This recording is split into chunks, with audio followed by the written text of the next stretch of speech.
Okay, hello, welcome. I hope people are doing well. I'm doing pretty good. Hello, welcome, Blade Skull. So, tonight, we're going to be doing something different from Quake previously. I was reminded a few days ago of this game, and I thought, I'd be meaning to have a look at that at some time. I guess now's as good a time as any. So yeah, we're going to be playing some Magic the Gathering, the Shandalar game, as it's also known as. This is a like an RPG mixed with, of course, card game, released in 1997, I believe.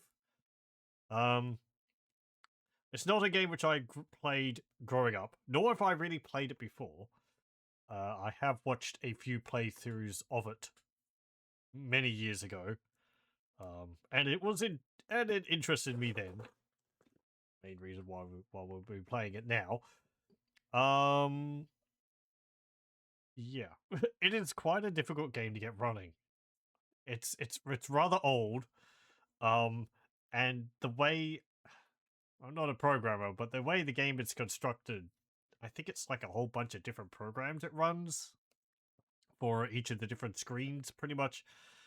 So there's like Windows compatibility and so on. I seem to be getting it working all right now.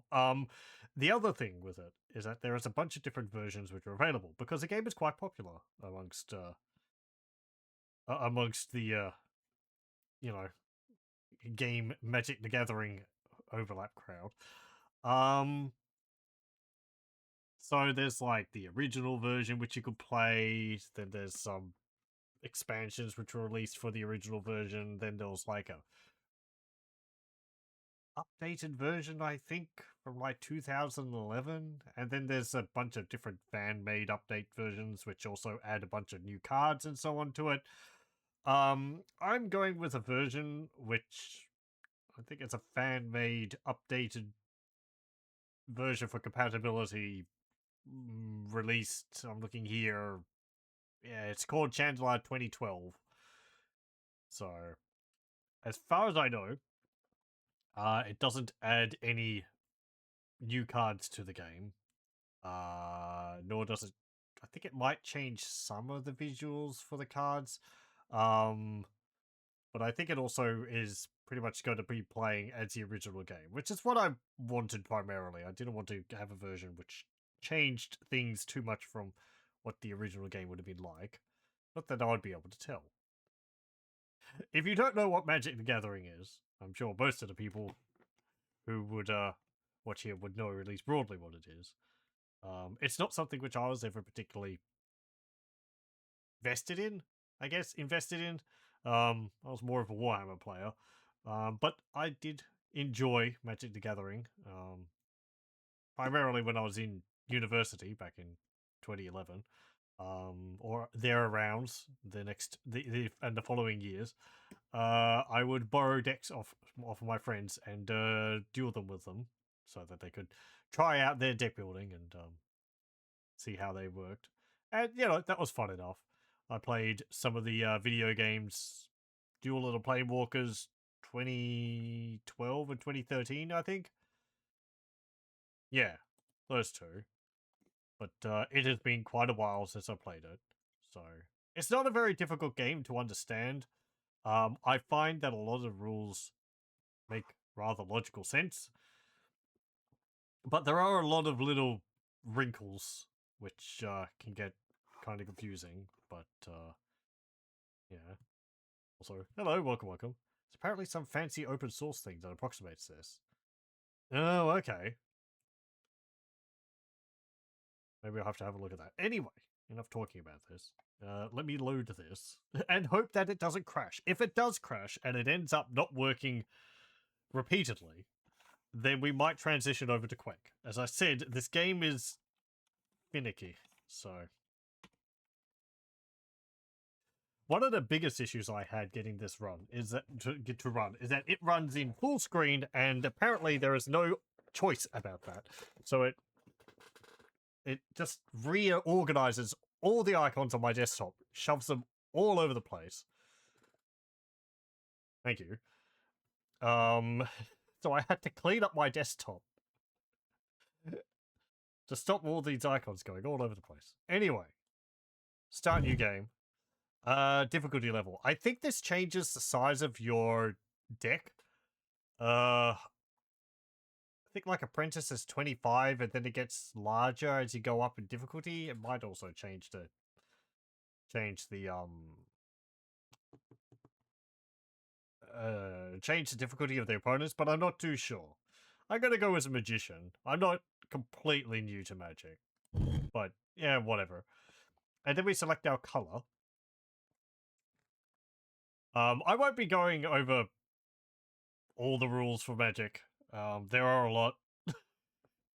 This game apparently came with a 200-page manual, most of which was covering the rules for the card game. I think it also came with some unique cards, or a unique card in a box, which was tied in with the game. I think they had like their own astral set or something for the game, which you can get the cards for it in this as well. So,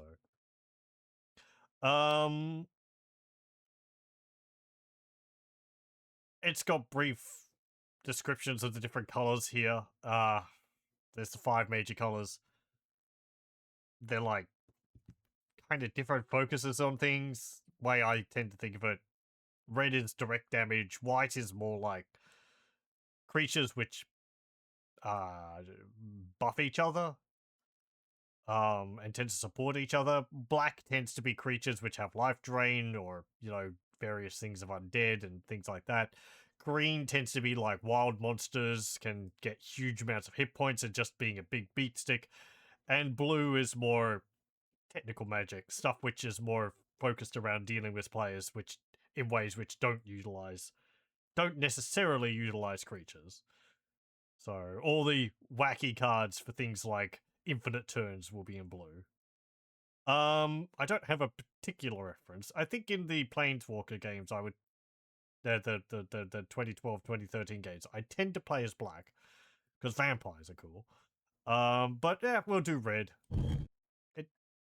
You know, I don't expect to be able to be beating this, but we'll have a go of it and see how it goes. Get to choose what our wizard looks like, and a bunch of different preset portraits, which you can mix around and all. Different variations. Amulets and robes and what have you.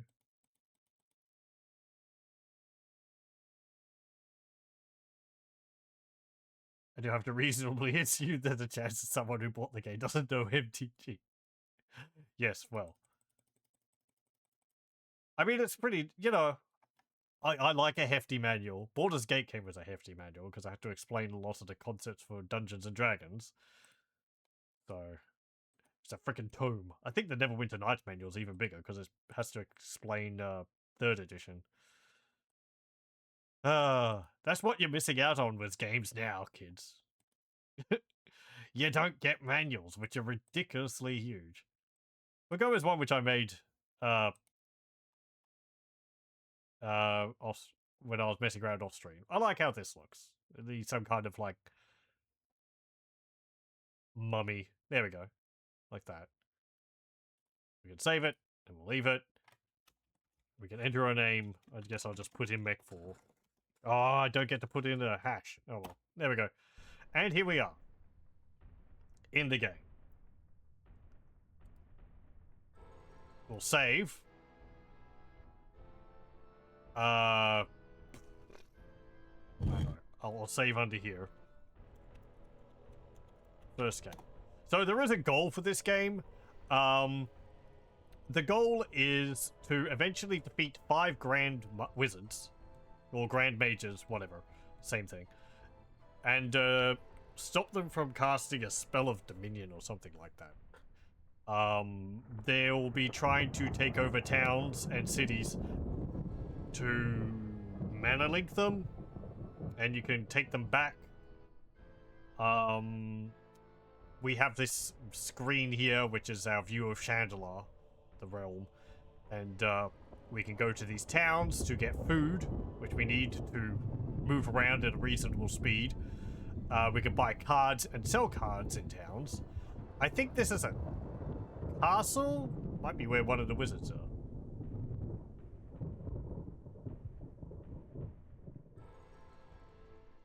Know anything about D&D when you went into Baldur's Gate Dark Alliance back in the day, but it defends you like 8. I think I first played Baldur's Gate when I was like 11 or something. Yeah. Wonder what 5-color Uber Villain looks like. Oh, the save games? Yeah, I wonder what. Maybe someone's near finished game. Sorry about the sound effects. They shouldn't be too loud for you. There's no way to change them. I was not able to find any audio settings. When we also go to... Where was I? I think this is a castle where we'll defeat a mage, maybe at some point. We also go to villages to get quests. These quests will tell us to go and do something. I think usually go to a dungeon or a lair and go through it and deal with something in there, and you'll get rewards for it. Money, cards, and so on. We can have a look at our deck here. This is all the cards which we currently have. And let's spend some time going through this.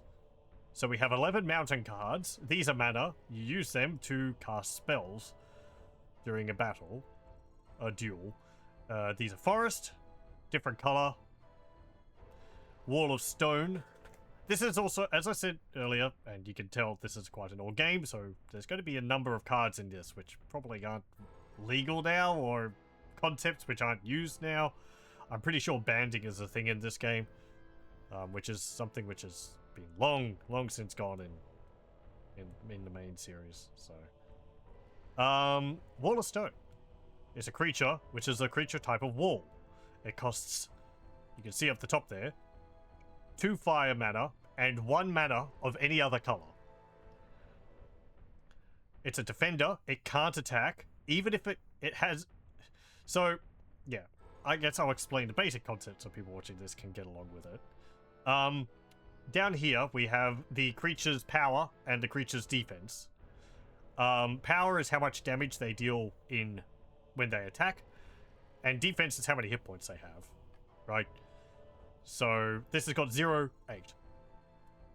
Because it's a wall, it can't attack. So even if it had 4 or anything, any number here, it wouldn't be able to attack because it's a wall. Walls can't attack. However, it can defend because it's a defender. So if an enemy creature is attacking me and I defend with the Wall of Stone, if the Wall of Stone had damage, it would deal that damage to the attacking creature. We've also got nice little blurbs here of describing the creatures. I always like that. And the artwork for the series is fantastic overall. I hope they manage to keep the quality of the artwork high in Magic the Gathering and don't just come to using AI art. Anyway. What's this? Sisters of the Flame. Human Shaman. It costs 2 fire and 1 mana of any other color. When you tap it, that's, you put it sideways, you add 1 fire to your mana pool. It's a 2/2 creature, so it deals 2 damage, and it's got 2 health. What's this? Mon's Goblin Raiders. 1 fire. It's a creature type of goblin. It's a 1/1. This is pretty good to have. I need to put out 1 mana, and then I can summon this creature, and I'll already, on the first turn, if I have it, you know, random draws and all, I'll be able to defend myself with it, and attack in the second turn. Creatures with low mana costs are pretty useful for just massing all over the map. All over the what's it called? The table, whatever. We're playing is primarily red here. There is a mix. This is actually better than one which I saw when I was messing around with it, where I chose red, and I started with 3 different colors in my starting deck. We've only got 2 here, which is a bit more reasonable. Generally, you want to keep your deck 2 colors, maybe 3 if you know what you're doing. if you have cards to like help with searching. The more colors you have in your deck, the more types of mana you need, which means that the lesser the chance of getting that specific mana color. You know, because you're randomly drawing the cards, and you're going to be sitting there going, I need one black mana, and I'm not getting it, and I've got 5 in my deck. Anyway. Primarily red, the aggro play. Yeah, we're going to be chucking fireballs and thunders. And thunder strikes or whatever, lightning strikes, because it's easy. But yeah, goblins. Cheap.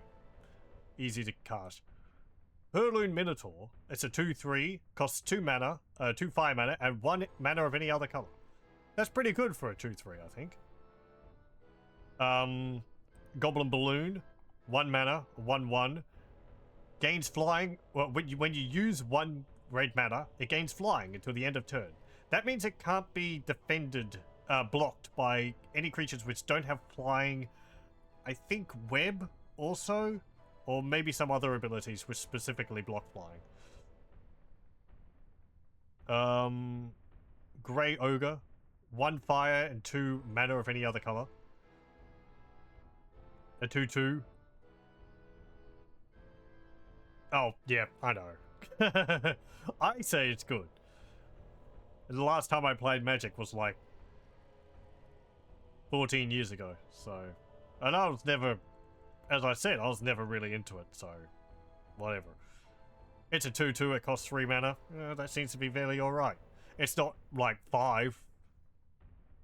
So, whatever. Goblin Rock Sled. 1 fire, 1 mana of any other color. It's got Trample. It's a 3/1. It deals quite a bit of damage, but it's only got 1 hit point. Goblin Rock Sled doesn't untap during your untap step if they attacked during your last turn. At the beginning of your turn, everything which is tapped untaps, unless it says otherwise, like this does. Can't attack unless defending player controls a mountain. So it's very specific. The person I'm fighting has to have a mountain for me to be able to attack with this. It's also got Trample, which means that if it's blocked by another creature, say a 1/1, I don't know, plant, then because that creature has got 1 hit point, it will deal 1 damage to that creature, but the other 2 points of damage will go through that creature and hit the mage. The main goal of a duel in this is to reduce your opponent's hit points, which I think starts at around 20, maybe 10 in this, or 8. I think it's 20 in the Duel of the Planewalkers 2012, 2013 games.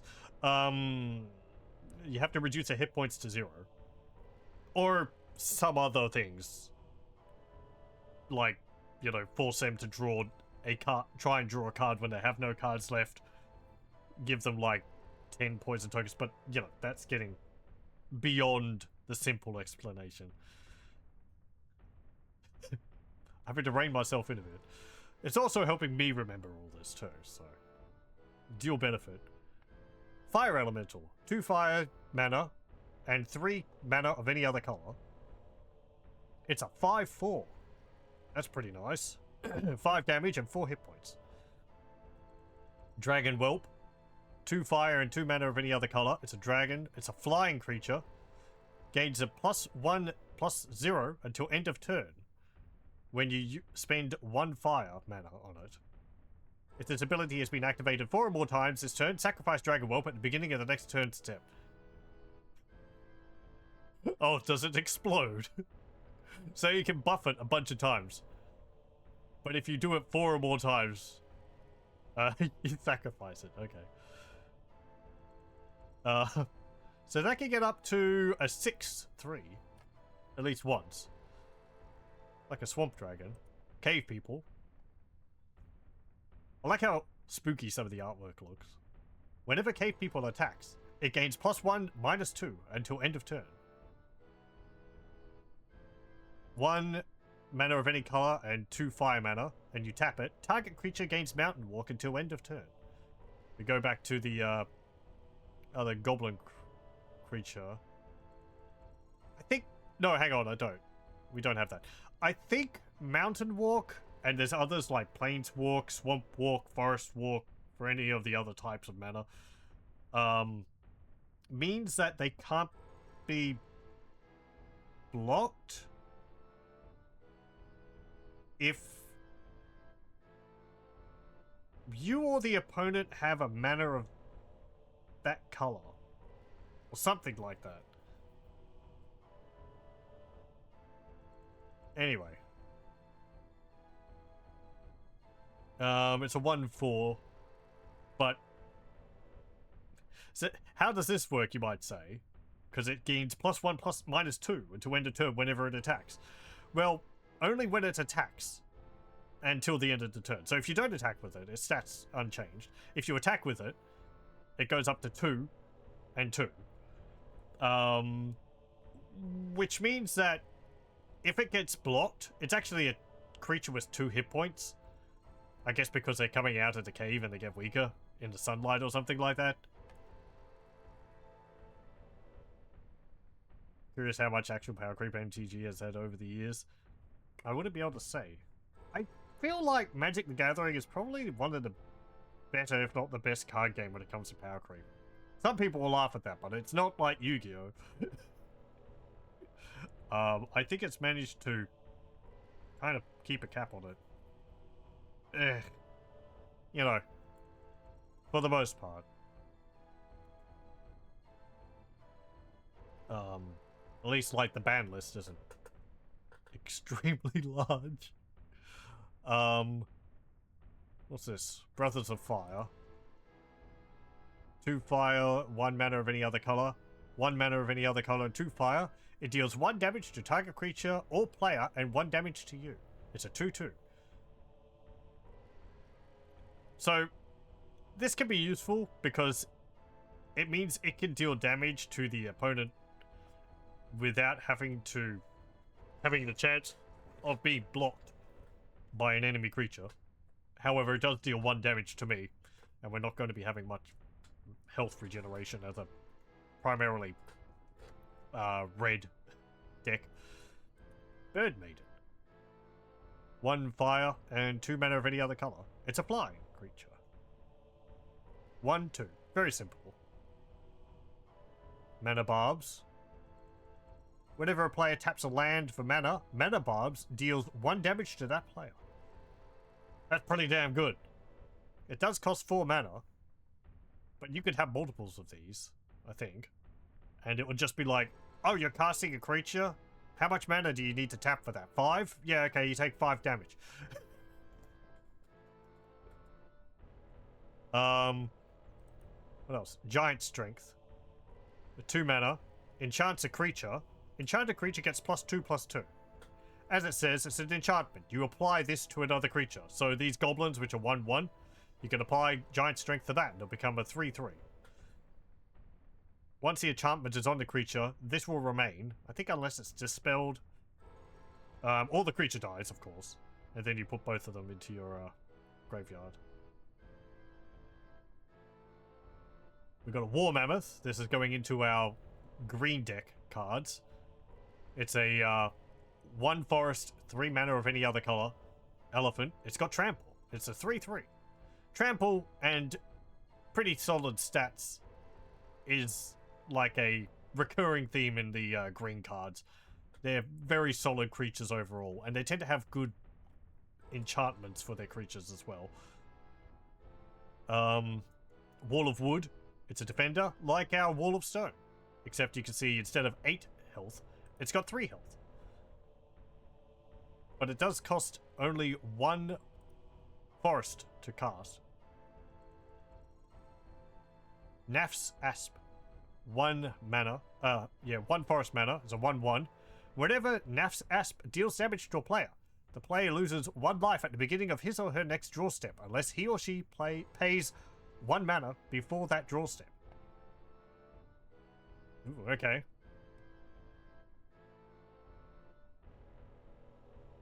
So I wonder if that stacks. Whenever it deals damage, it loses 1 life at the beginning of the next draw step. Well, I guess it can only attack once per turn, unless you have multiples of them. Duskwood Boars. 5 mana cost. It's a boar. It's a 4/4. Regeneration. 1 forest and 1 mana of any other color.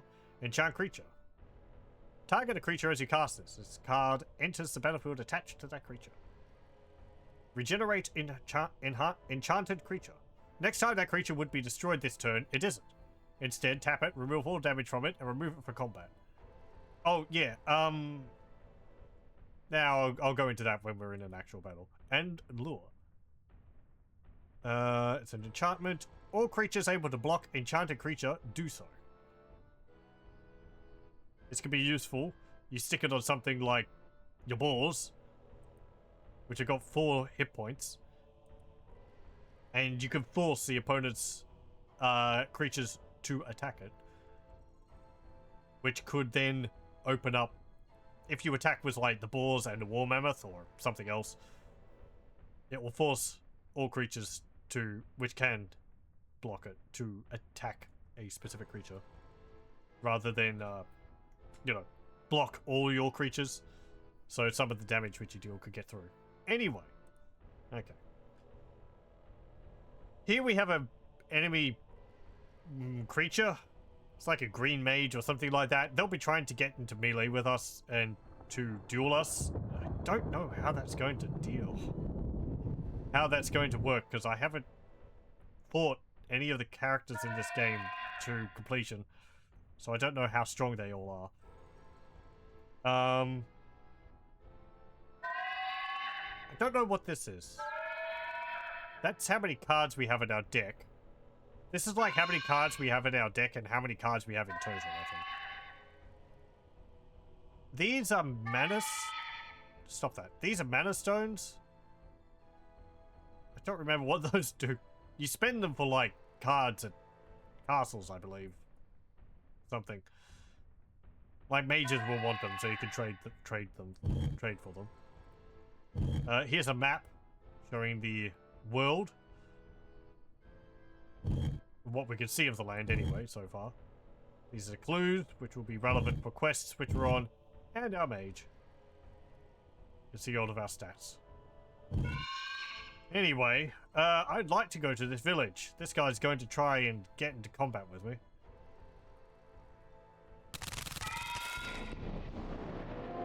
And it's a true.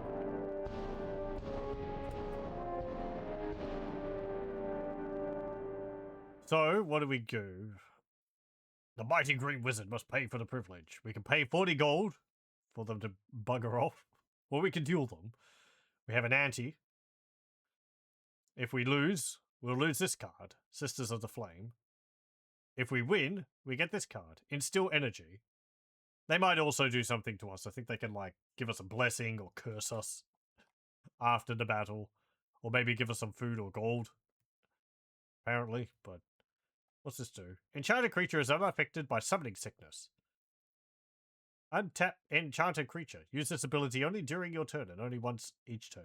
So when you summon a creature, you can't attack with it the same turn which you summoned it. There are exceptions. Aside from this card, which I guess you summon the creature and then you enchant it, and then you can attack with it that turn. Yeah.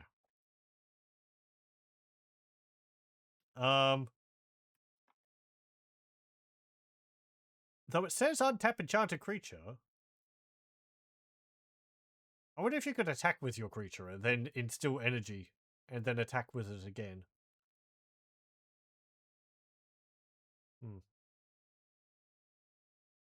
I think haste is something else which also counts as summoning sickness. Hello, welcome. Let's fight the druid. I'll show the battle. We flip a coin. It's heads. They choose heads. They go first. Druid won the toss and has chosen to draw first. I think this is something which isn't actually done in Magic now. Whether you choose to either draw a card or place. I feel like you do both now. I might be wrong. Anyway, start the duel. Our creeps have been insane. Well then. I thought they were managing to they managed all right with that, but oh well. Let me see. So they drew, so it's now our turn. We have 2 mountains, which is pretty alright. We have our fire elemental, wall of stone, one's goblin raiders, grey ogre, giant strength. Oh, that's a different graphics from the one which we saw in our other one. Interesting. And a mountain. So we're going to play a mountain. And you can only put down 1 land per turn. Barring exceptions, of course. But I think that's generally a pretty consistent rule. It'd be like spells which you can cast to put down more mana and, you know, artifacts which can give you more mana and so on. But anyway. And we'll put our goblins down. And we need to tap the mountain. And then we cast it. It's got summoning sickness, so we can't attack with it this turn. We have no other spells. We can't cast any spells, so we're done. After combat, cast spells, we're done. Now it's their turn. They put down a forest. And they cast Ladder War Elves. Which is a 1 forest. This is like a super classic card. I know that much. It's a 1/1. You tap it and you add 1 forest to your mana pool. Play this ability as a mana source. So it's basically it's a creature which acts like a land also. You can tap it. So he's basically got 2 mana. No, I don't have any fast effects. Okay, it's my turn now. Why is it showing me Naf's Asps? It doesn't have that. I hope it doesn't have that. Well, we'll put down another mountain. We've got 2 mana. We could use Giant Strength. Enchant my goblins up to 3/3. That would get through their elves, but they don't have trample, so it would not deal any damage to them. They've only got 6 hit points. That's actually pretty alright. We've got 10. I don't know whether this regenerates after the battle. I guess we'll see if we take damage. Oh, we've got Naf's Asp. Okay. But I can't cast it because it costs forest mana. And I've only got mountains, which are red. Green mana. We've only got red. Giant Strength on a Grey Ogre would be even better. But I don't have another mountain in my hand. And I don't know if I'm going to get another one next turn. Ha ha ha ha ha. I mean, buffing the goblins up is, you know, whatever. For now, it works. Oh, right. I need to tap the mana. Right. They're now 3/3. We'll attack with that. Are they going to defend? They're not going to defend. We deal 3 damage to them. We have no spells to cast after combat. Now, because we attacked with our goblins, they're tapped, and we can't defend, because we have no untapped creatures. So I guess that's a bit of an oversight on my part, but oh well. Killer bees. What they got? Flying, +1/+1 until end of turn with tapped mana. Oh, but they don't have actually any damage normally. Okay, so they can only deal 1 damage. And when you tap them, they get an extra hit point also. Whatever. What, you gonna hit me with hit me with the bees? No, you can't. Okay. Let's see. You don't have any mountains, so the Goblin Rock Sled is useless. Though I could defend with it. I guess there's that as an option.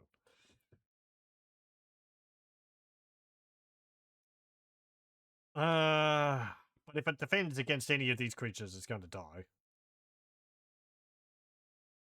Because it's only got 1 hit point.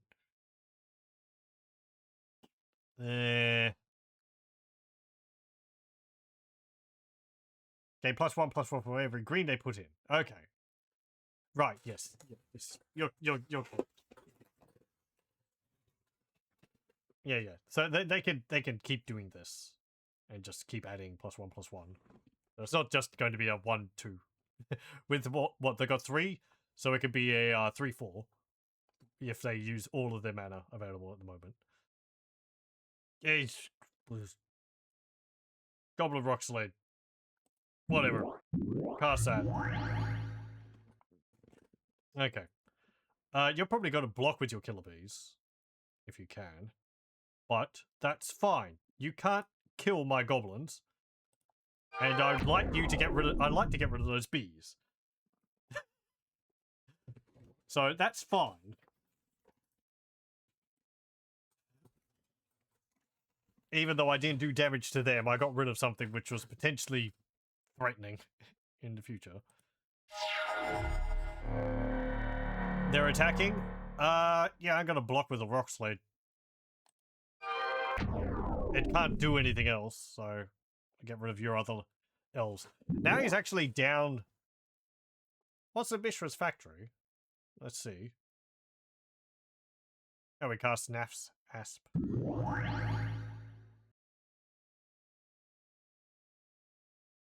Wait, no it's not. What's this? Oh, no, you did. Okay. You summoned in 2 other creatures. What's this? Kitten or Druid. Target opponent successfully cast an artifact spell. Put a +1/+1 counter on Kitten or Druid. Okay. So when I do things involving artifact spells, they get stronger.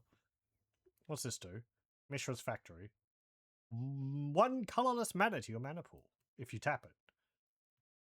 That's pretty good. That means it's got basically a mana of any color. For 1 mana, until end of turn, this land is a 2/2 artifact creature named Assembly Worker. And if you tap target Assembly Worker, it gets +1/+1 until end of turn. It's got 3 different things you can do with it. That's pretty good for not having any mana cost. No, I don't have anything to do. Not a mana of any color, a mana of no color. Oh, okay. Right. So it would only fulfill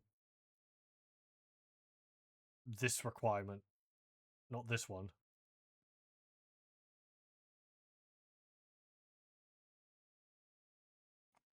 Let me put that there. Right. Okay, thank you. There's some of the little things in the game, in the card game, which are like, I get tripped up on. Because there's like very specific wording for things. Thank you very much for correcting me on these.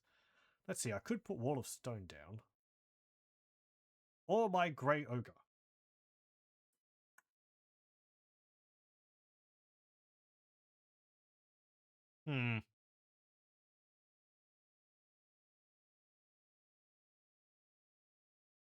It's a 2/2 or a 0/8.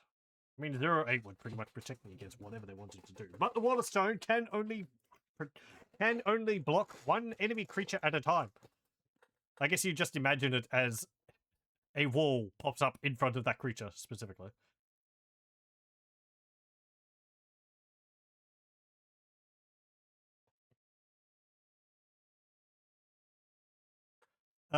Let me see. So hello, welcome.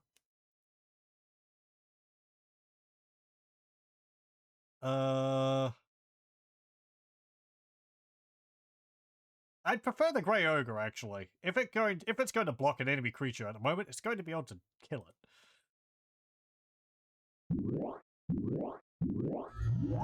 So we'll summon that. That's fine. I will attack with my Goblin Raiders again.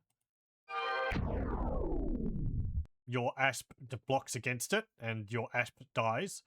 One of the things in this game, also, or in the card game, is the hit points a creature has regenerate at the end of your turn. So you have to, when you're fighting an enemy creature, how to say, like, you can deal, like, if a creature's got 3 hit points and you deal 2 hit points, it will have 1 hit point left, but I think it heals back up to full by the end of your turn. Or something like that. So you have to be pretty, like, you would have to hit it with something else to be able to kill it off completely. You can't, like, wear a creature down over multiple turns, basically. They just heal up to full, whatever that is, for next turn. For the next opponent's turn. So, any creatures which are injured will be healed up when it's their turn.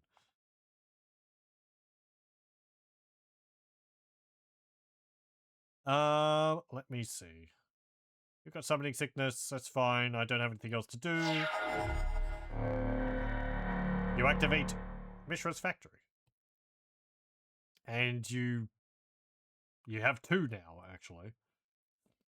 You change to an assembly worker for a 2/2.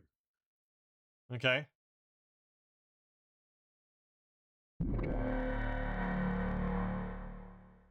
Neat. Yeah. Counts as an artifact creature. Okay. I don't have anything to do. You're attacking with 2. An assembly worker and the Kittanul Druid. Well, that's a 2/2. My Grey Ogre is a 2/2. Do I want to get rid of the Kittanul Druid? I don't think I have any artifact spells, so I don't really care about that. I'd prefer to get rid of the assembly worker, honestly. That's another mana for you. And it might kill my ogre.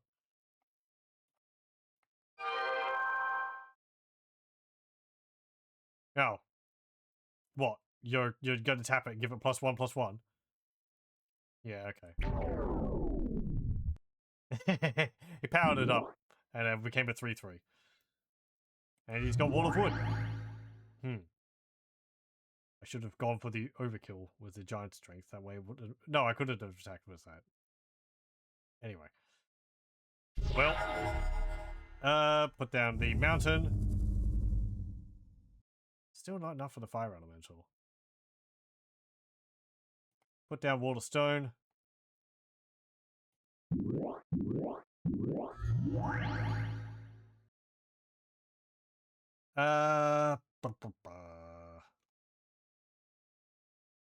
You see his mana has not become untapped, because it untaps at the beginning of their turn.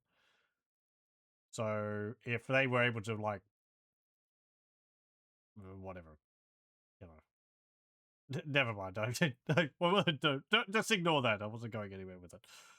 If I attack with this, I'd be able to get rid of that. Yeah, whatever. There goes their wall. I've still got 3 hit points left. I just need to hit them for 3 damage.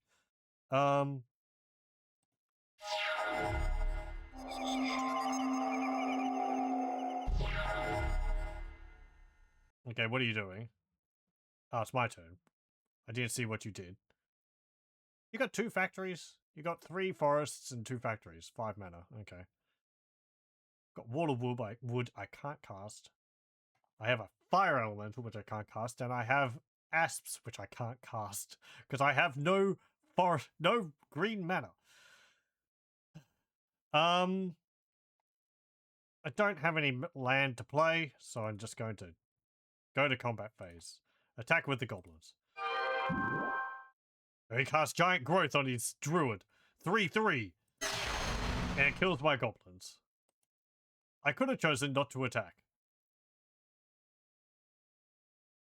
Activates his factories.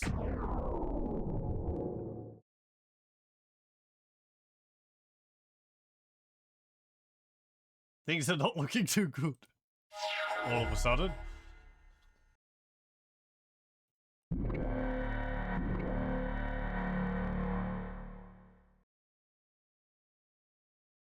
Yep, that's, I don't have any blockers.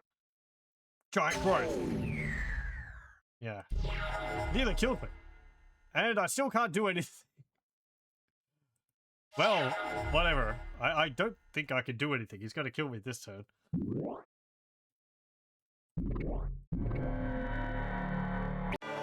wop wop. Okay. Off to town. Enough of that. Let's see.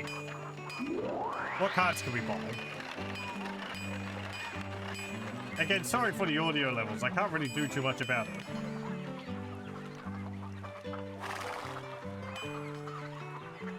Actually, give me one moment.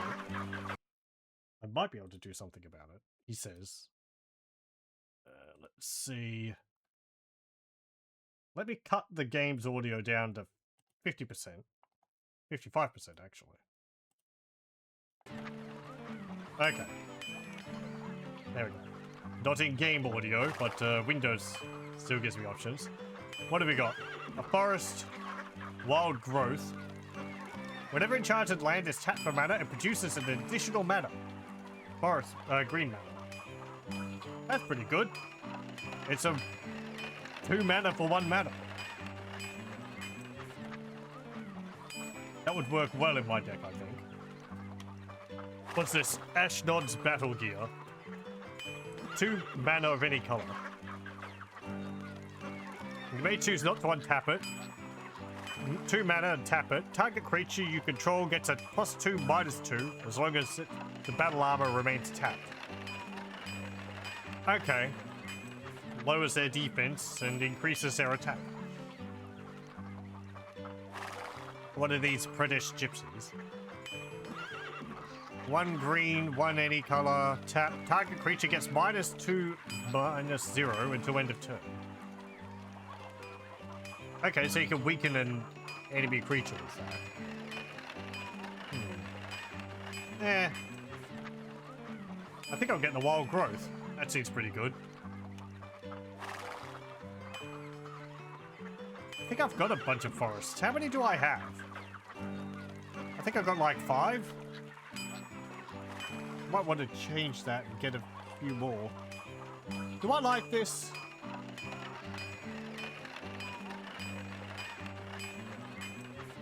I could apply this to a goblin.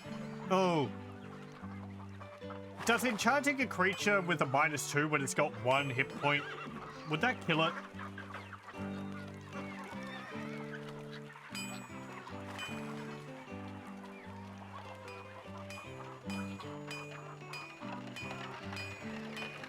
I guess it would.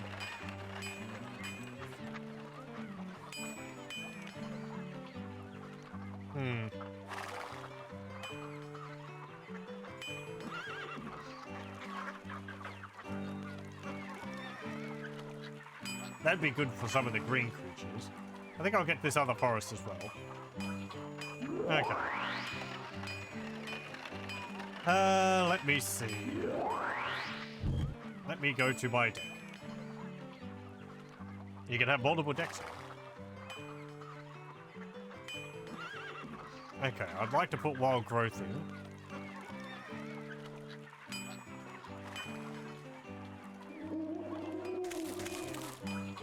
Hang on. Ow! I wanted to go back into town. What is this? I'll take, like, your best creature card, and if you win, you get this. Shovel. Okay, edit deck in town. I want to add wild growth to it. How many forests do I have? 4. Okay, so that's 5, 6.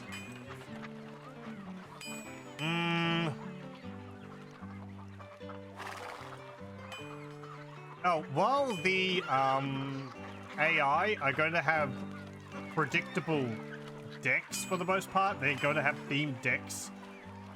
We can build our deck in basically any way, which we wish. There's really nothing which is limiting us from making broken decks in this. And that's where I think a lot of the fun of this game comes from. Because you have access to a whole bunch of cards. And you can just build whatever you want out of them.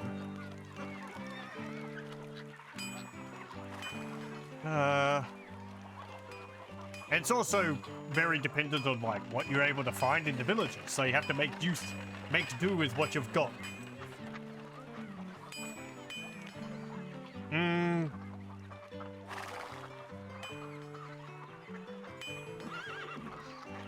Fire breathing is pretty good. If I was able to have gotten that. That is a 2-2. That's a 1-2.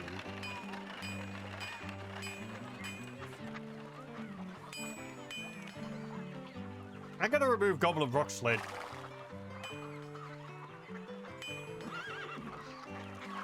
And I'll put another forest into my deck.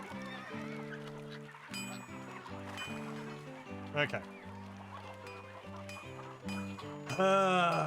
Leave the village. Let me save.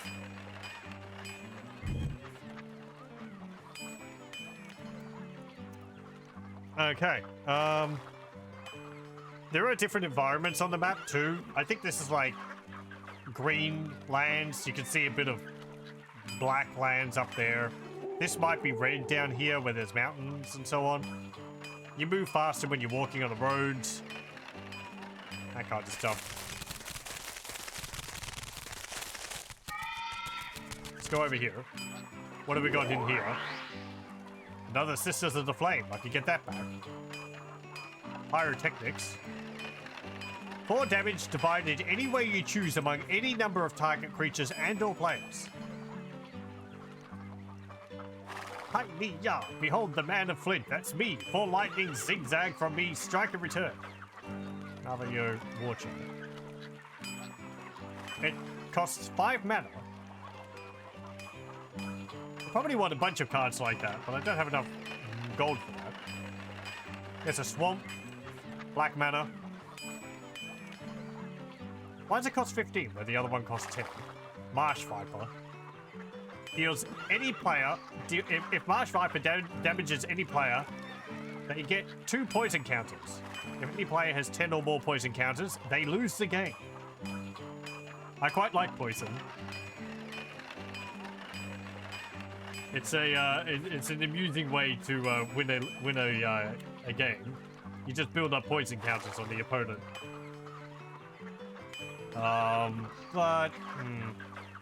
You have to be able to hit them with this though, and that can be a problem. And it is 10, so you have to hit them with this 10 times, and they're probably going to be dead by then anyway.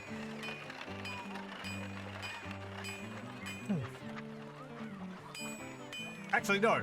2 poison counters. So it's 5 times. 5 gold? Yeah, I guess I'll get that. Whatever. Okay.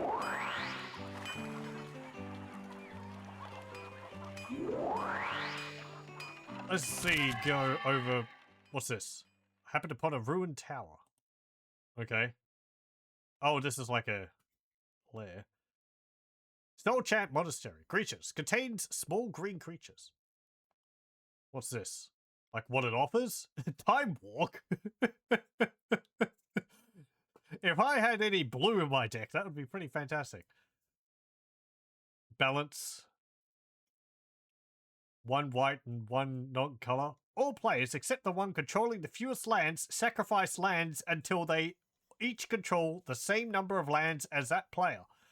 Players then equalize cards in hands and then creatures in the same way. Fantastic. It's like, oh, you've got like 12 mana and the other player has got 2. Yeah, you've got 2 mana now. And I've got 1 card in my hand. And you've got 7. You've got 1 card in your hand. And you've got like 12 creatures on the deck. And I've got 1 creature. You've got 1 creature now. What's this? Library of Alexander, I can't see. I know Time Walk. It's just take another turn after this one. Infinite combos. Oh, I found a card. Aspect of Wolf. Enchanted creature gets +*, where star is equal to half the number of forests you control, rounded down for power and up for toughness.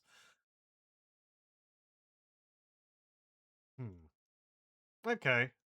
So if you have like 3 mana, it will give you +1, +2.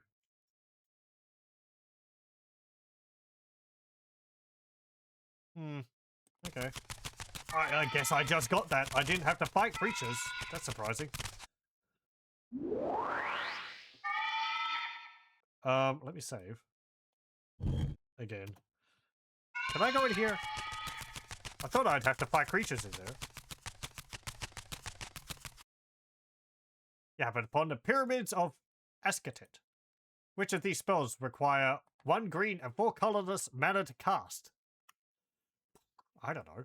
Life Force, Venom, Iron Root, Tree Folk, Gaia's Lineage, Liege, Gaia's Liege, or Crawl Worm. Let me just open up my dictionary of spells here. I don't know. 1 green, 4 colorless mana.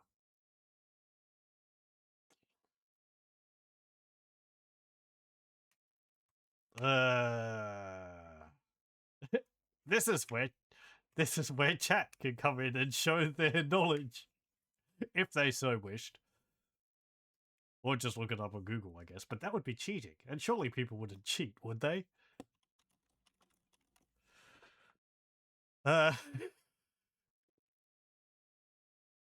We'll guess at these. Whatever. No looking up on Google. I'll take suggestions.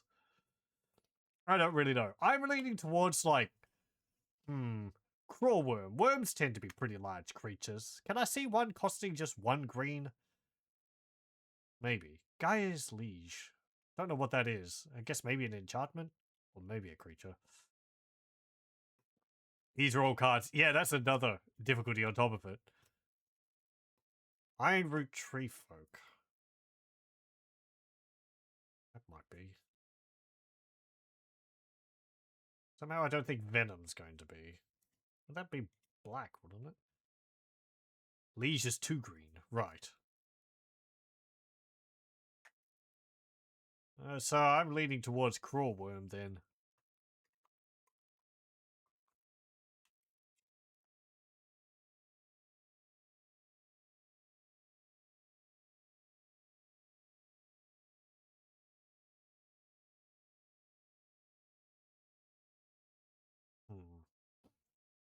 Let's see. Crawl Worm. Wrong. Iron Root Tree Folk. Worm is also 2 green. Well, there we go. It even tells us. Yeah. Mating habits of tree folk, particularly the stalwart Iron Root Tree Folk, are truly absurd. Molasses comes to mind. It's amazing species can survive at all, given such protracted periods of mate selection, conjugation, and gestation. We found a card. Hidden Path. 4 forest mana, and 2 mana of any other color. It's an enchantment. All green creatures gain Forest Walk. If defending player controls any forests, these creatures are unblockable. There we go. It described what the various walk cards do. That's what Mountain Walk would do as well. Where moments before we were lost beyond hope, the strange floating lights showed us the way, restored our morale. We might end up becoming a green deck. Oh, this would only be good if we were playing against, like, you know, opponents who have green mana. I could sell it for money. That's also an option. What's in here? We found a mountain. We pick up the mountain. Happen upon an oasis of Muldoon. You may trade your cave people for 5 extra life in the next duel. I've got 10. Oh, that's life. Okay, that's health. I don't particularly like the cave people card. Was it worth trading it for 5 extra hit points? It's only for the next duel also.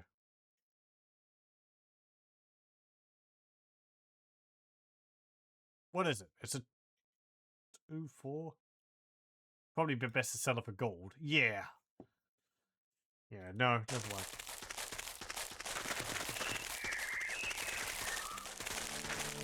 I'm gonna use the keyboard instead of clicking. Clicking, it doesn't particularly like. What have we got? Fortified area. All walls you control get +1/+0 and gain banding. Oh, frick. I'm gonna have to try and describe banding. And I don't really understand banding. Banding is a mechanic which is long gone from Magic. It's basically a mechanic which allows you to attack and defend with multiple creature cards at the same time.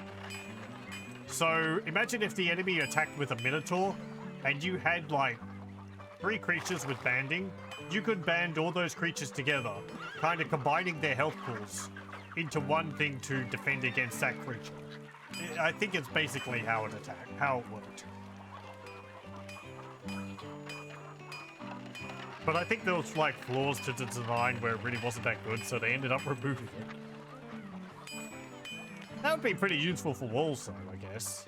You'd be able to like defend against one creature with multiple walls.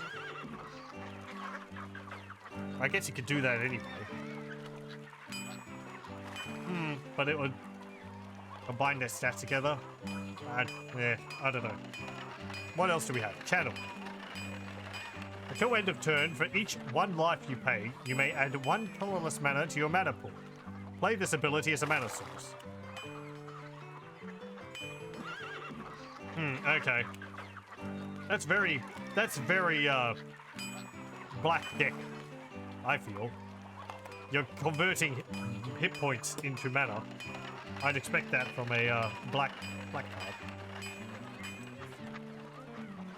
And it's a plains, white mana, and the Pradesh Gypsies. What are these worth? What's a Marsh Viper worth? 5. Mountain is 15. Hidden Path is 400. Holy crap. 30 for the Goblin Rock Sled, 120 for Aspect of Bull.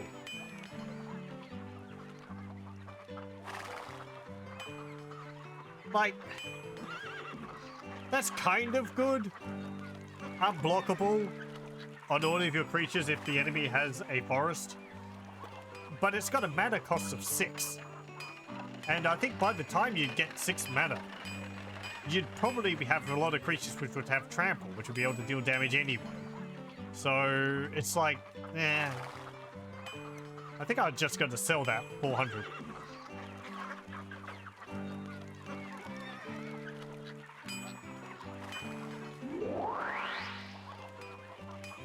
I don't have any white mana for this. So while this would be useful, I don't think I'm going to get it.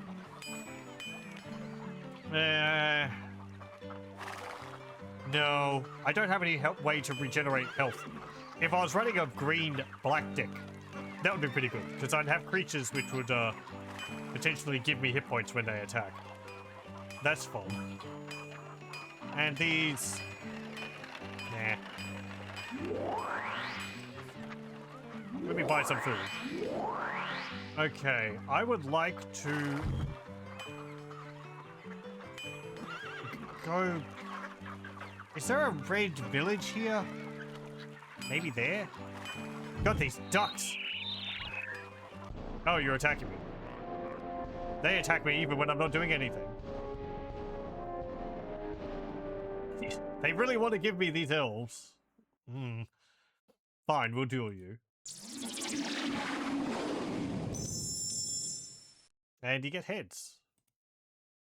1 the toss. I think some of the artwork's from later on. So this isn't a... I think this is different as well, these visuals here. This isn't a pure game of what it would have been like back in the day. I think, like this visual as well, I'm pretty sure it's changed. Yeah, sure, whatever.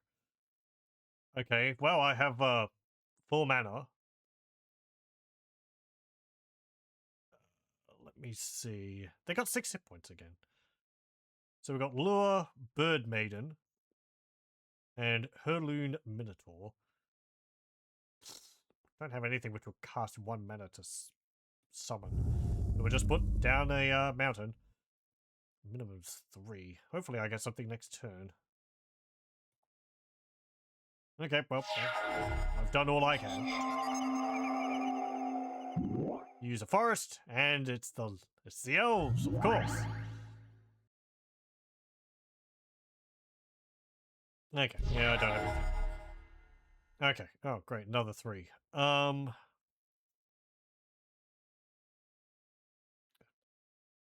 Cast another mountain. I can't do anything.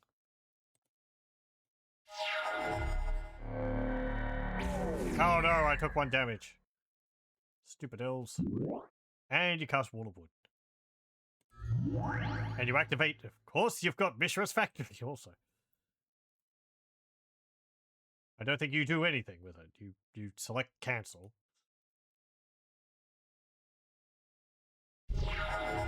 Okay. Let me see.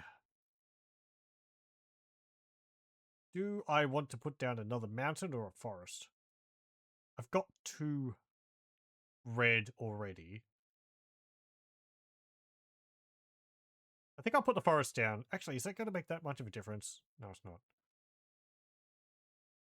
I mean, I could maybe get another forest next turn and then put down lure. Do I want that? Eh. Let's put a mountain down. Whatever. And then...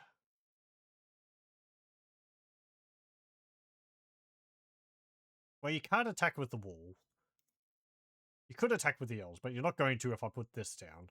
The bird maiden would be able to fly over and hit them.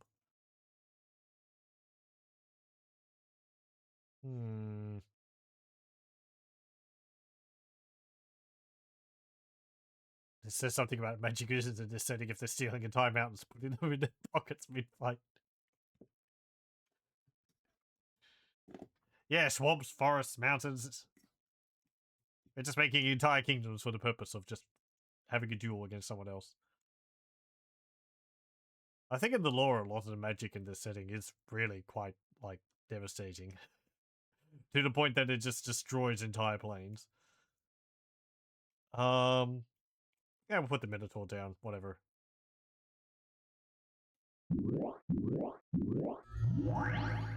Beat stick. Okay, and I gotta watch out for that because you can buff that up. Change to an assembly worker. It's a 2-2. And you still have some mana. So, yeah, you're attacking with both of them. So let's see this.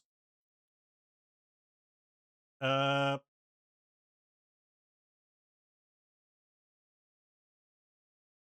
okay, you can't buff up creatures which aren't the assembly worker. That's fine. So you can't buff up the Llanowar elves. You cast Giant Growth. Of course you do. That's why you're attacking with them. Bam, there goes my... yeah. Yeah. Oh, yeah. Okay.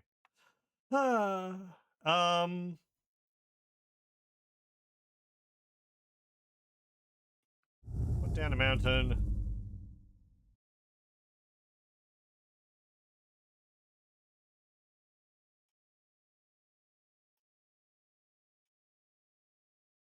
Back on all that now, you're not really summoning the actual creatures, you're manifesting them through having experienced seeing them at some point or something like that. Oh, okay.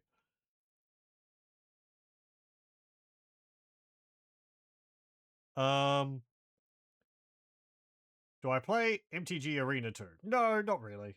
No. I enjoy Magic the Gathering, as I said earlier, but I'm really not a huge player of the game. I enjoy it mechanically, and I know how it works, but I don't collect the cards or really play any other video games.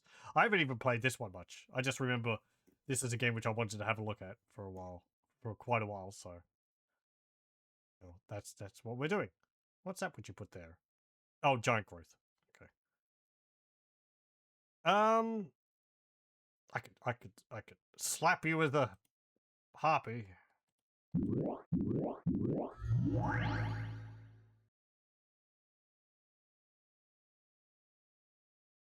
You got any more giant growths in there? Probably. I am wood folk. I am root tree folk. Different graphic visuals from the other one. It's a 3/5. Hooray.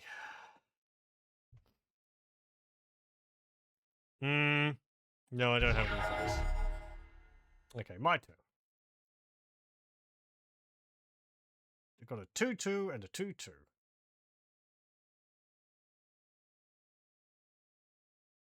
Nah. I need some fireballs or something. Man. No, hang on. I need to... Hang on.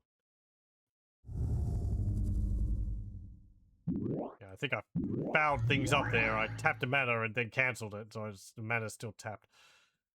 I might take damage from that.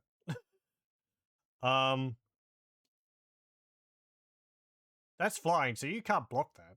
I'm pretty sure.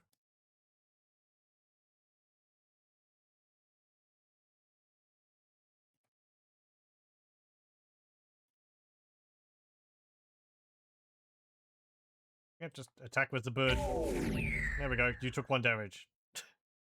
5 more turns and you'll be dead. Ugh.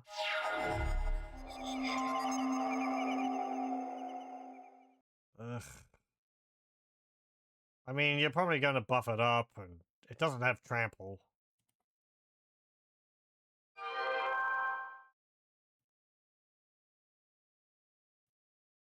It cancels all of his factors. There we go. No, my ogre. Not playing it is probably the right call. I'm not really one for competitive multiplayer games anyway, so... There's Crawlworm. Most terrifying thing about the Crawlworm is probably the horrible crashing sound it makes as it speeds through the forest. This noise is so loud it echoes through the trees and seems to come from all directions at once. It's a 6/4. No, I don't have anything. I can use my fire elemental. It's a 5/4. We can beat each other. I don't have anything else to do. If I had the Brothers of Fire, I could get rid of the elves.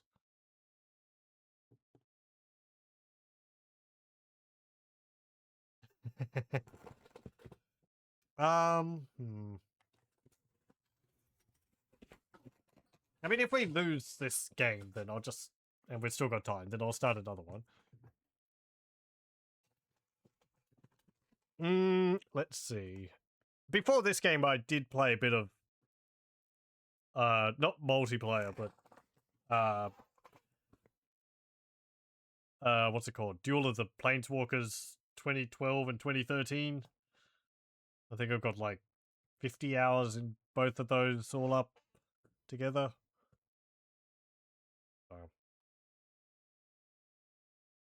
Let me see.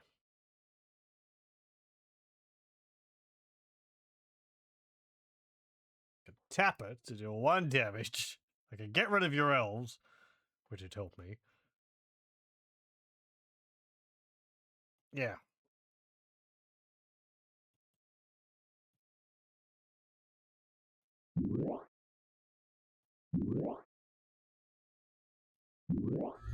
There we go. Okay. Oh, right. I need to play a land. Okay, there we go. Attack with a bird.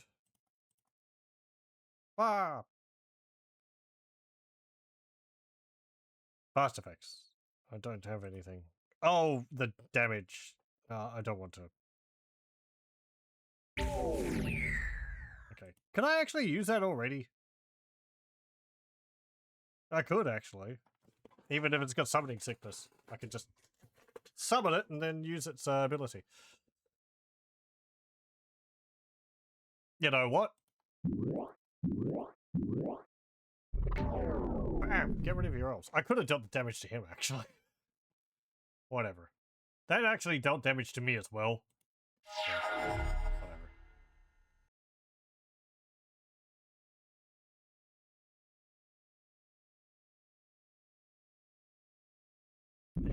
Assembly workers! Assemble the forests! They're coming to beat me up. Wooden sphere. Gain 1 life. Gotta be healing back up. Blah. What's it do exactly? Use this ability only when a green spell is successfully cast, and only once for each such spell. I don't have any more mana to tap for the Brothers of Fire, so.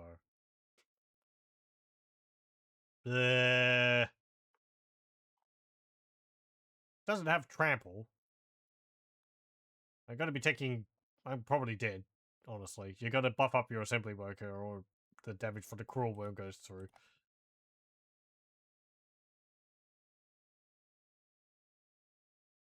No, no, no. That. Thank you. Yes.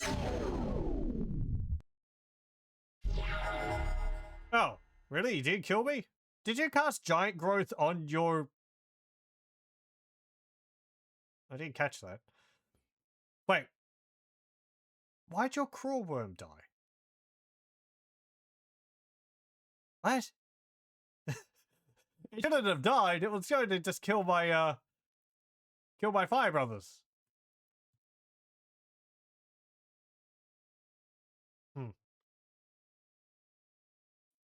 Does weird things. Yeah. Let me just try and unpack what happened there.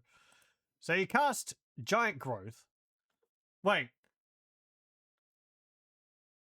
That's what it was. You cast Giant Growth on my creature. Fine, whatever. Yeah, they Giant Growth, my brother. You just said, thanks. Fine. Okay. The game's giving me,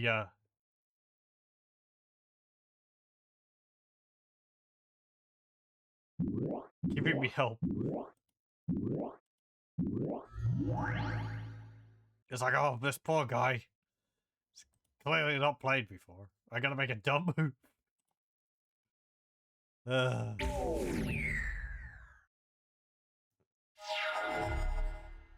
then I gotta kill him. Make it even more humiliating.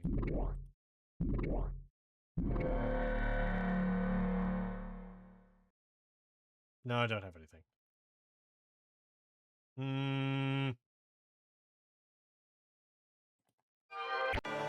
Wop wop.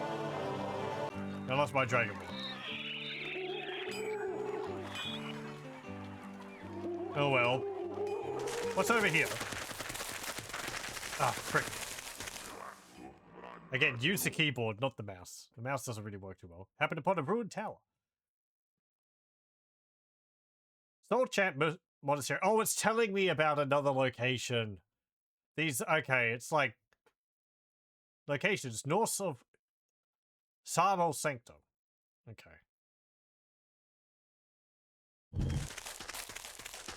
It's like giving me clues about another place.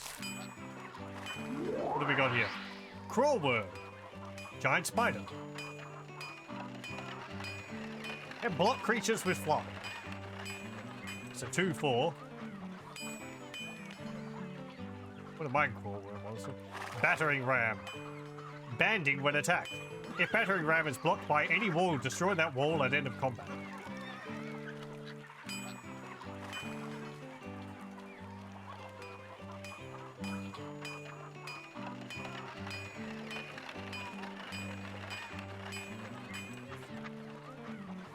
It's a 2/4. That's pretty good hit points.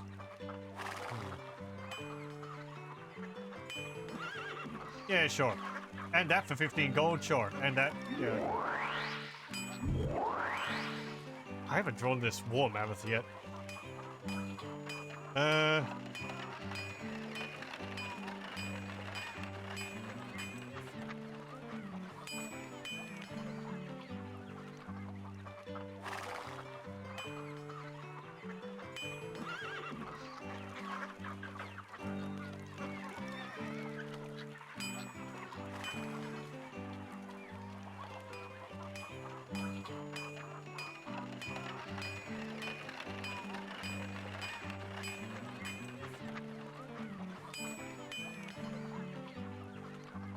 I'm gonna remove these lures. I'm gonna put a giant spider in there. And another forest, I think.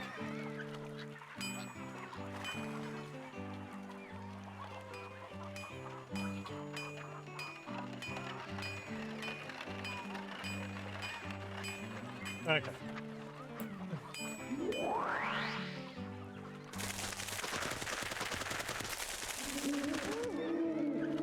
got over here? At one point in this game, you can tap your opponent's lands for mana. Pearl Unicorn. 1 white, 2 any color. It's a 2/2. Healing Song. Target player gains 3 life or prevents up to 3 damage to any creature or player. That's pretty nice. Morale. All attacking creatures get +1/+1 until end of turn. It's an instant.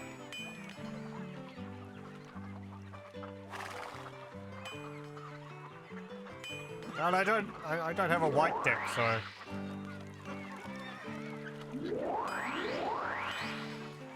Oh, hang on. One moment. Okay. No. Okay.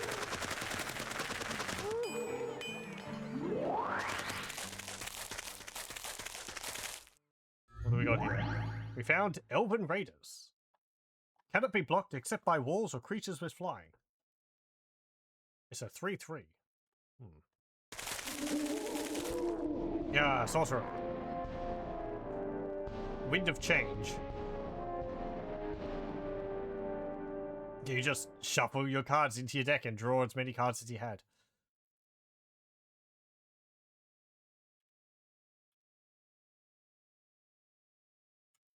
Yeah, okay. We'll pick up some quests. We'll pay. Let me go and pick up a quest.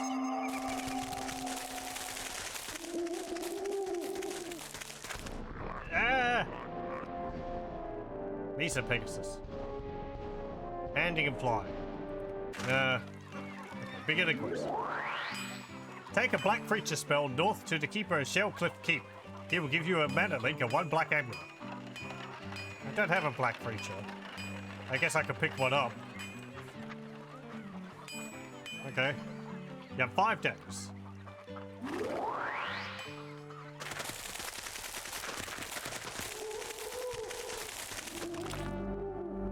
There's a... I could possibly buy 1 creature here. There's a creature.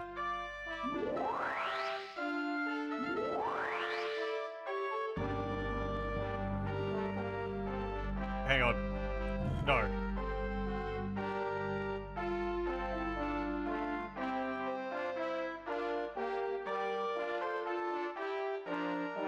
Wait, was it a creature or did... What was it?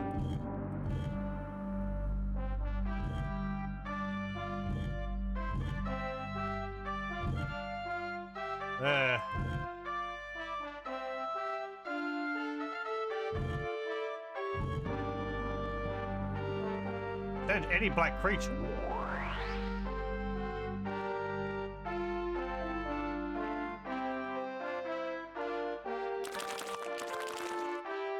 People are pleased to receive the Vampire Bat spell. You're rewarded with a 5 black amulet and a mana link.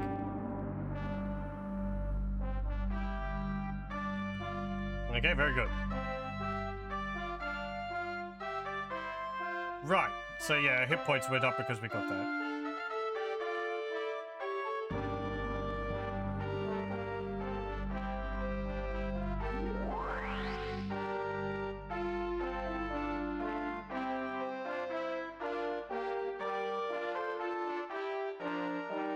Yeah. Travel east to Zephyr Shrine. I've read through the manual. I still don't entirely understand things. Let's see. Terror. What's that? Bury target non-artifact, non-black creature. A hive. Put a wasp token into play. Treat this token as a 1/1 artifact creature with flying. 5 mana and you tap it. You just keep tapping it for creatures. Cyclopean Mummy. If Cyclopean Mummy is put into any graveyard from play, remove it from the game. Right? If it's dead, it's super dead. Take this message west to my brother, the keeper of Eloran Oasis. He will reward you with a black amulet. Yeah, sure.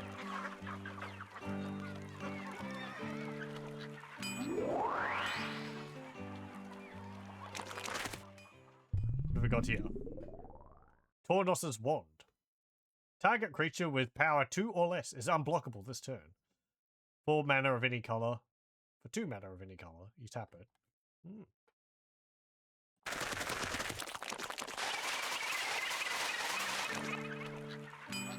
That's not the right place. What we got? The card seller suggests if you combine this Urg Raiders with the Tornos's Wand you already have, you can allow the Urg Raiders to attack unblocked, thus preventing you from taking 2 damage by not attacking with them. Okay. Oh, you actually told me about a card which you had.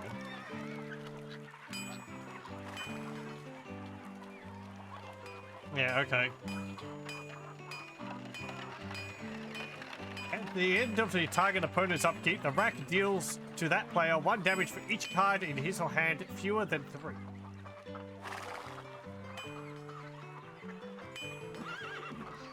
Oh yeah, I know this one.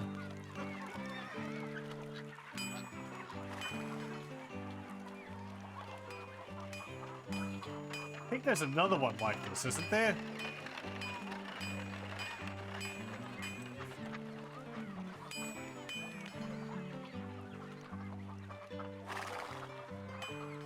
And some cards were about like controlling how many cards the player has in their hand. Merc Dweller's attack and it's not blocked, it gets +2/0 to end of turn.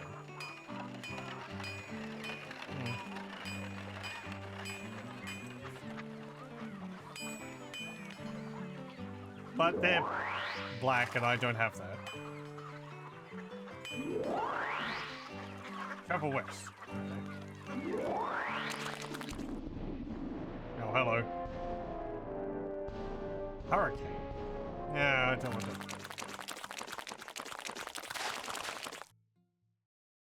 Happen upon pyramids.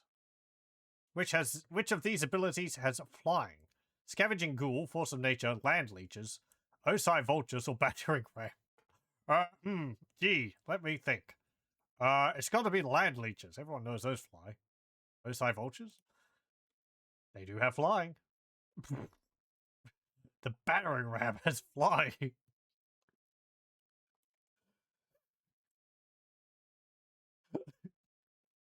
that way you could just get the Battering Ram to like fly over the walls and hit the opponent in the face with it. You get a Raging River. 2 fire. If you declare an attack, defending player assigns each of his or her creatures without flying to either the left or the right side of Raging River. Each such creature can be assigned to block only attacking creatures on that side of Raging River this combat. Whenever you declare an attacker, assign it to the left or right side of Raging River. Right, okay. It basically just divides the table up into two sides. Interesting. And of course, flying creatures can attack creatures anywhere on it. There's another one which is like that a bit, where it's moat, isn't it? Which is like, player can't be attacked by any creature which doesn't have flying, because it's basically having a moat around the player.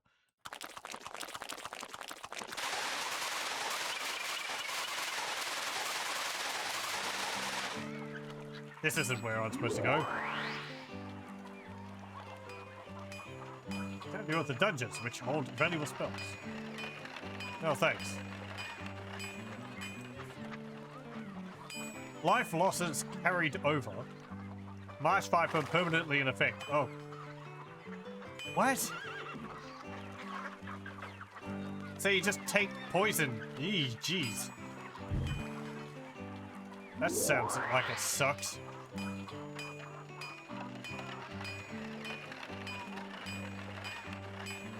I'm gonna get an island, sure. I'm not gonna put it into my deck, but... Oh, where do I go for this city? Ah, frick. Oh, it's right there. the black amulet.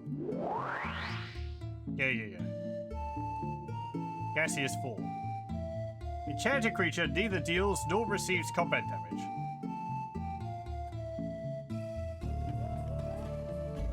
Water elemental. Lost soul. Vending player controls any swamps. This creature is unblockable. That's fine. We'll just head off. Let me see. Do I want to sell any cards? I kind of want to sell the lures. I don't think they're very useful with what I've got.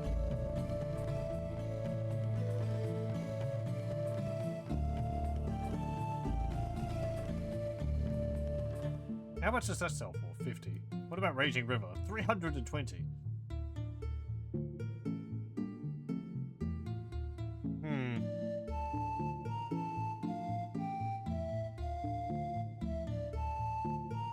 Oh, also, black's your favorite color. I quite like black decks as well. I like all the mana, all the life drain and stuff like that. And how you can have a lot of spells which are like, nah, you can't do this, or you can do this, but you'll take damage.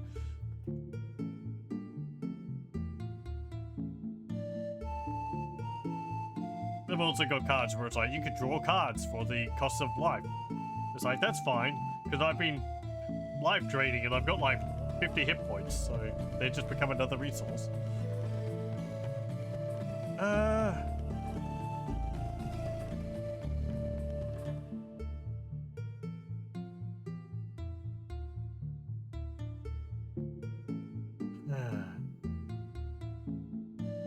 I'm gonna sell one of these.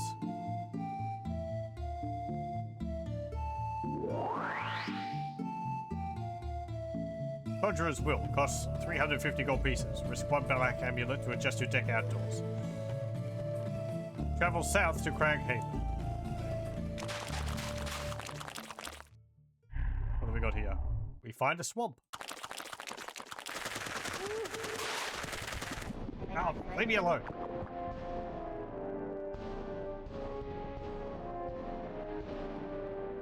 Yeah, fine.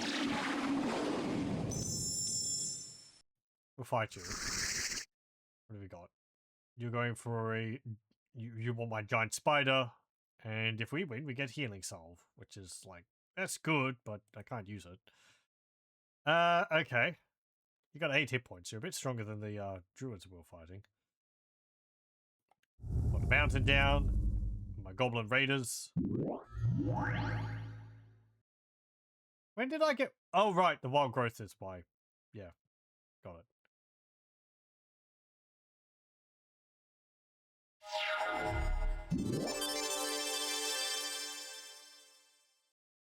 For each 1 damage enchanted creature deals, gain 1 life. Oh. Great. Effectively, my Goblin Raider can't deal damage to the enemy, because it will deal 1 damage to them, and then they'll get 1 hit point back. Or if I attack their creatures, they'll get hit points from it. Thanks. Boy howdy.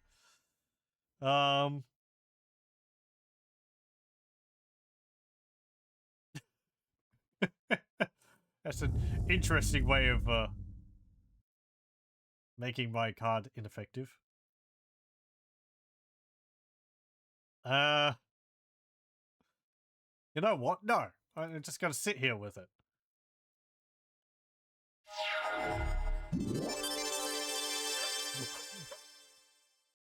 Okay, it's doubly enchanted with Spirit Link. So if it deals 1 damage, you get 2 hit points from it. Or if it, when it yeah. It deals damage, you get 2 hit points from it. What's that do? Gain 1 life when you when you cast 1 mana, or use 1 mana. Use this ability only when a white spell is successfully cast, and only once for each such spell. You should have used that before you put the Spirit Link on. You would have gained 1 hit point from it. Yeah, whatever.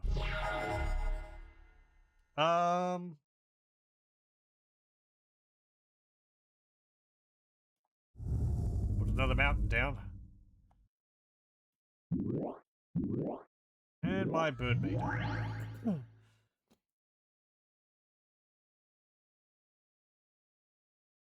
No, I'm not attacking with it. You can keep sticking spirit links on my goblins.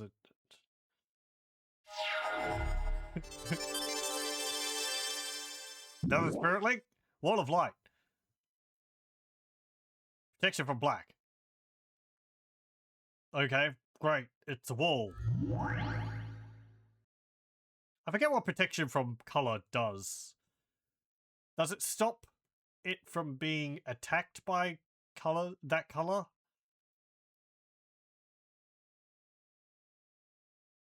Or is it like it doesn't take any damage from that color?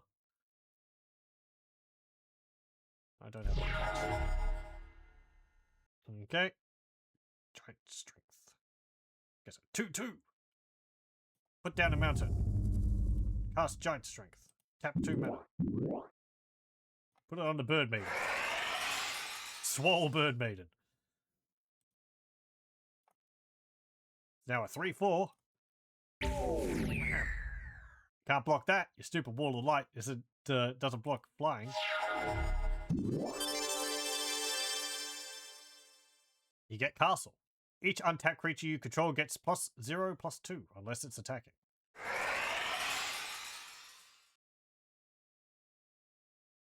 Great, your wall of light's stronger. No, I don't have it. Okay, my turn now. Fire breathing. Ooh. Counter creature gets +1/+0 until end of turn.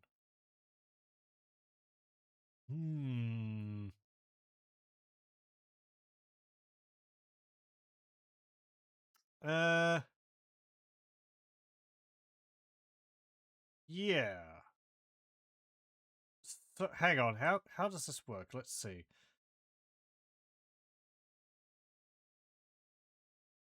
Okay, so I enchant the creature, then I use the effect on the card to buff the creature up, I think.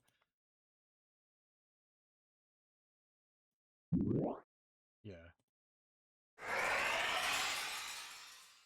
And then I activate it. All my mana. It's now a swole fire-breathing bird maiden. That's all. Attack with that. Bam! There we go. We won! Amazing! And I think we actually get multiple cards from that. Or a dungeon clue. Tower of Whim. Copy Artifact, Berserk, and Mox Sapphire. Ooh. I know the boxes are really good. They're artifacts which you can use as mana.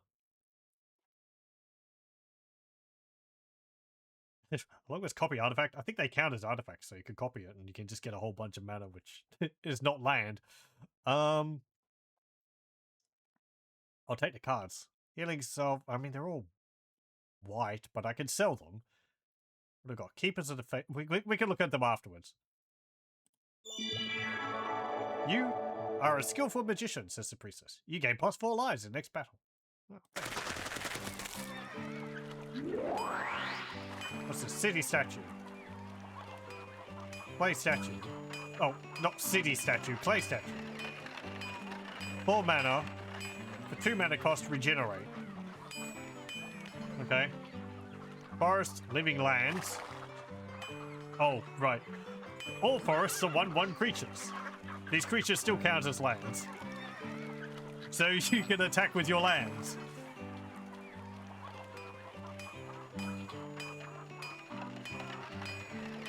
I'm gonna get another forest. I think I'm done there. Let me have a look at those cards I got. We got Instill Energy. Basically gives an enchanted creature haste. It's pretty good. It's pretty good. Keepers of the Faith. Oh, it's just a creature. Okay. 2 white magic mana and 1 mana of any color. It's a 2/3. Kismet. 1 white, 3 any mana. Artifacts, creatures, and lands played by your opponents enter the battlefield tapped.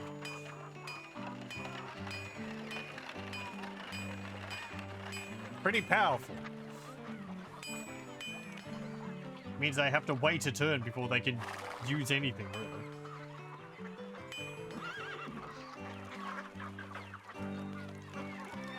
$65.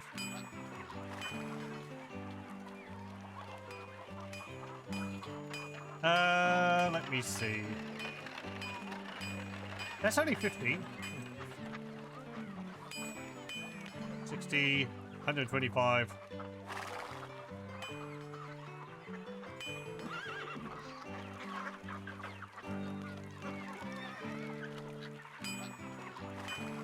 Do I have any more forests? No.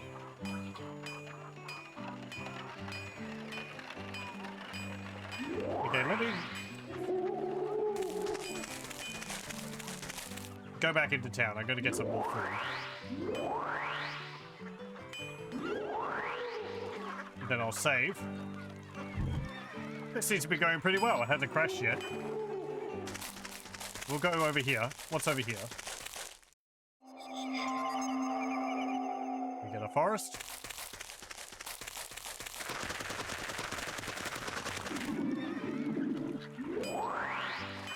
Plague rats.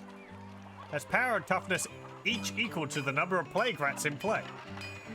Ah, yes. Delightful. This summoned hordes of rats. So fun. There's Ivory Cup. That's actually any mana, so I can put that into my deck and still make use of it. It's only when a white spell's cast. There. Okay. Raised Dead. Return target creature card in your graveyard to your hand.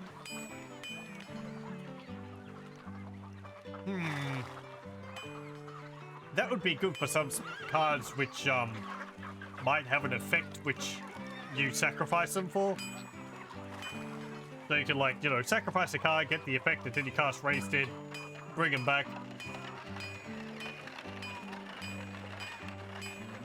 Yeah, I'll pick that up. And that. Sure, whatever. Everything. Keeper of Mardrake Forge. Another black amulet. Yeah, okay. 4 days. Where is said forge?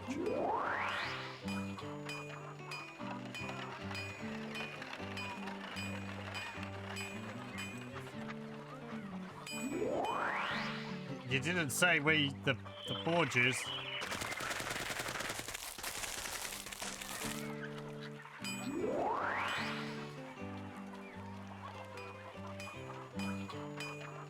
Yeah, thanks.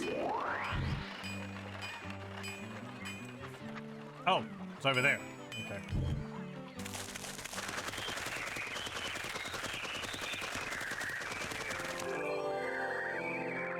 Thank you. Trade black amulet for white cards.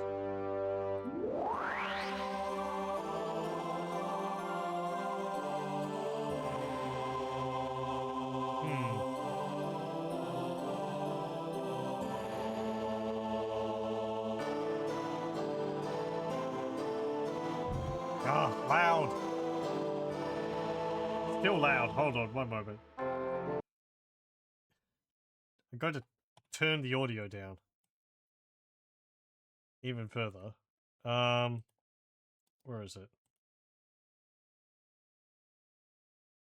Okay, there we go. Otherwise, I feel like I'm shouting over it. Okay, it's so inconsistent. What have we got here? Weakness. -2, -1. Death Grip. Counter target green spell. Play this ability as an interrupt.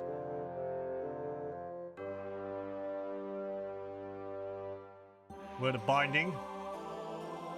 Tap X target creatures. That was the worst experience of my days, standing there helpless as they killed my whole troop.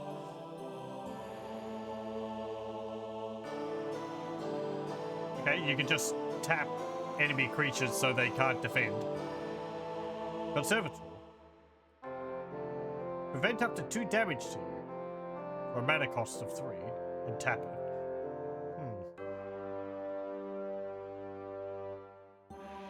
There we get another black.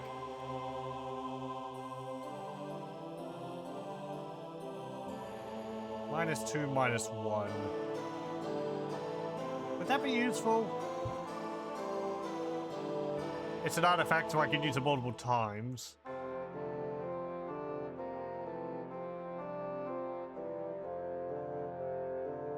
And then you pay 3 mana and you can keep it tapped. And it's basically like armor. You know, yeah, sure. Defeat the Nether Fiend, which has been menacing our village. Return here and I'll reward you with white cards. No thanks.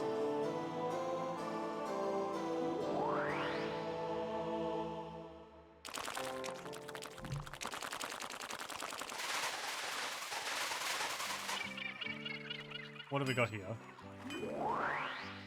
There's another swamp I'll take. Circle of Protection Green. Prevent all damage to you from a green source. Treat further damage for that source normally.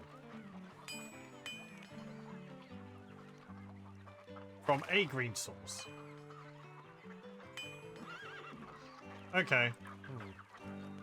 Primal Clay. When you play Primal Clay, choose one. Primal Clay is a 2/2 artifact creature with flying, or Primal Clay is a 3/3 artifact creature. Or Primal Clay is a 1/6 artifact creature that counts as a wall. For 4 mana of any color.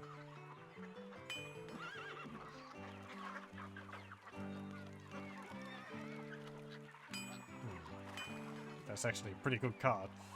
190. Twiddle. Tap or untap target artifact, creature, or land.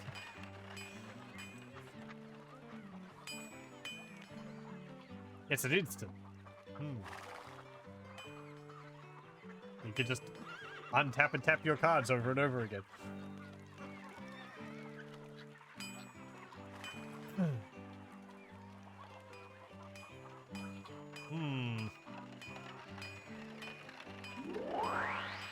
You have another quest? Defeat the Winged Stallion. No. Okay.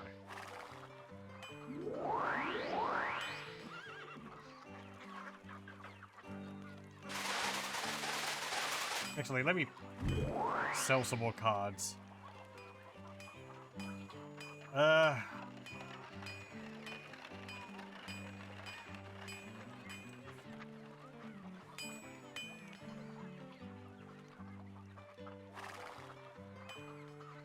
Let me see, Conservator.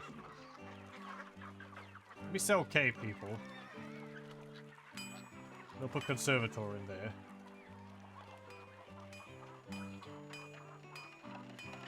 I'm gonna sell this. And fortified area. I'm gonna hold on to that. I guess that as well. That's good. But I don't have white magic for the moment.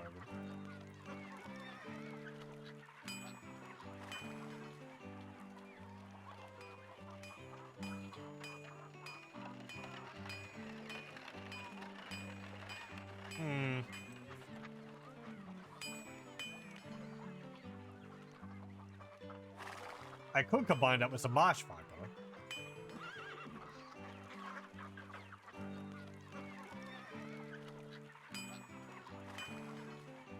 That way it would make it unblockable.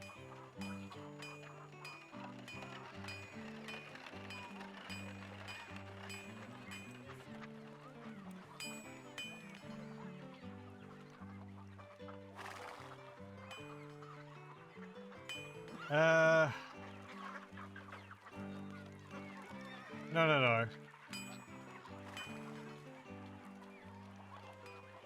Well, let me rebalance that a little. Do I want to put that in there?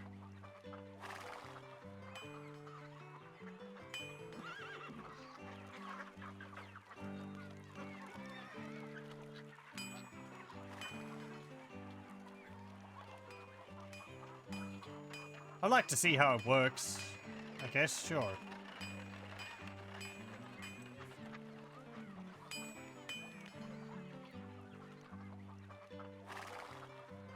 Let me take one forest out, and I'll put...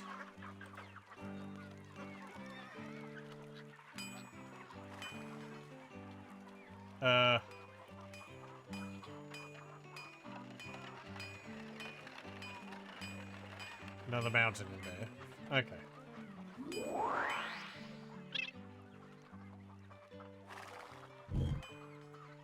Again, don't really expect me to have any... there was a news flash there.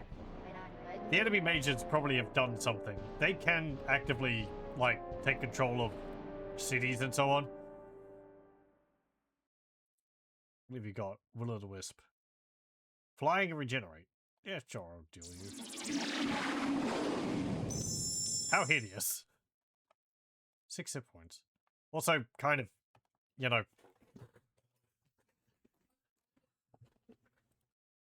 thematically... no, visually it just looks inconsistent with everything else.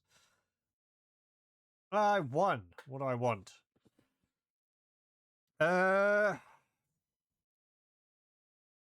Play first. Okay, let's see. I've got a mountain, goblins, wall of stone, wall of wood, giant strength. Yep. Mountain and goblins.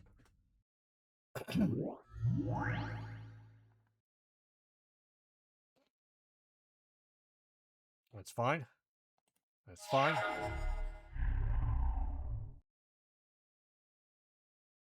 Don't have anything. Okay. Well, you just placed a swamp.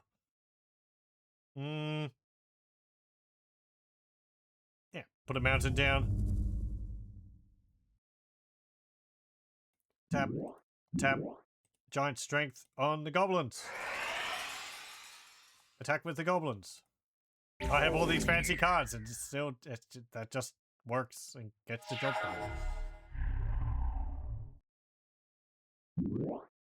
Grudge skeletons. Regenerate. Bones scattered around us, joined to form misshapen bodies. We struck them repeatedly. They fell, but soon formed again with the same mocking look on their faceless skulls. I think these are pretty good. I forget what regenerate does. Oh, I think you spend 1 black mana and they come back. Yes. Oh, I don't know. Okay, forest. Cast a Minotaur.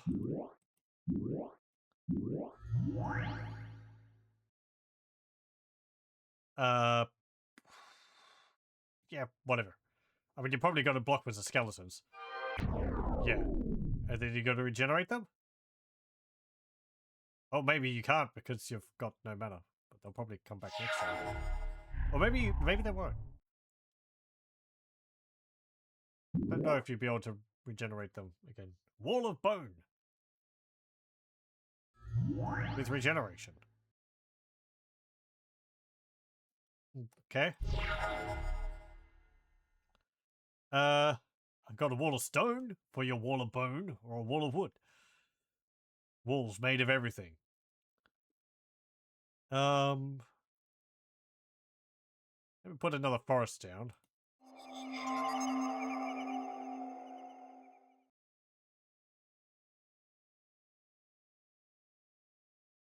Okay.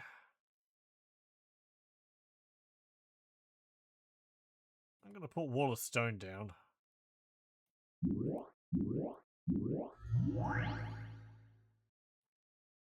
Then I'll attack with both of my creatures. Well done. You got 1 hit point left.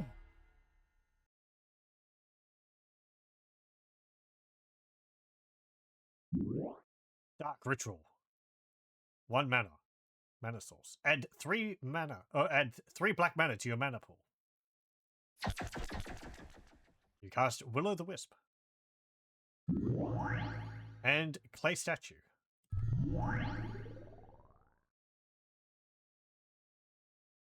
Okay. No, I don't know. Let me see. Put down another mountain. And a wall of wood.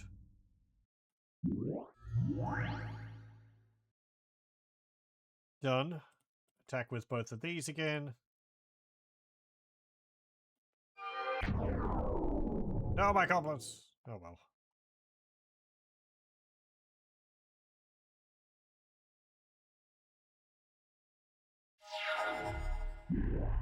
Unholy strength. +2 +1. Ow. Drain life. Drain life. Deal X damage to target creature or player. Spend only black mana in this way. Gain 1 life for each 1 damage dealt. Ow.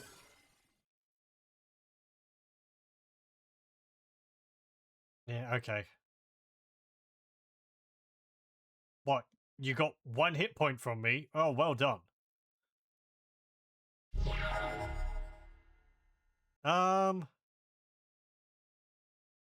Raging River.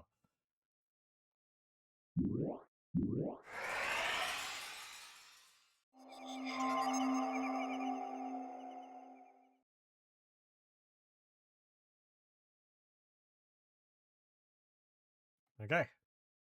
Right bank effect. Okay, and this has got flying, so it doesn't. So I can attack. Attack on the left bank. And because their creature, the bone wall, was on the right bank, my Minotaur was able to go around on the left bank and avoid their wall and attack them directly. Hey, that worked well. Yay. We can either take the cards.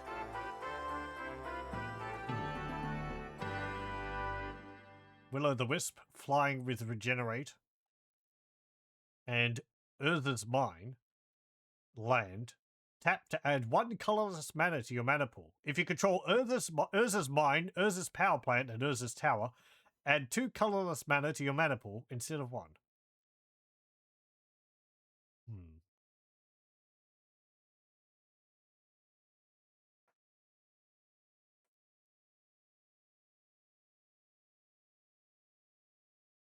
I mean, that could be useful, I guess, if I had all 3 of them. But having a land which I can tap for any color. Oh, colorless. Sorry. Not any color. I got that mixed up again.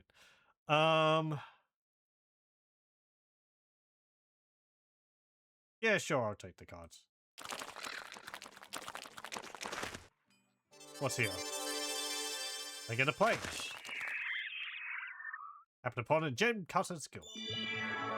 You may buy amulets for 200 gold pieces.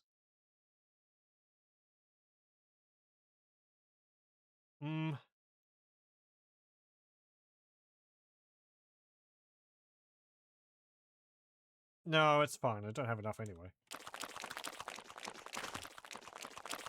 Yeah, leave me alone.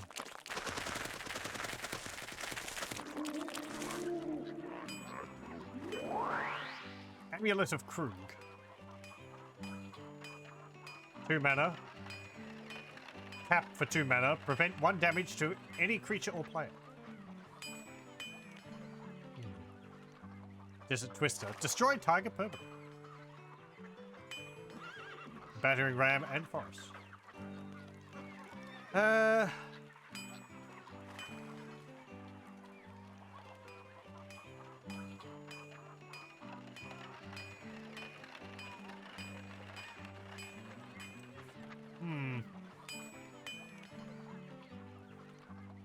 I'll take one of those, I guess.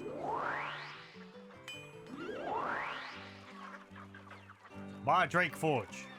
Yeah, sure, again. I'll go back over that way.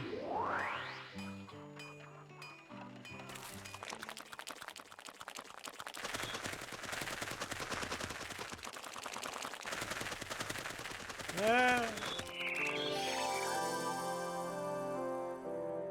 Thank you.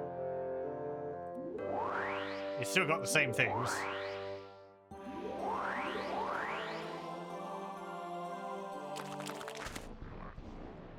What have you got? Blessing. Yeah, sure. Whatever, I'll fight you. They choose heads, and it's heads. Okay. Let's see. I've got a mountain. Goblin Balloon Brigade. From up here, we can drop rocks and arrows and more rocks. Yeah, boss, but how do we get down?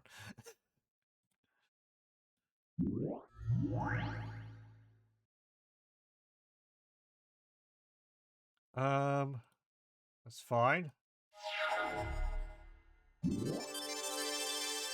Swords to Plowshares. Remove target creature from the game. That creature's controller gains an amount of life equal to the creature's power.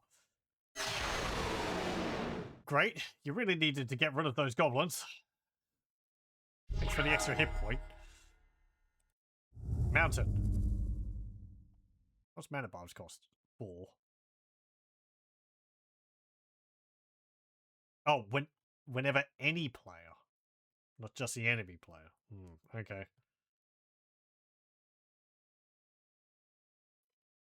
That's a bit of a problem for that. Yeah, sure. Put Raging River down.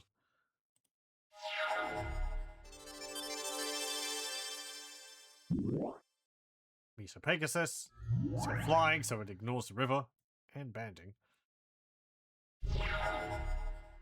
Okay, put the mountain down.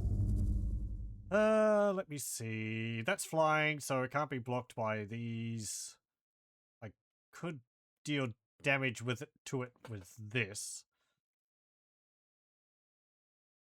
By spending the extra hit point I got. Unless I've got another Swords to Plowshares. What's it called? Yeah, Swords to Plowshares.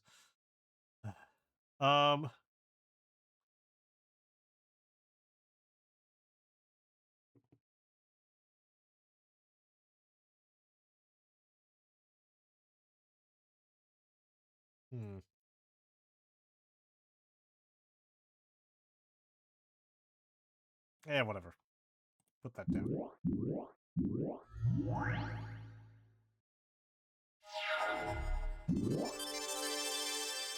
And you bless it until end of turn. So it's not a permanent blessing. No, I don't have anything. Draw a card. Hey, what? What's this? Fast effects active. Draw a card. What's that from?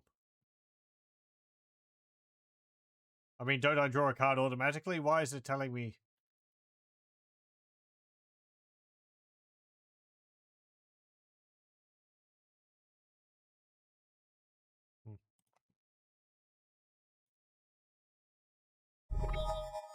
Okay, whatever.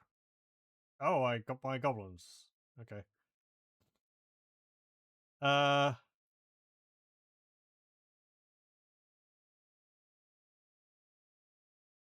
Cast Grey Ogre.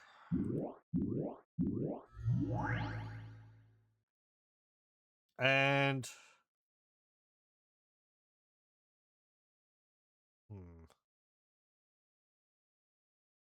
I think if a flying creature can block a non-flying creature, and I think if it does that,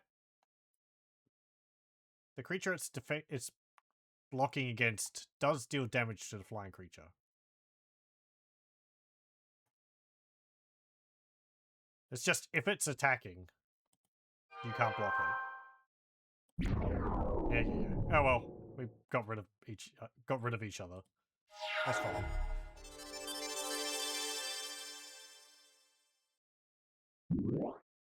Oh, the Pegasus is back.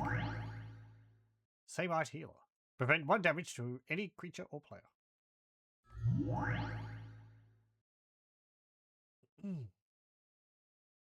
No, I don't have anything. Okay. No more mana. Ugh.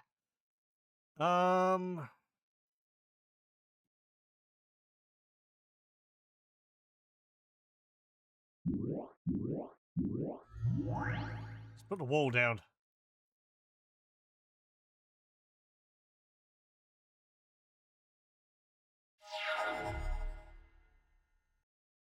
Hello, welcome. Yeah, we're casting the spells. Keepers of the Faith. And Banalish Hero. I think that's like one of all the cards which had banding. Again, a mechanic which was dropped because it was very confusing.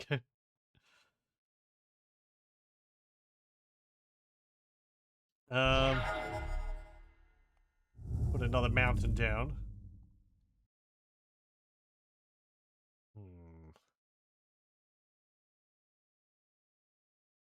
I mean, I could just sit here with mana bombs down and when just let them kill themselves.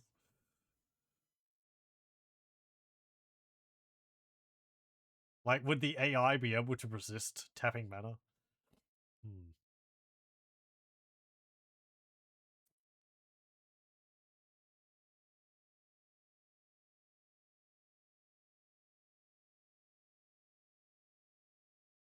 And I could use also Conservator to prevent up to 2 damage being dealt to me. So that I could cast spells which cost 2.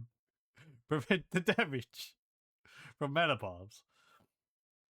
If I had a bit more mana, it would work better. If I put Conservator down, I won't be able to do anything this turn, but if I put mana bombs down, I'll be able to start taking damage faster. Banding's also kind of counterproductive. It's way better for defensive for attacking. Yeah.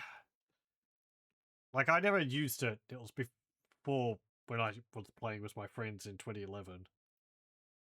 But I think the idea was that it was for like low power creatures to be able to team up to take down bigger creatures. So you'd have like 4 or 5 1/1s, and they'd be able to take down like a large 5/5. But it was confusing on how it worked and its wording and all that.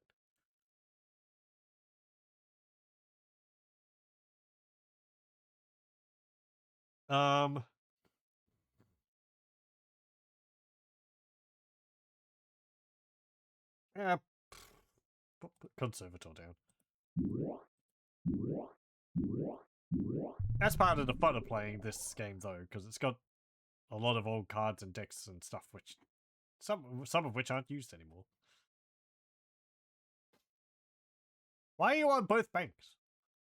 You can be on either the left or the right. You can't be on both.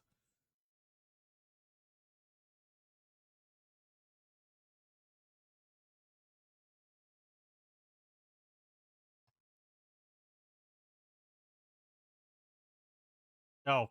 Ugh. I didn't. Whatever. Tornos's Weaponry. Choose not to untap Tornos's weaponry during your untap phase. Tap for 2 mana. Target creature gets +1/+1, as long as it remains tapped. Okay, you're just buffing up your Pegasus.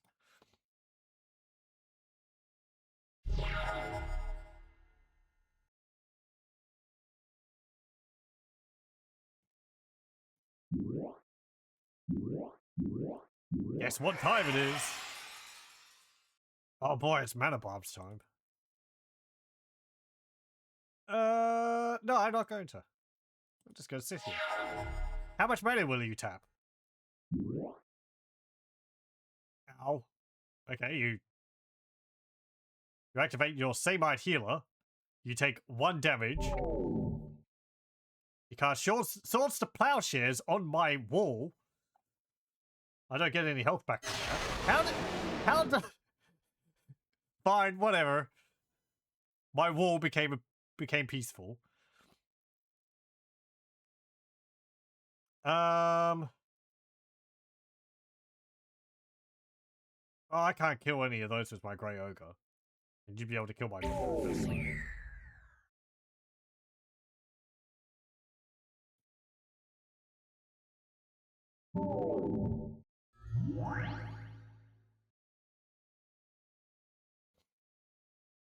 That's a fine. We got 3 hit points left. I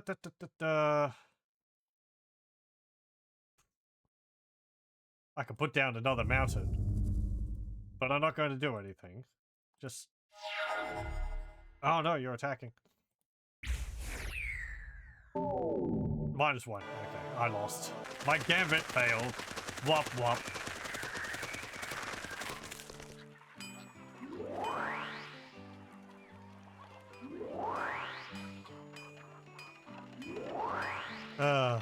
What have you got?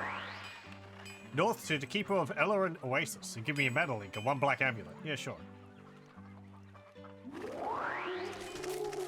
No, leave me alone. Frick. Undead Knight. Hypnotic Spectre. Pay you 40 gold. Leave me alone.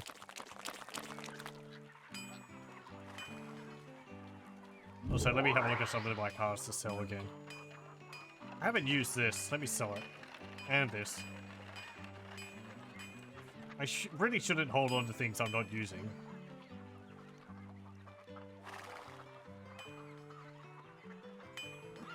For people joining, I am playing a Shandalar version, which is like Shandalar 2012. There's multiple versions available, quite a few of them. This one, I believe, is pretty close to how the game was originally.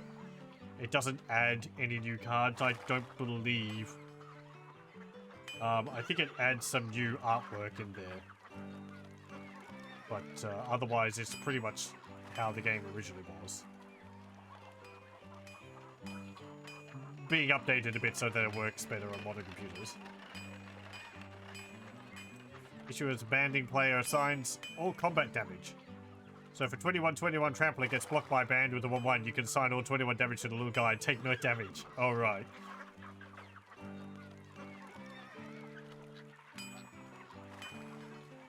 Yeah, there's some videos on YouTube which I remember watching one which explains it quite thoroughly.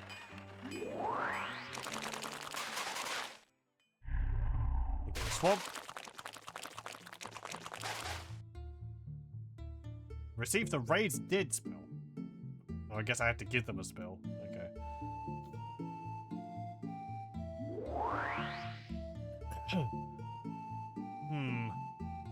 Don't really want any of those things.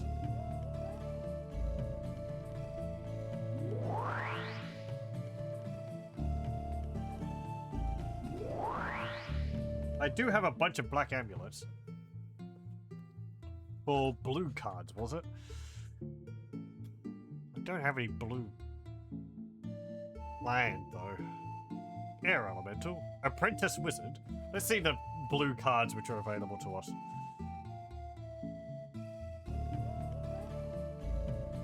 Tap for 1 blue mana, add 3 colorless mana to your mana pool. Azure Drake. No. Okay, I can't use the keyboard. Clone. Clone comes into play as a copy of target creature card or token creature. Dandon. Island Home. This creature cannot attack unless defending player controls any islands. If at any time you control no islands, bury this creature. Devouring Deep. Island Lord. Drowned.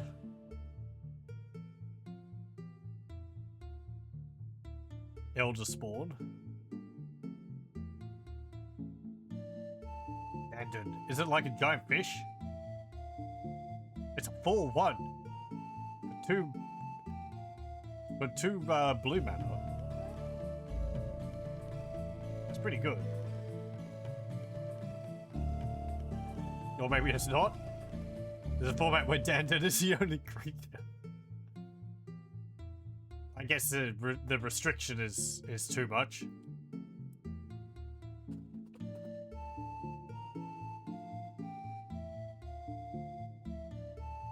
That seems pretty good. It's like, it's crap. Like I know. What's this? 3 blue, 4 mana, During your upkeep, sacrifice an island or bury Elder Spawn, and it deals 6 damage to you. Cannot be blocked by red creatures. Oh, great. Okay. Flying men. Yep, it's a guy on a magic carpet. Ghost ship. Gets regenerate. Giant tortoise. Island fish. Desconius. Island home again. Untap island fish. Use this ability only during your upkeep. Leviathan. 10-10. You think that's big? Well, there's like, oh, what's like a classic one? Primordial worm or something. And it's like, it can just be like, there's one that like doubles in size every turn or something.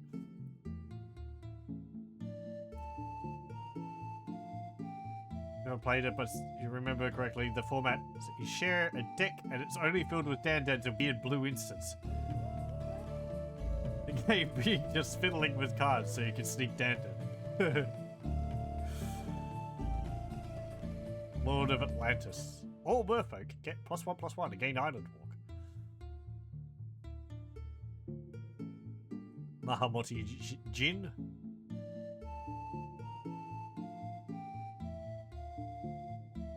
Merchant ship. If it attacks and is not blocked, gain 2 life. That's interesting. It doesn't deal damage, but it gives you life. Also, can't attack unless you control islands. Merfolk Assassin. Destroy target creature with Island Walk. Merfolk of the Pearl Trident. Old Man of the Sea. Just literal old man.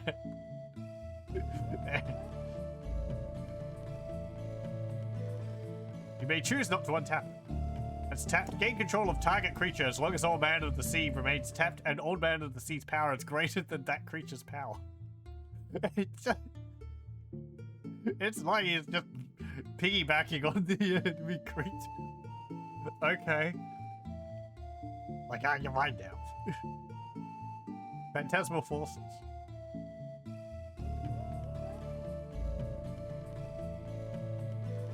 Phantom Monster. Pirate Ship. When tapped, deals 1 damage to target creature or player. Prodigal Sorcerer. Tap, deals 1 damage to target creature or player. Psionic Entity. Deals 2 damage to target creature or player and 3 damage to itself.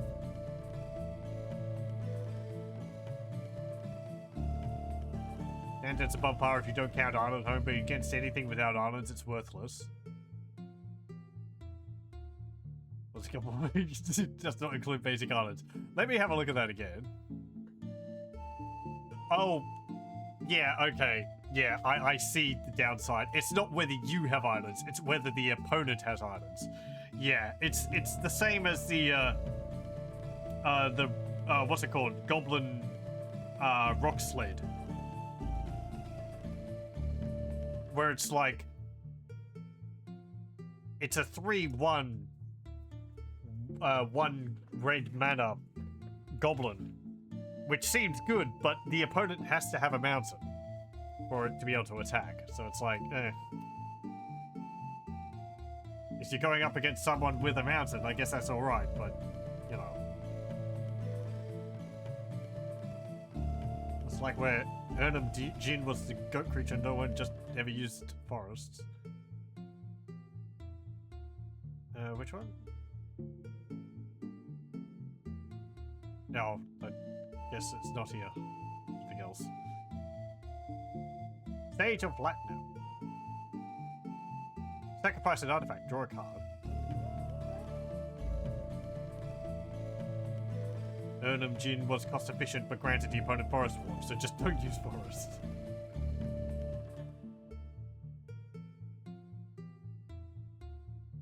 Sacrifice an artifact. Draw a card. I mean... Sea Serpent. Island home again. I guess the idea was that you're theming your deck around having like a whole bunch of islands and sea. So it's like, oh, I've got a navy and all these sea creatures. And anyone who steps into the sea is going to be dead. I don't think the game's really like that now. Things are a lot more abstracted. You're not really like building up kingdoms. Segovian Leviathan.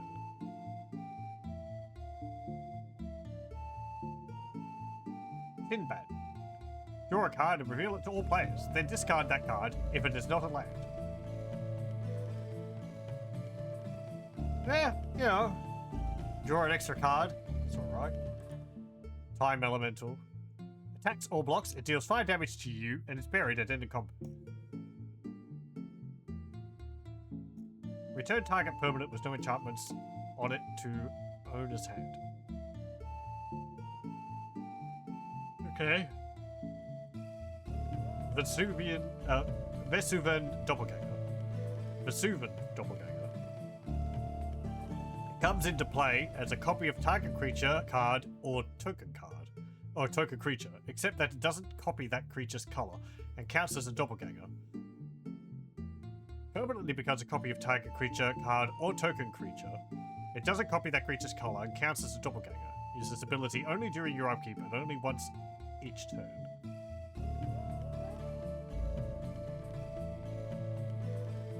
Okay.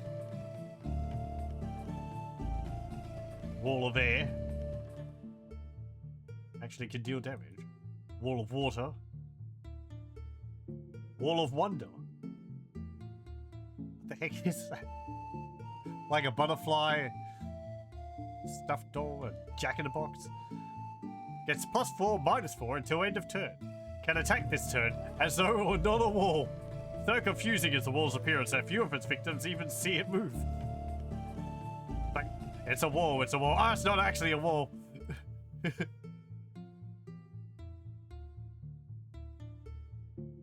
No idea what the meta game is for this game. Have a soft opinions. Well, there's, as far as I know, there's no real restrictions on how you can build your deck in this game. You just get cards, build your deck however you want. So you can build broken decks in this. Segovian Leviathan being so weak was like excused by a miniature plane where everything is pint-sized. Oh, for a Leviathan? 5/3/3, yeah. And Island Walk. Water Elemental. Water Worm. If they control any islands, they get +0/+1. Zephyr Falcon. Flying. Attacking does not cause Zephyr Falcon to tap.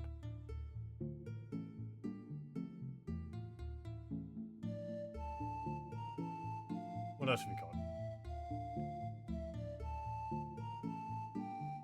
So yeah, you can see like there's an island, tropical island, tundra. Counts as a plains and an island. Underground sea, as an island and a swamp, and a volcanic island. These are good for bridging over into multiple colors because they count as either or.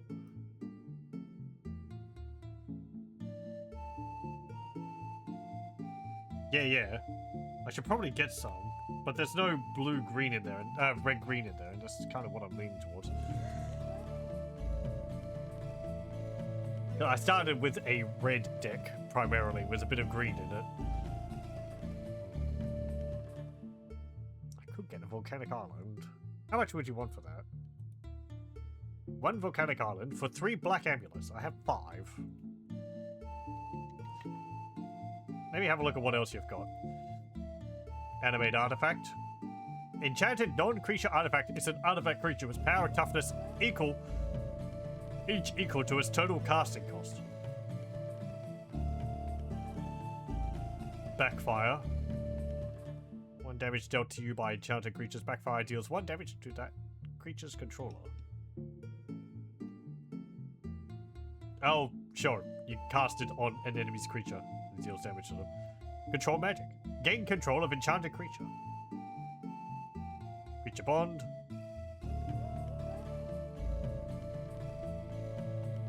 Okay, an enchanted enemy creature. If it's put into the graveyard, they take damage equal to its toughness. Energy flux. All artifacts gained during your upkeep pay 2 or bury this artifact. Erosion. During the upkeep of enchanted land's controller, destroy that land unless its controller plays 1 or 1 life. 1 mana or 1 life. Feedback.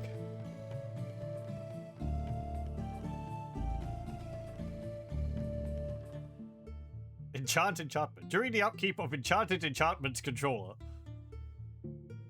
feedback deals 1 damage to him or her. That's a little confusing.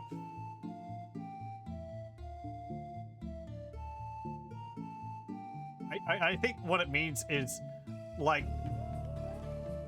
say they have giant strength on a creature, you enchant that enchantment with feedback. So this is piggybacking on the back of, like, giant strength, and they have to, and that it deals 1 damage to them. So while they're also paying the cost of, like, well, you know, while that creature is buffed with giant strength, they're taking 1 damage from it. Fish liver oil. Enchanted creature gains island walk. I curse you with this. Flight. Very simple, very good. Flood. Tap target creature without flying. Gaseous form. Invisibility. Cannot be blocked except by walls. Life tap. I don't think walls are really much of a thing anymore, are they? Whenever any forest target opponent controls becomes tapped, gain 1 life. That's pretty good. Phantasmal terrain. Enchanted land is a basic land type of your choice.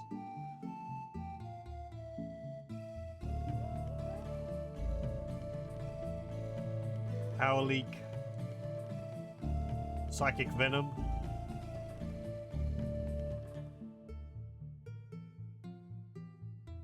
Relic bind. Play only on an artifact an opponent controls. Whenever enchanted artifact becomes tapped, target player gains 1 life, or relic bind deals 1 damage to target player. Stasis. I love the artwork. Each player skips his or her untapped phase. During your upkeep, pay 1 blue mana or bury stasis. Deal artifact. You gain control of that artifact. Sunken City. All blue creatures get +1/+1. Unstable mutation. Enchanted creature gets +3/+3. During its controller's upkeep, put a -1/-1 counter on enchanted creature. So it starts off strong and it gets weaker over time. Acid Rain. Destroy all forests. Amnesia. Look at target player's hand. That player discards each non-land card in his or her hand. Daphne's Restoration. I just like looking through the cards. I'm sorry we're stuck on this, but it was fun seeing all of them.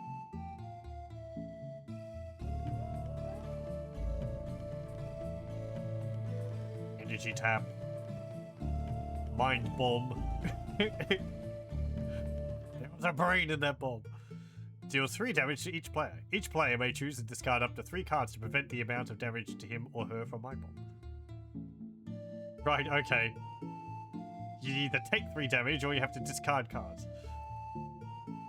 Blue tends to be focused on causing the other player to discard their cards. It tends to be like attacking their lands or attacking their deck directly rather than creatures. Walls exist, but their importance has been replaced by the defender keyword. Okay. Return target artifact card from your graveyard to your hand. Transmute artifact. Volcanic eruption. Destroy X target mountains. And whimsy. Play X random fast effects. Instance. Boomerang. Jump. Gains flying until end of turn. Mana short. Tap all lands target player controls. That player loses all the mana in his or her mana pool. Psionic Blast. Reset. Untap all lands you control. Only during any opponent's turn and only after upkeep. Riptide. Tap all blue creatures. Siren's Call. All other players' non-war creatures that do not have summoning sickness must attack this turn if able. And end of turn, destroy each of those creatures that did not attack this turn. Twiddle. And unsummon. What about interrupts? Counter spell. Absolute classic. You counter the spell. And it can be countered, this can be countered as well. So you can counter the counter the counter spell. It just keeps going on. If players wish. Force Spike. Magical Hack. Change the text of target permanent or spell by replacing all instances of one basic land type with another. For example, you may change Swamp Walk to Planeswalk. If the spell targets a permanent, play it as an instant. Yes, my giant fish creature can now only go through mountains. Power Sync. Remove Soul. Sleight of Mind. Change the text of target permanent or spell by replacing all instances of one color word with another. You may change non-green creature to non-red creature. Perfect mate for Dandon. Spell Blast. And Thought Place. Target permanent or spell becomes blue permanently. Okay. Did you have anything I want, really? No. Beat the Sedge Beast. No thanks. Okay.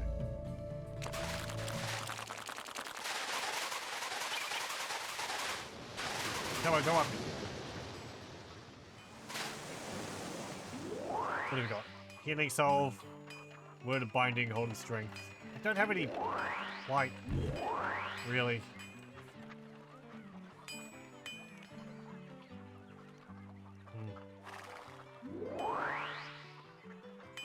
One blue amulet. Yeah, sure. Witch. Okay. Where's the witch? Is it this witch? Diabolic Machine. Regenerate.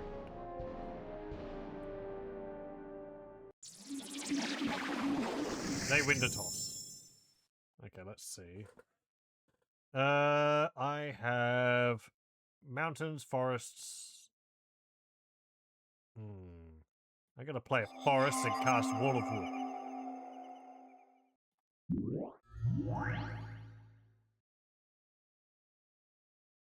Healing Soul is terrible. Really?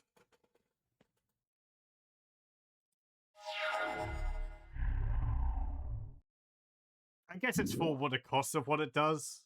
I'd imagine black would have some better health regeneration things.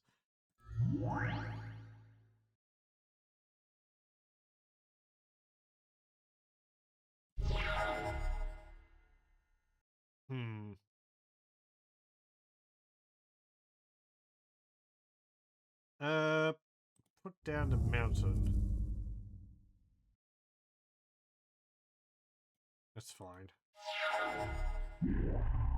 Unholy Strength. Well.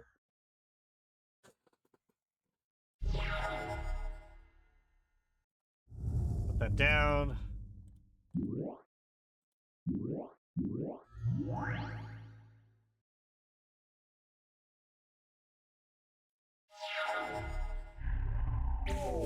Okay, great. Walking Dead. Regenerate Walking Dead.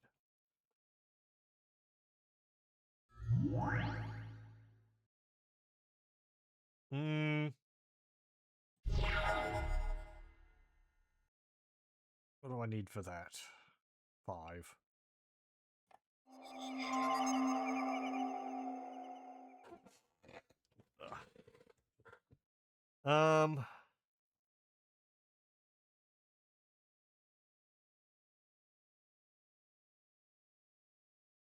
Unholding strength does what? 2-1. Right. Because that was a 0. Oh, I could have killed my Minotaur. But you can block it with this. I'll put Conservator down.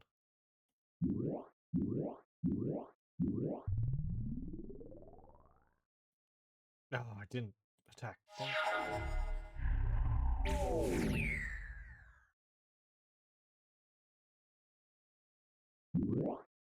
Drudge skeletons. Dark ritual. And clay statue.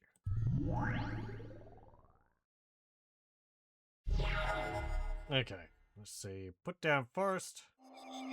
And it boars. Which are very expensive for what they are, really. Well, I feel they are.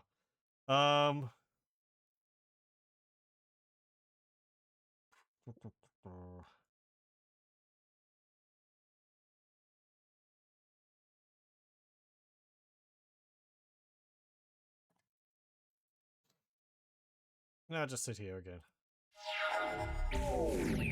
Ow.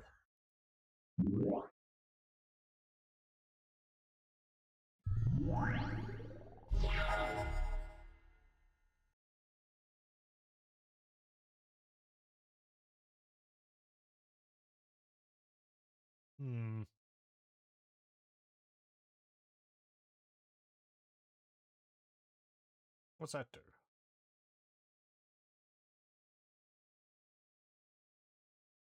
Oh, it's the same card, just different visuals. Okay.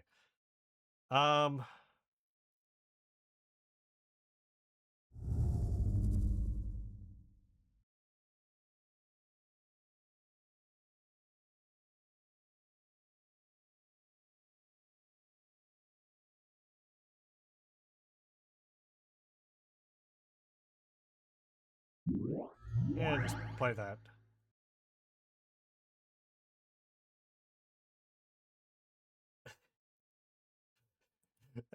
Sure.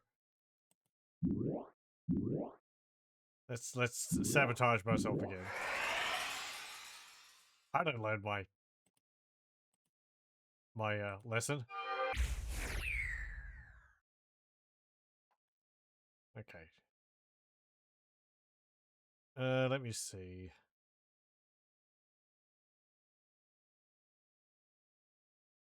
Oh, well, does it matter? Not really.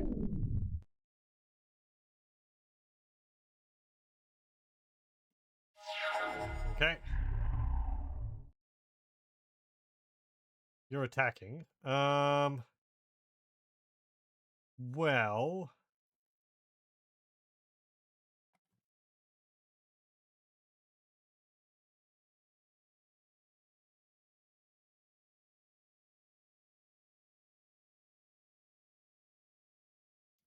that's flying, so I can't block it. I can block that. I can block that and you'd kill it. But I wouldn't kill you.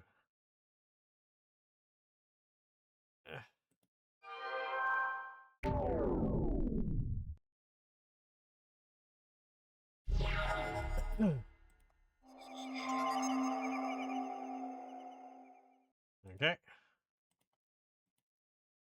Back with these two. Hey, you let that through. Okay. Asp's Legacy. Wow. I guess maybe you're in a bit of a situation, because it would have been... Either you would have, tapped a mana to prevent the damage, but if you tapped the mana bars would have hurt you anyway. So... I managed to blunder my way into giving them a no-win situation. Amazing. I got a diabolic machine. 7? 4. Let me regenerate. It is colorless. And rare bad moon. One black and one any color. All black creatures get +1/+1.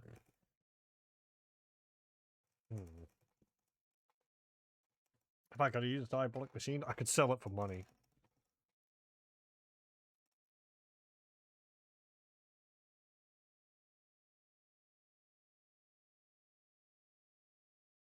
It's an artifact creature, which would also help it play into other things. Yeah, I'll take the cards. Newsflash: the evil red wizardess taps Amanaxis Tavern. She needs 2 more mana taps to cast a spell of Dominion. Your mana tap here is lost. Okay. Well. So these are the wizard we've been trying to defeat. I think there's little details here, like these skulls mean how many of their creatures have been killed. And maybe the red dots also? I'm not too sure. Well, Necromancer.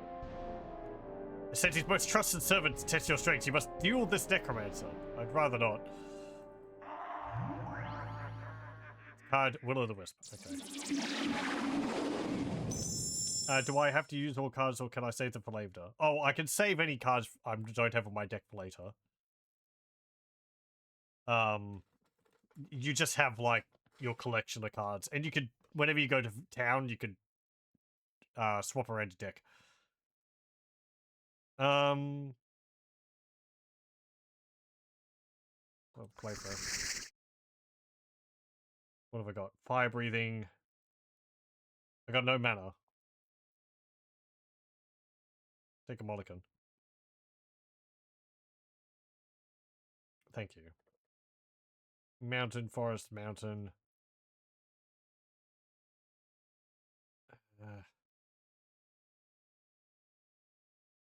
Yeah, put the forest down.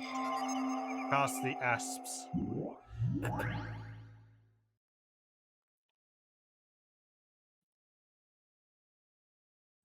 Okay. He casts Mox Jet.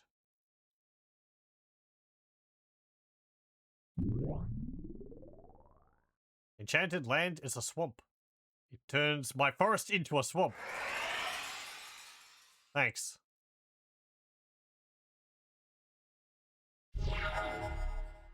Oh no. Let me see. Like regeneration, he's putting his head back on. Put a mountain down. Attack with the asp. It's he activates regenerate on it, I believe.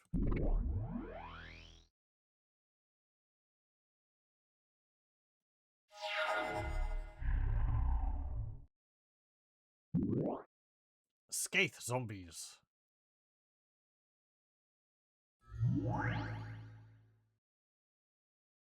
I don't have anything. Put that down. Put down the Minotaur.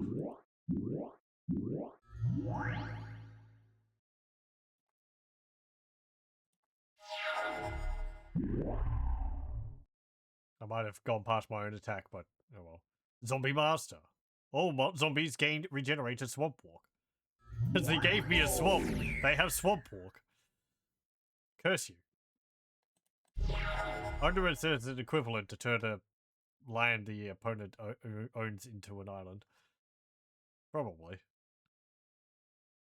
Yeah, cast Giant Strength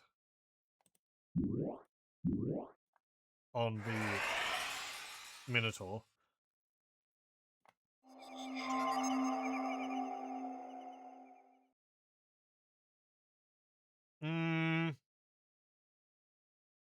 Giant creature.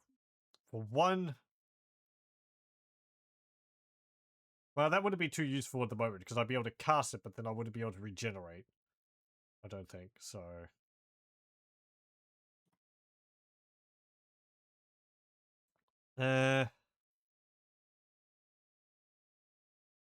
That's tapped, so that can't block.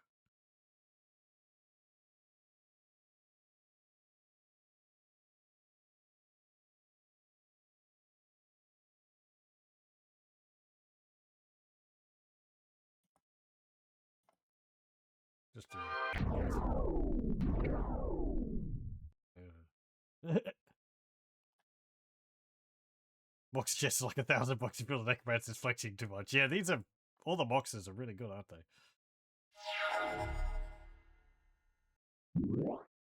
Bad Moon. I just got that. Enemy dead on...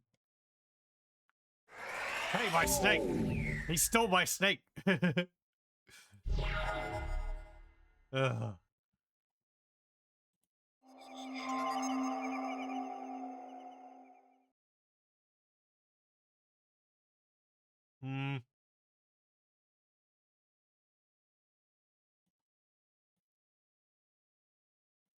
Let's see how this works.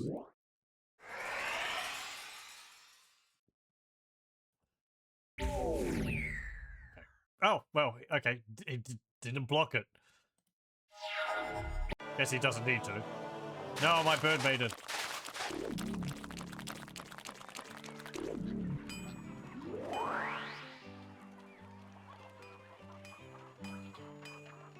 Oh, I shall reveal to you the secret deck of any black creature.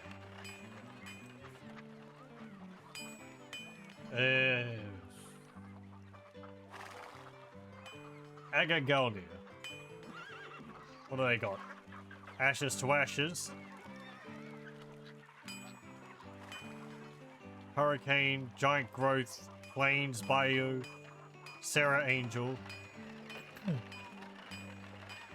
Jade Monolith, Swamp, Forest, Healing Salve, Swamp, Onulet,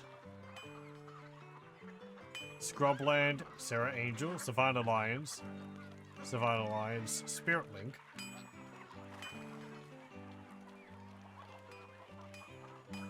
Yep. Gem Bazaar.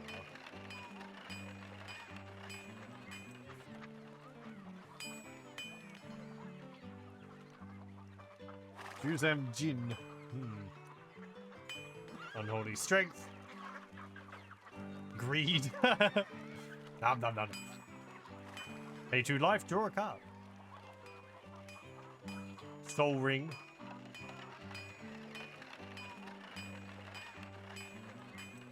Sengi Vampire.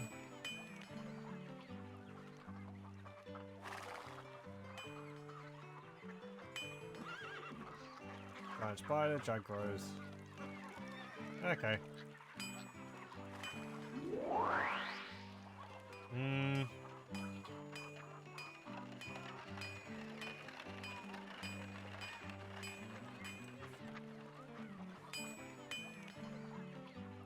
You know what? Yeah.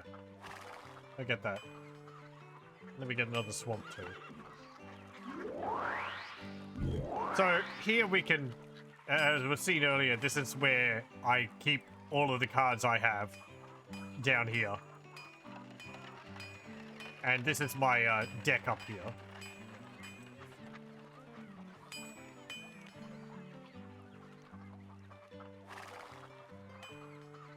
So I can swap it around here.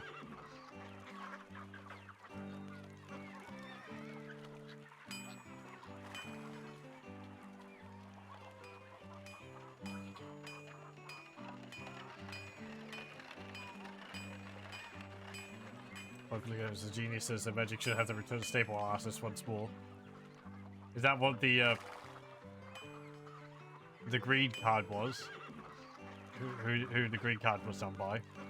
I do like the artwork on some of the older cards. There's a funny sort of... I don't know. I like the cartoony nature of some of them.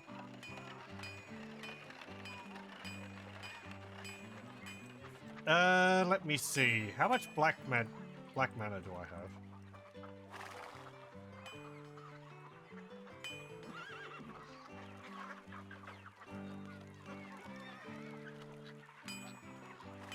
have? Six.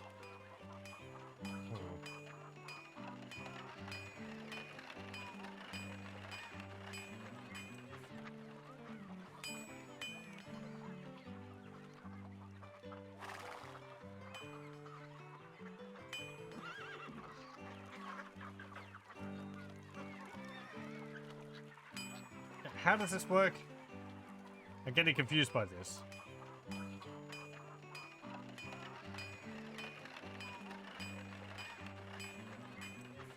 Okay, so I want to see black. No.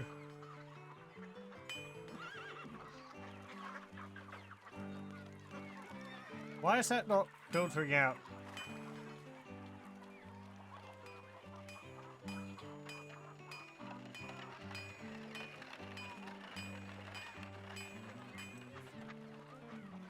Oh, okay. These are like all part of one group. So you can't like filter the lands by color. Okay, I understand. Lands are colors. Right, okay. That's a little counterintuitive, I guess, because you'd think they would have color, but because they give that color, they give matter of that color, but anyway. I guess they themselves don't have a color. Because I don't have a mana cost. Anyway, so what would I gain if I swapped over to black at the moment? Not much. I don't really have much in the way of creatures. Do I want it regeneration? I don't think so. I'm gonna put that in there. And that. And this is mine.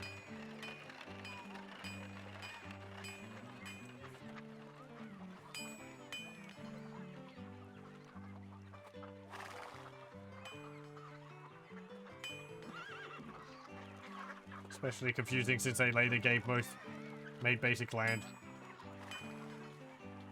They gave colorless mana, and they made colorless a color. Yeah, I think I was corrected on that earlier by Lothar. Because I kind of like think like colorless is like, oh, it's every color, but it's not. Like, it's its own thing.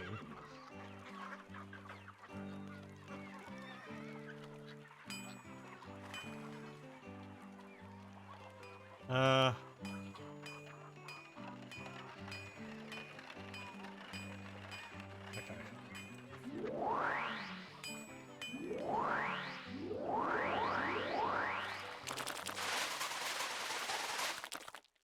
What do we get here?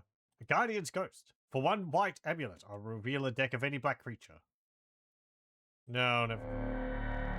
I get an underground sea. Be tapped to produce blue or black.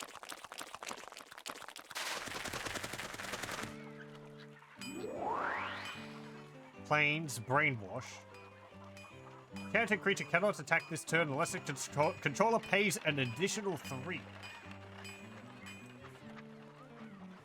Holy Armor. Needs white mana though, and I don't really have that. Let's go up here.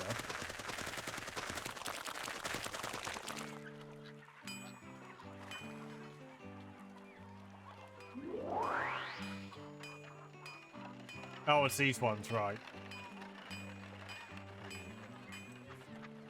Let me get another swamp.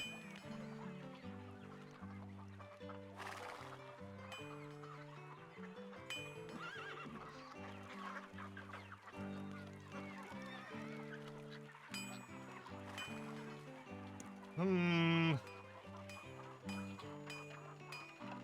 what's this? Cost 5. It's an artifact. And you pay 5. And you just get wasps. That's kind of a lot, though. As funny as it would be.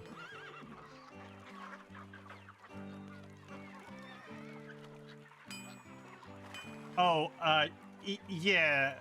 The decks are based on, like, where I am.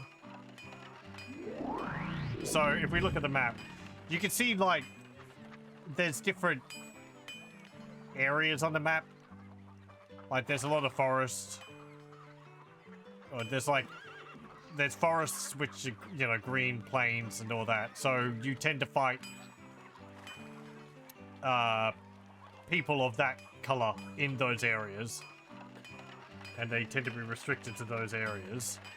Though, I think if they have, like, a multicolor deck, they can move beyond that area into, like, a shared area. So, like, if it's black and white, they'll go into plains areas as well. Because there's, like, a landmass which we're exploring, though I haven't explored much of it.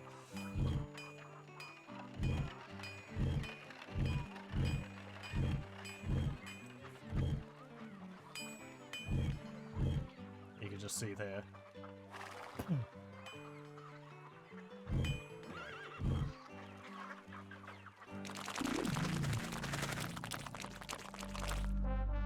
What do we got here?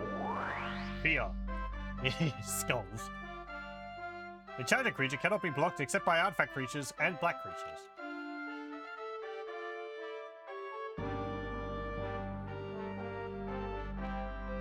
Dark Ritual. 1 black mana, add 3 black mana to your mana pool. Sure. And that. I'm gonna sell some of my cards again. I'm gonna sell this Goblin Rock Sled. And, yeah, the Healing Salve.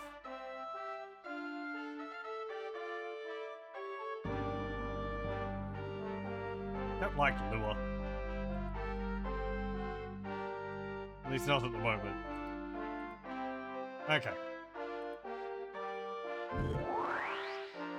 Let me see.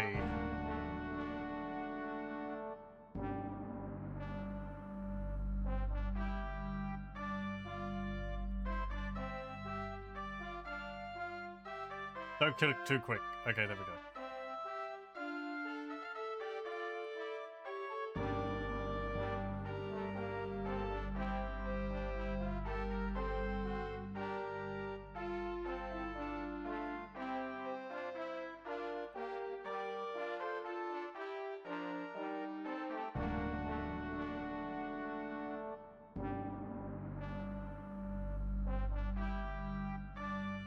Okay.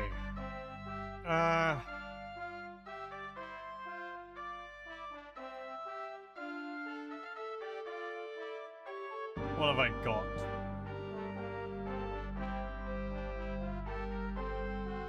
Well, it would be a 1/1, which I guess I could increase by a +1/+1 with Bad Moon. Will-o'-the-Wisp seems good. Doesn't deal damage, but with Bad Moon, it would be able to deal some.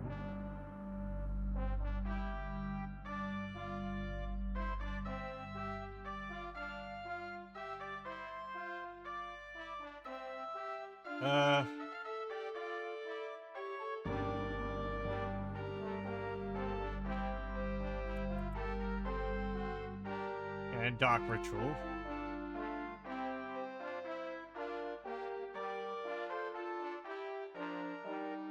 I'll put Plague Rat in.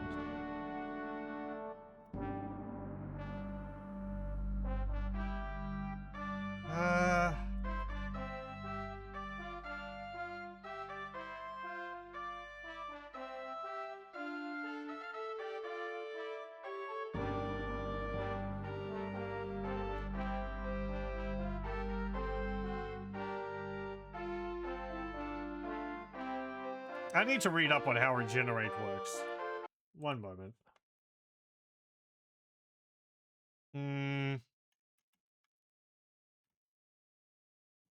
Let me see.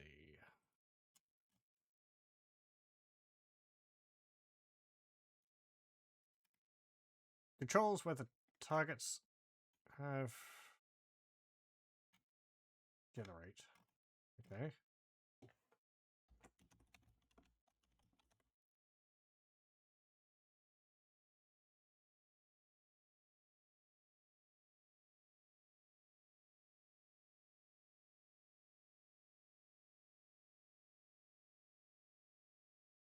Stats removed from combat removes all damage counters. Let's see. During damage assignment, players may use interrupt or fast effects that prevent, redirect, or heal damage or regenerate. Okay. Regenerate. Similar to healing in that it repairs damage already done. A creature going to the graveyard due to either lethal damage or to a destroy effect can be saved by regeneration.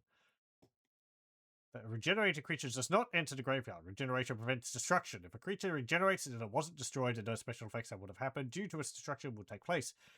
Regeneration also allows a creature to ignore all of the damage it has taken so far this turn, and regeneration taps the creature as a side effect if it wasn't already tapped. Regeneration can only be used during damage prevention and only on a creature that is going to the graveyard. Okay. Right.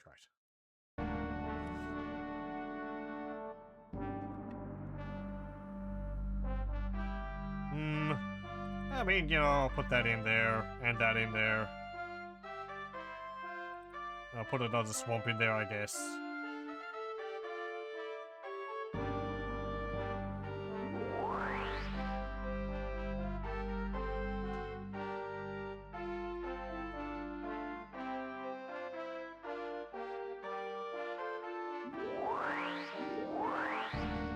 Okay. Oh, it's a druid. My Urza's mine for your crawl worm. Sure.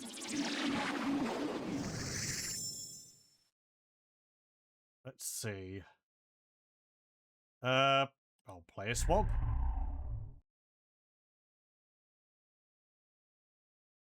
I guess. I should have played the mountain. I thought my rats were cheaper than that. Let me play my mountain. And then my goblins.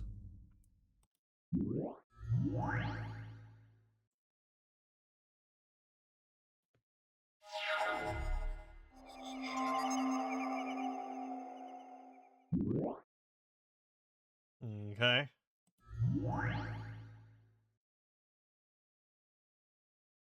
No, I don't have anything. Okay, so then I could do mountain. Then my plague rats. Go rats! Yeah, attack with the goblins. Whatever, you gotta block it? You blocked it! You're not smart. You shouldn't have blocked it. Taken the damage. Because the goblins are cheap. Lay Druid. Untap target land. Ooh. Useful. That's a cute little rat. I don't have anything. Giant strength. I can make my plague rats strong. Swole rats.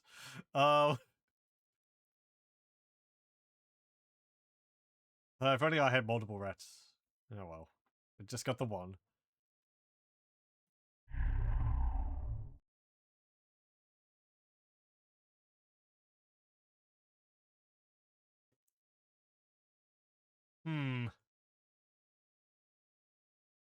I will cast Giant Strength on my plague rats. Because that's the only creature I've got. Go. Very good. Instill Energy. Enchanted creature is unaffected by summoning sickness on Lage Road. Untap enchanted creature. Oh, interest. Yeah, okay. I think he's like... Why? Why are you casting Giant Growth on my plague rats? Again, like, you've made them a 6/6. Why do you keep targeting my guys with the buff?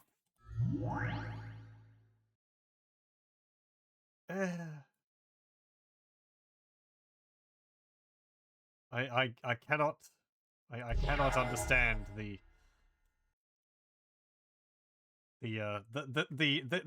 clearly superior and extremely complicated plays of the computer. He wants the biggest rats. Well, I do too, so our goals align.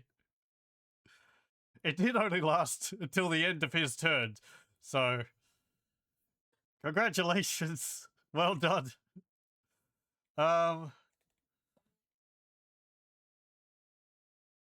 Yeah, just for that.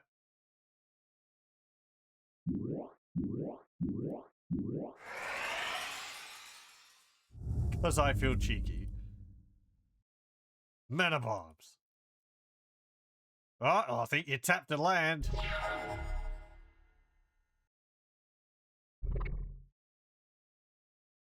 Maybe.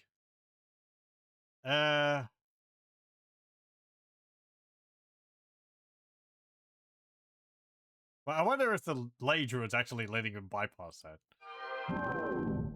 Giant growth on my plague rats. You're really not targeting the right unit there.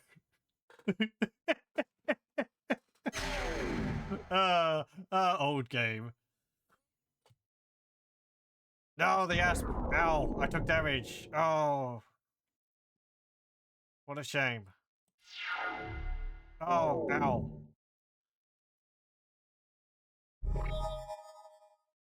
Okay, actually, the Asp Legacy is causing a bit of a problem for my mana bombs because they're going to take damage even if I tap it.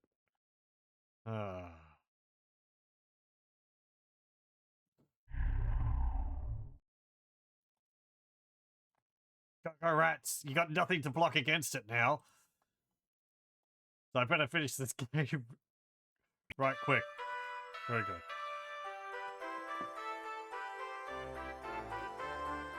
We get a crawl worm and a crumble. Bury target artifact. That artifact's controller gains an amount of life equal to its total casting cost. I'll take the cards. Won this amulet. I got a green amulet.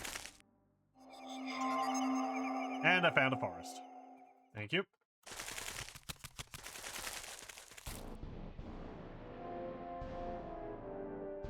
Wall of Swords. It's a flying wall. Huh.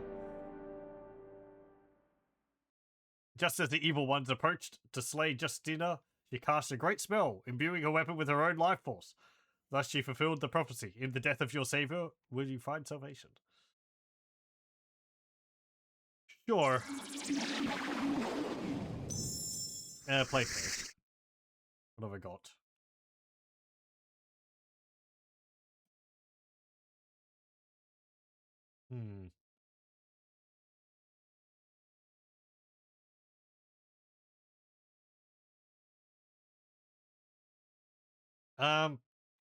I mean, yeah. I guess I'll play that. I could tap it. Can't I? Oh, never mind. I think I did that wrong.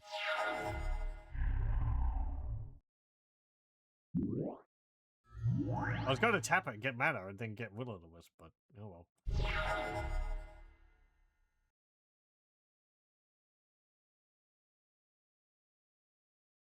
Oh, Will-O-the-Wisp. Oh, it's colorless. It's not. Yeah, okay. There we go. Oh no, it's a wisp off.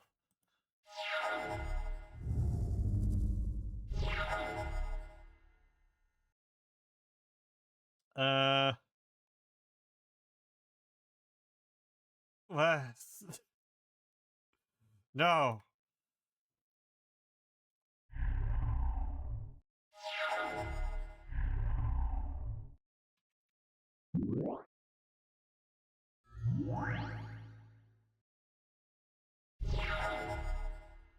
Okay. Let's see.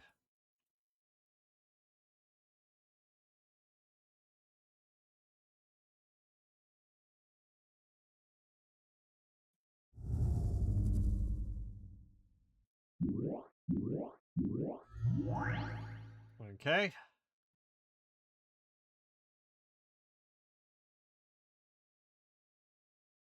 No, that's fine. We're just... I'm not intending to, like, mirror them. Giant strength on the will-o-wisps.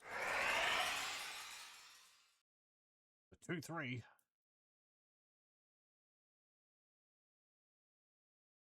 Wait.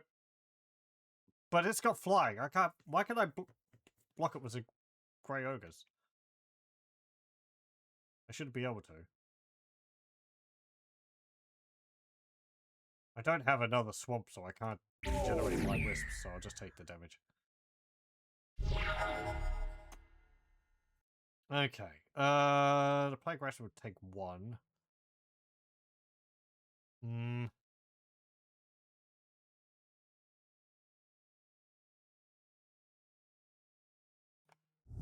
Play a mountain.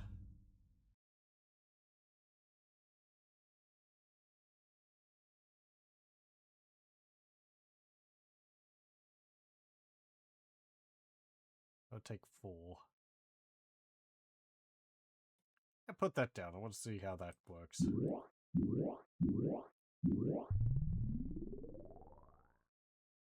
Okay.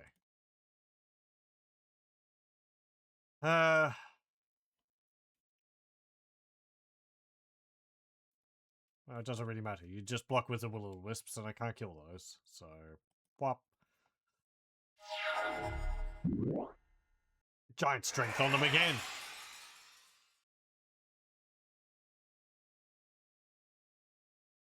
Yeah, right. Thanks. I should have done that.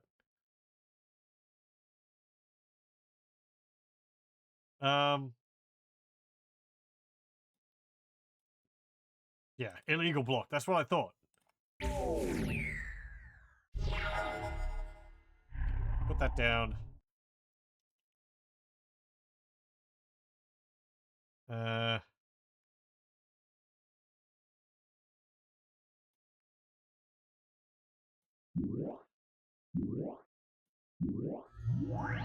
Put the plague rats down.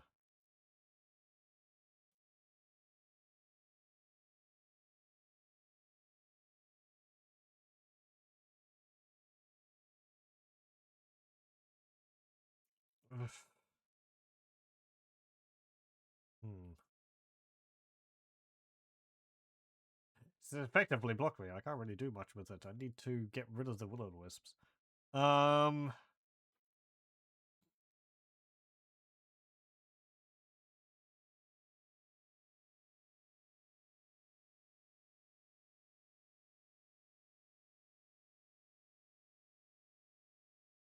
No, I'm just going to sit here again. I can't really do anything.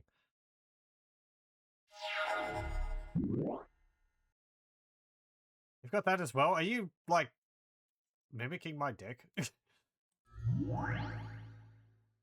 When do I do that? Oh, maybe just when I take damage.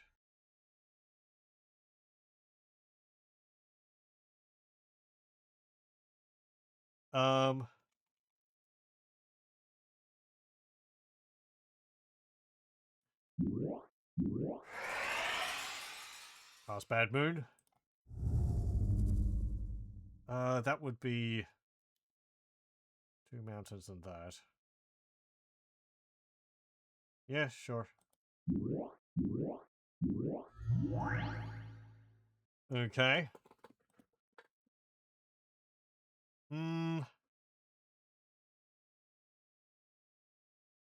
Still can't really do anything.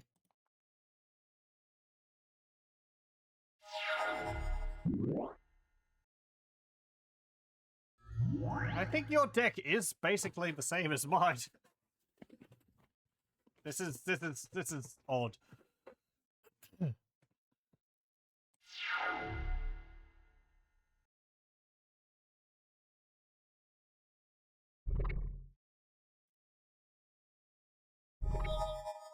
Goblin Balloon Brigade. Okay.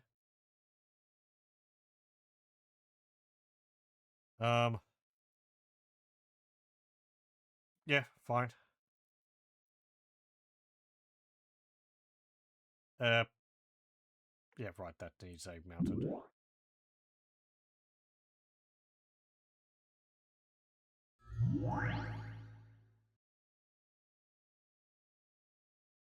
Okay.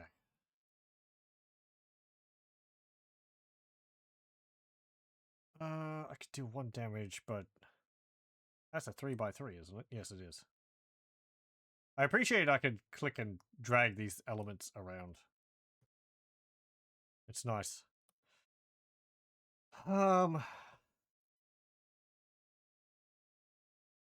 Oh, right. Yeah, okay. Yeah. It's not just the rat I own, it's all rats. So they're buffing each other. And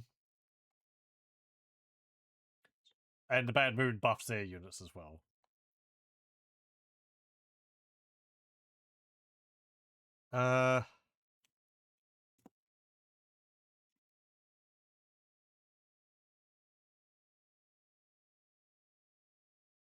I'll just attack with everything.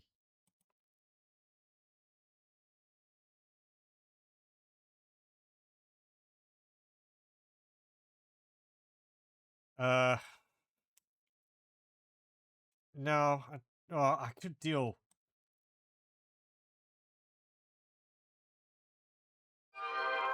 Oh, well, never mind.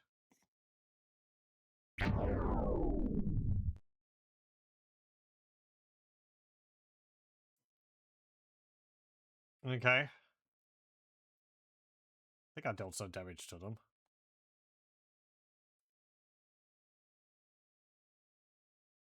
No, I don't have anything in my hand.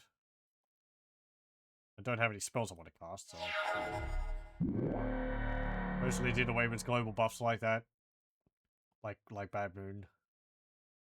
It's a shame it makes Mirror Matches very complex. Yeah, it's interesting. You have to be careful that some of your effects are going to affect the player. Also, they cast Bad Moon too, so it's a double Bad Moon. And they're getting rid of my Balloon Brigade.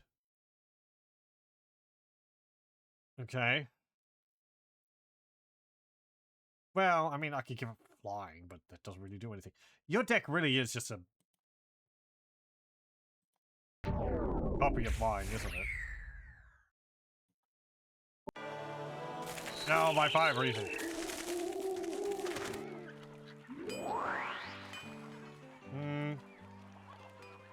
Not really anything there. Should travel north. I guess I was going somewhere, was I? Let me see.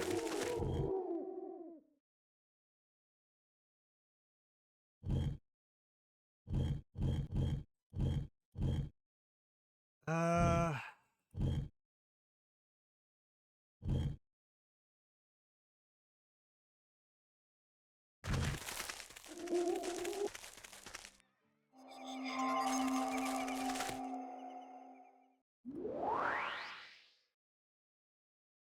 Oh, thanks.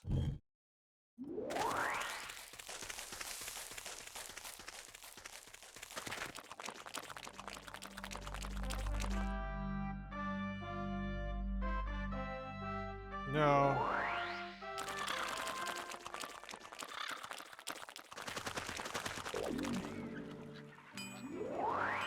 West. Okay.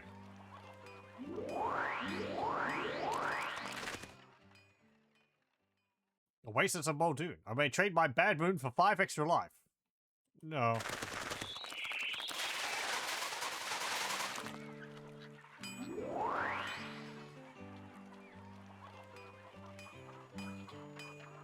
Mandarin? Carrion ants. War is no picnic. My father likes to say, but the ants seem to disagree.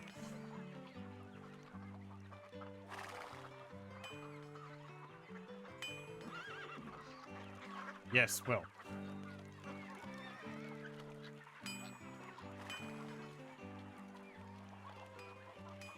Also this one, I'm pretty sure.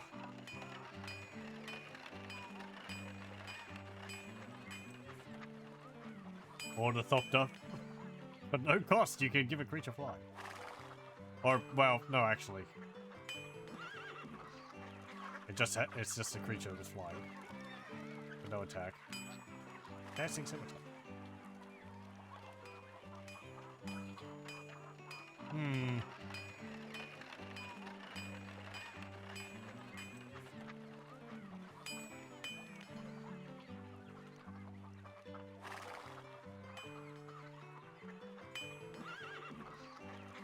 Okay.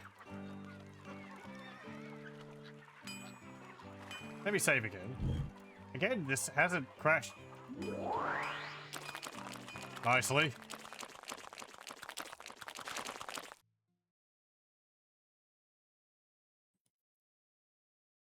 Which of these spells has a power of 1? Clay Statue, Scathe Zombies, Verduran Enchantress, Brass Man, or Earth Elemental?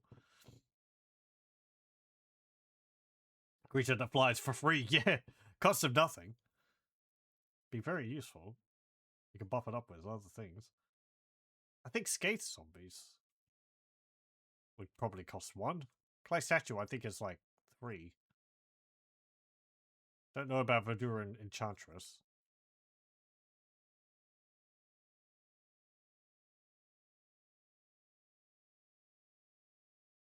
Nope. Brass Man. Okay. Brass Man does not untap during your untap phase. Cost of 1. Untap Brass Man. Use this ability only during your upkeep. Cost 1, it's got a 1/3. Happen upon a dragon's lair. Counter Mandarang Dragon guarding a horde of valuable spells. Nalathni Dragon, Armageddon something, Mana Clash, and Bad Moon. It's a dragon with banding. I don't think I can deal with that, so I'm going to leave. Right, the village is north. What's this do? Swamp Walk. Right.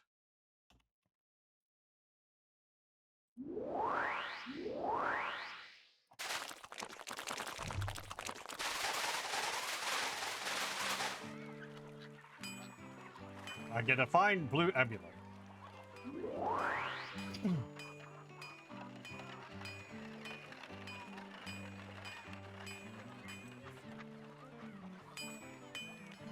That'd be fairly good, I think. Another swamp. Let's see.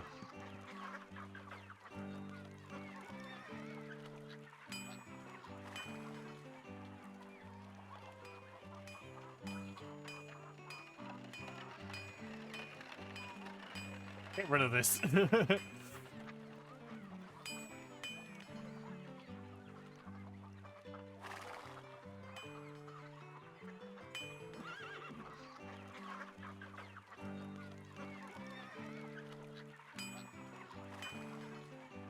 Okay.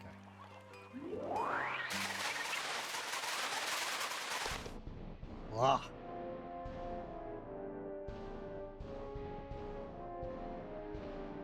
Sure. I'll play first. My goblins for your diabolic machine.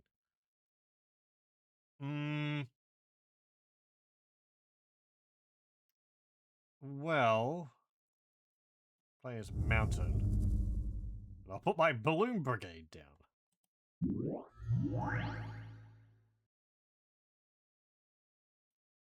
Okay. Put a swamp down. And dark ritual. And wall of bone. Very good. No, I don't have anything. Okay.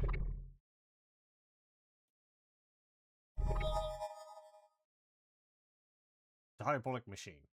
Different image. Okay. Put down Urza's Mine. Cast spells. Yeah. Okay. Tap the mountain. It's got flying. And then we can attack with it. Smack you in the face. Very good.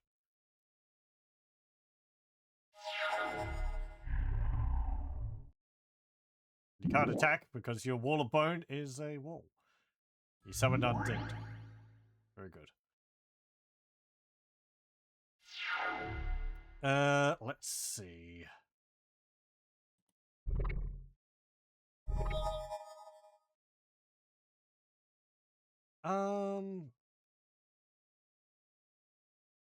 Fire elemental takes 2, so I'm gonna put a mountain down. Cast that again. Give it flying. Wait, hang on. No, I don't need to activate it again. It's already done.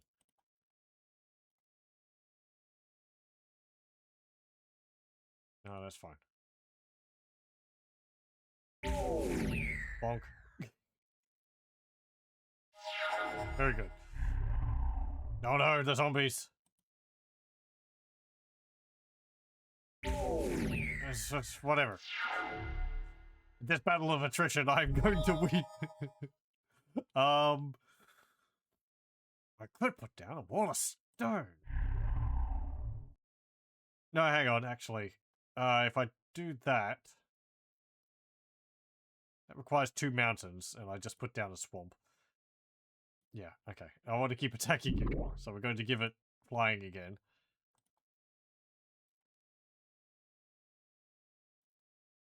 There we go. 3 hit points. 3 more turns and you'll be dead. Unless you get something which can block flying.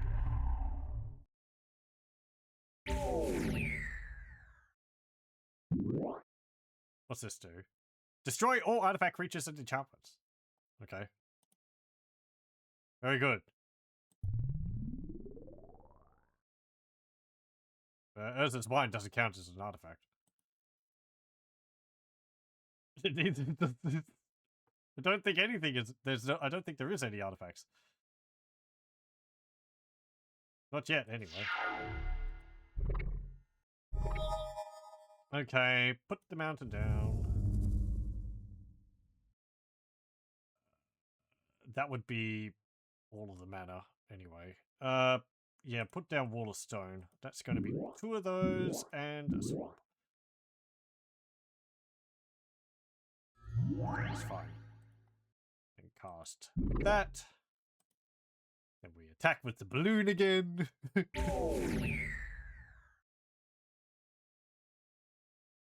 is very comfy and exceedingly boring if you don't know how the game works. Yeah, I do. I've been doing my best to, like, explain the mechanics, but I understand the game's going to be interesting only to select few people. I quite enjoy it because I find I like how the game forces me to think about things.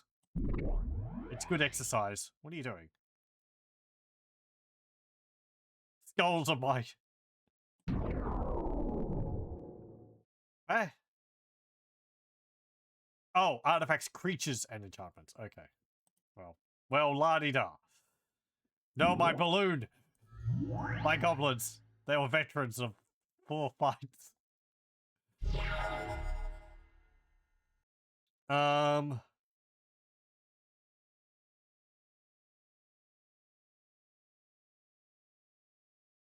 Yeah, I just gotta summon a fire element. Nuts to you.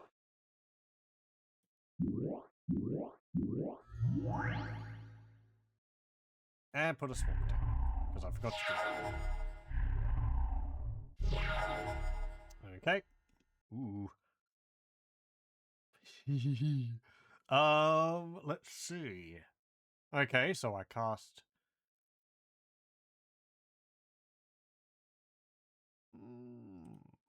Word of Binding. It's 2 swamps and, 3 other mana.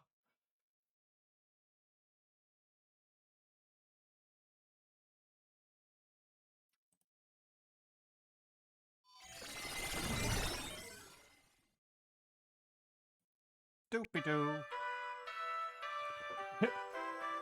Well done. What do we get? Contract from below. Remove Contract from below from your deck before playing, if not playing for ante. Discard your hand, then draw 8 cards. Put the first of these cards into your ante instead of your hand.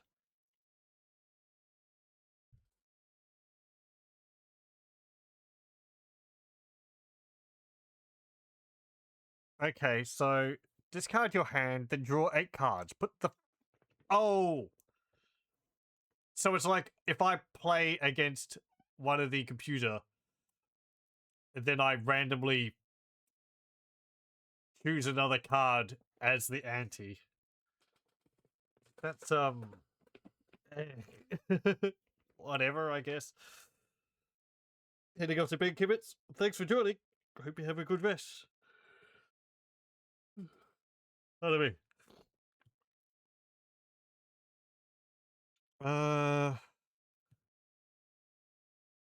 Let's see.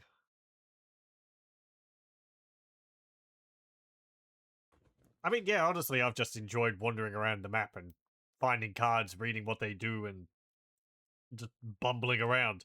There's a game behind all this, which I'm supposed to be like, you know, going through dungeons and fighting creatures and beating these wizards, but I really haven't been considering that. I've just been learning how the game works. As I said at the beginning of this, I have watched a few playthroughs and how this game works. But that was quite a while ago, and a lot of this is just me refamiliarizing myself with it. Play contract on an empty hand and draw an entirely new one. Oh, okay. Ah, yes. Right. It's interesting it's got this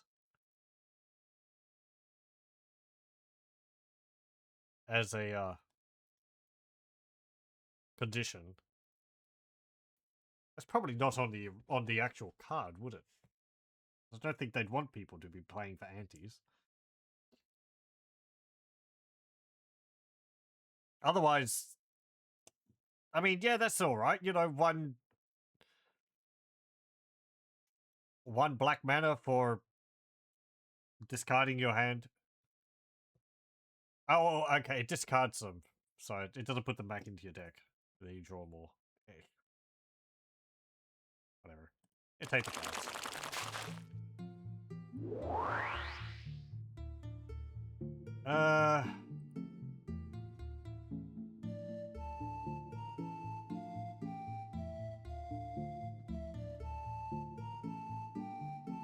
That'd be good to cast on enemy units.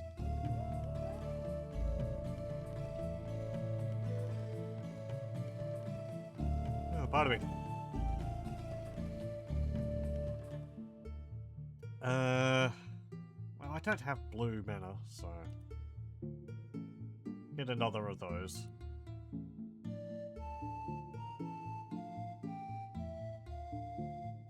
Nah. No thanks. Buying food down here, what food does is while you've got food, you move at a normal speed. If you run out of food, you start moving really slowly on the overworld map. You don't die or anything like that or lose hit points. I guess it just means you'll be assailed by enemies more often.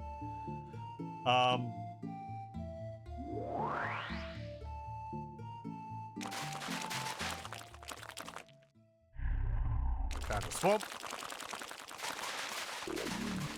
Okay, that's not an area. Green Wizard sends an Elvish Magi to attack Andal's Oasis. Might be taking over one of the towns. Yachtian Soldier. Attacking does not cause Yachtian Soldier to tap.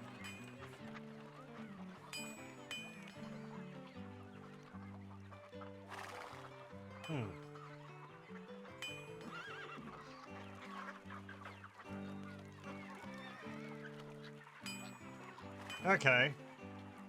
I mean, that's useful because you can attack with it, and then you can also use it as a defender.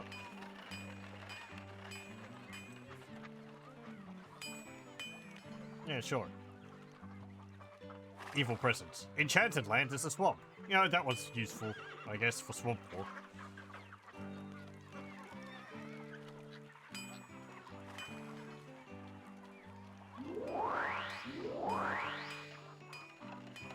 Yeah, sure.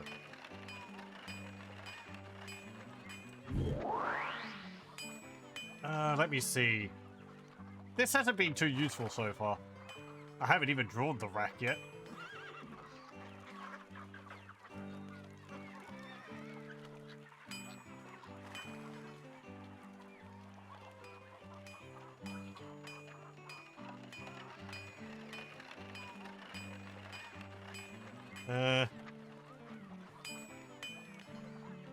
Put that in there.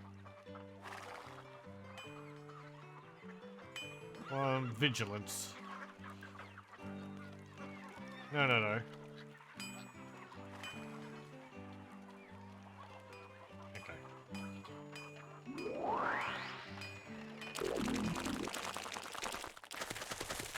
Oh, leave me alone.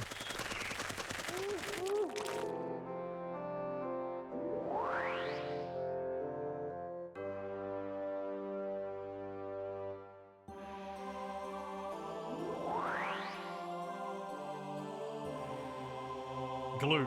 White magic. White spells cost an additional 3 to play. Activated ability to white enchantments cost an additional 3 to play. I like how there's spells which are specific, like this color in particular.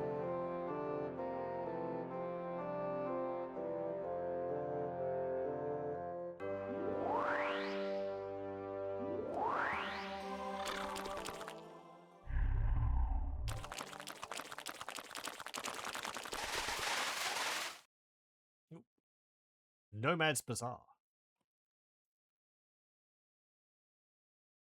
What are you gonna do? Let me see. Oh, it's all blue cards again. I don't need those, so thanks, but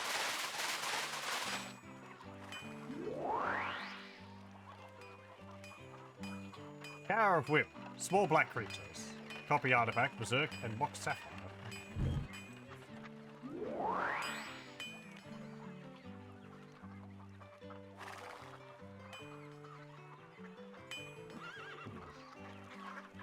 Yeah, mock's in that dungeon if I can find where it is.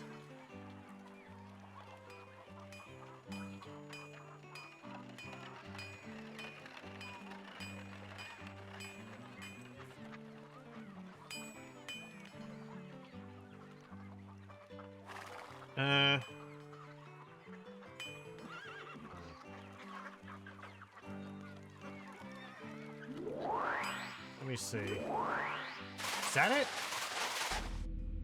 Tower of Whim. That's the place. Well, we can see a dungeon.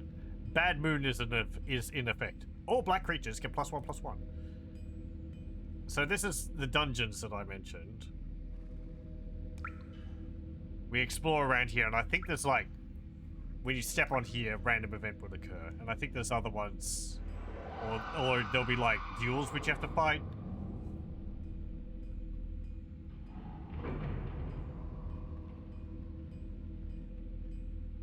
I'm not too sure.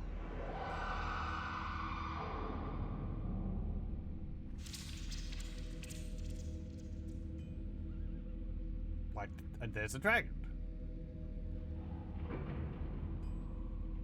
There's a necromancer or something. So what's this do? You get Conservator in the next duel. Okay.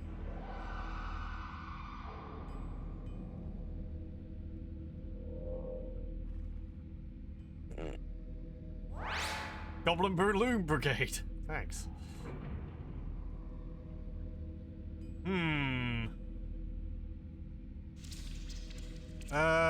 Okay.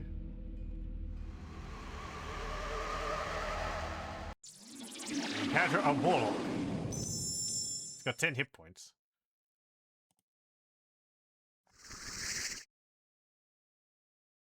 Okay, let's see. Now, I've only got hers as mine. Okay.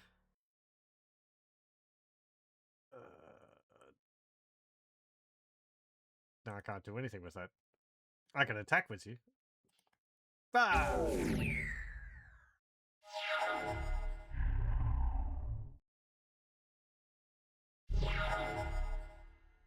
Okay. I have a swamp now. And I'll cast Will-o'-the-Wisp. Which is now a 1/2 because of Bad Moon. Okay. What's this do again? Unblockable. Yeah, okay.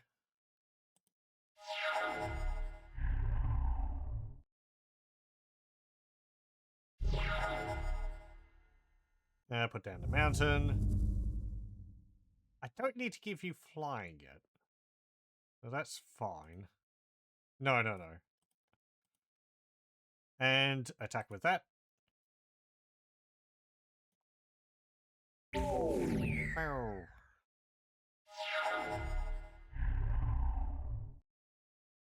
Where's your cards? You probably got to pull something really big, yeah. Hypnotic Spectre. Flying. Damages if it damages an opponent, that player discards a card at random. Righto. Well, my Will-O-Wisper's been used. It'd be good to block against it. Okay, you're gonna hit me. What do I discard?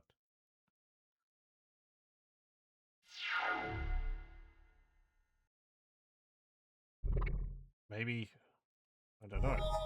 Oh no, because it's got summoning sickness. Never mind. Hang on. Yeah, fine. Yeah, I should have made it fly. Wop wop. Not paying attention. The menus could be better. They could be clearer. I keep forgetting which phase we're in. Oh, drain life. Thanks.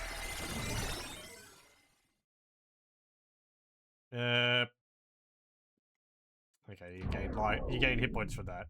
Yay. Oh, yeah, I can regenerate it. Nope.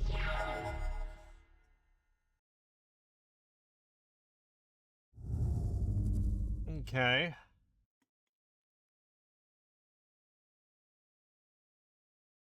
Flies as well wouldn't work. Oh, yeah, right. Yeah, for the goblins. +2,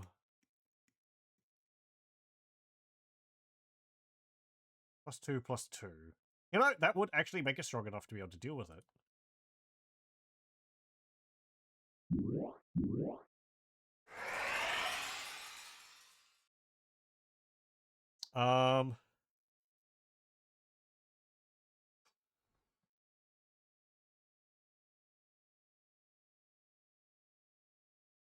I mean, you've either got to block it, or you're going to take the damage. But if you hit me, then I'm going to discard something. Is there anything in my hand which I'd like to use? Word of Binding. What's it do again? Yeah.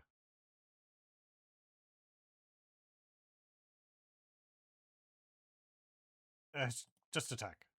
Be aggressive. Force them to make a decision. Okay.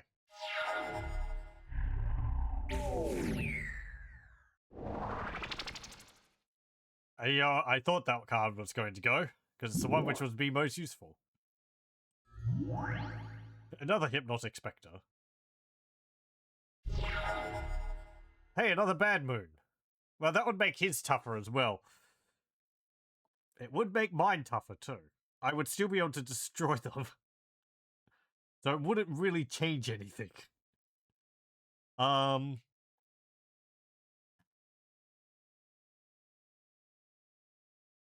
Also, that doesn't affect it now because it's too strong.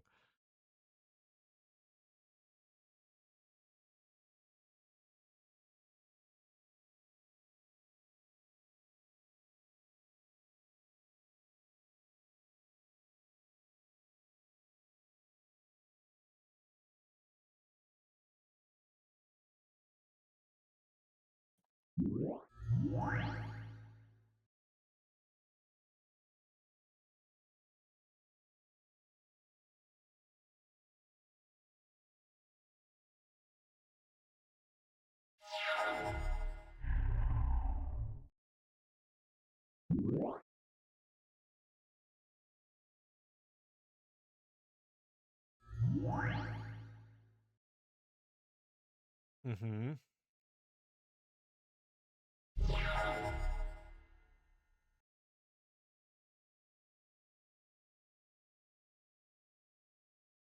Hmm.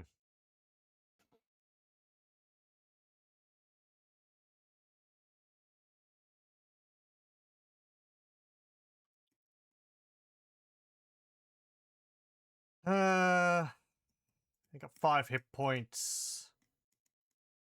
I could give giant strength to my Will-o'-the-Wisp again.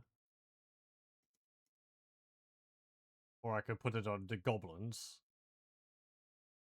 That way they'd be a 3/3. You'd have to block them with something and it would kill them. But it would also kill my goblins. But then you'd be down 1. But it would probably be the Merc Dwellers, which are...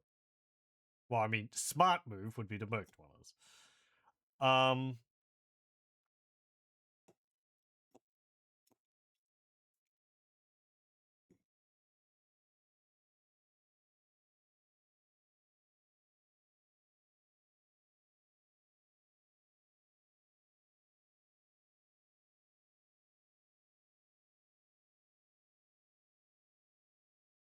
Wand, way to turn giant strength and unblockable.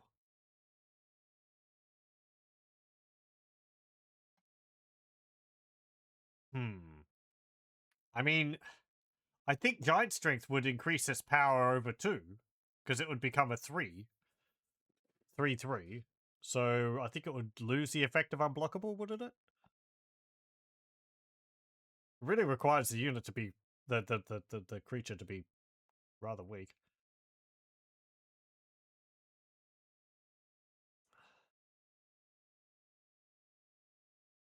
No, it's fine. I keep forgetting that. It's like, oh, you know, unblockable would be good, but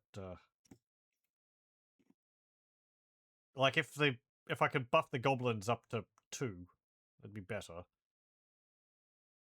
Yeah.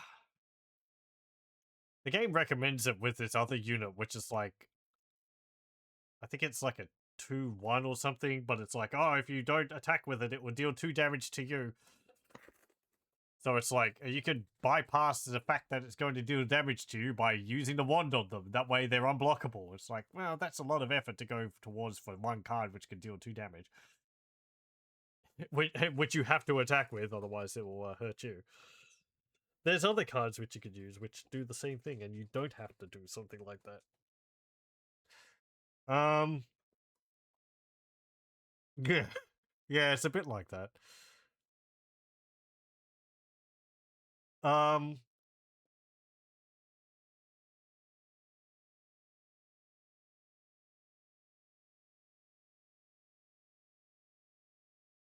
You know what? Whatever. You just throw caution to the wind. Who cares? Buff. Blah. Yeah, you block with both of them.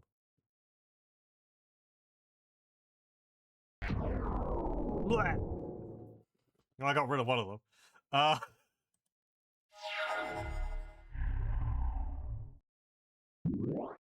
Alpha Beyond. Target creature gets plus X plus 0. X is 6. Ow. And I'm dead. Okay. Very good. I got kicked out of the dungeon. What's this? Ambro Kithkin. Cannot be blocked by creatures with power 3 or greater. It's a 1/1. It's pretty useful. Be useful against a green deck.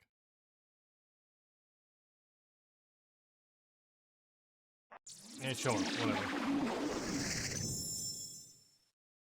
Let's see. Oh, there's the rack. First time I see that.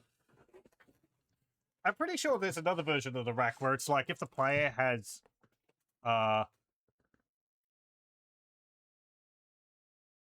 over a certain number of cards, they take damage. This one is if they have less than 3, they take damage, depending on how many. It's like Mind Vice, is it? Black Vice. Thank you. Yeah.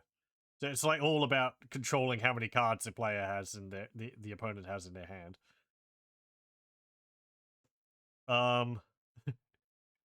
Just be really obnoxious.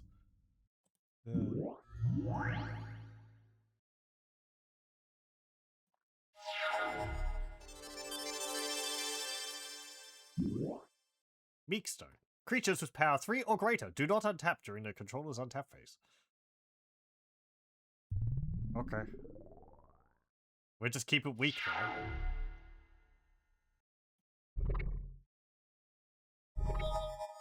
though. Let me see. Plague of Rats is stronger than that. Wall of Stone. Wait, what was that exactly? Power of 3 or greater. Okay, so walls are fine. And it does do not untap. Okay.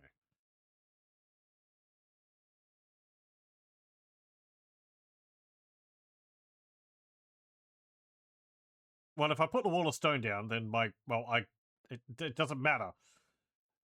It doesn't matter. Put the rack down.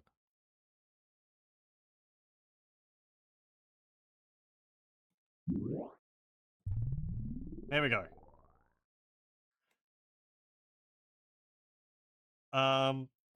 Attack was the balloons. Okay.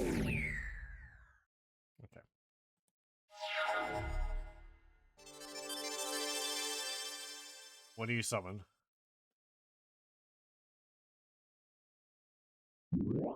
Pikeman. Banding and first strike. Okay.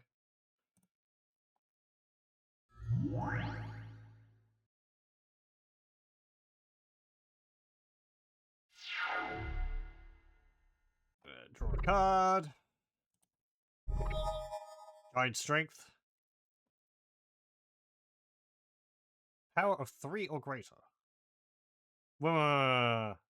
Boo, that's going to bump them over 3.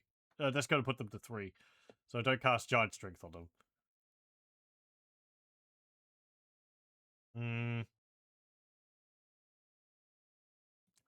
Let's cast Swamp. Mountain. That's fine. No. You've done that. They'll fly over the pikemen. Their pikes may be long, but they're not that long. Bonk. Pumpy's pikeman. Ooh.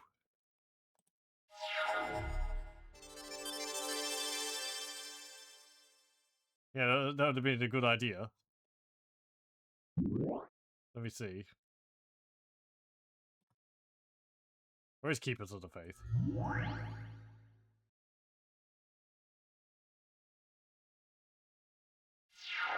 I forget that you can cast a lot of these buff spells offensively.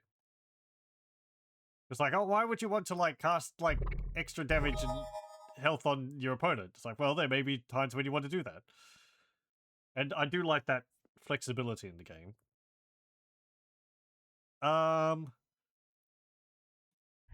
Play a Swamp.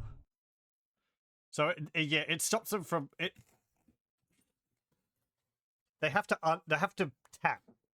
They have to tap the unit because it's only untapped. So if I put it on the pikeman, they'll be able to attack once and then they'll be tapped, but they won't untap. So it's not like it'll stop them from attacking.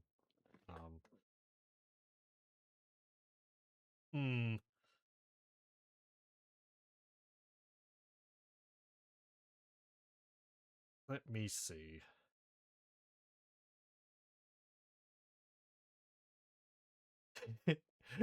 I need 2 mountains, though. And I'd like to keep attacking with my goblins. So, I think I'm going to keep attacking that way with them. Yeah. Yeah, attack. Cast it on them after they've attacked. That way I don't take extra damage. Yeah, cast the Plague Rats too.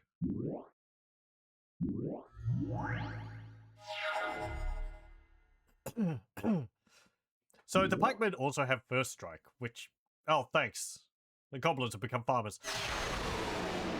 The pikemen have first strike, which means that if I defend with the Plague Rats, they'll attack the Plague Rats first, kill them, and they won't take damage in retaliation. Yeah. Whatever. They're both tapped. Oh no.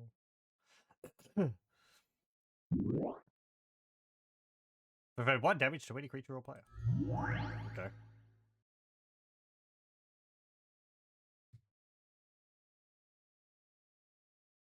No, that's fine. So now they're both tapped. And that plan can go into effect. Because I can no longer cast, what's it called? The Gobble Balloon. Oh no, they're 3/3 now. Oh dear. You can't use them. I could just attack with my Plague Rats. Because your other creatures are tapped. That has Summoning Sickness. That means that can defend, but it can't attack.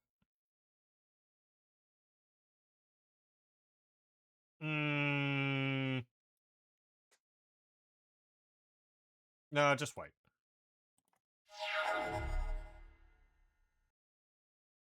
Why? But they're tapped. Oh, well, I guess it's your turn. They untapped. Yeah, okay. Never mind. Never mind. I understand. Another one? Okay.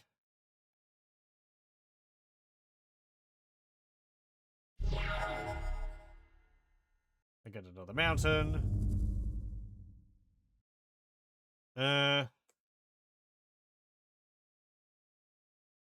What have I got? 1, 2, 3, 4, 5, 6. Wall of Stone is 3. 2, 3. That would leave 1, 2, 3. Oh, I need all of it to be able to do that.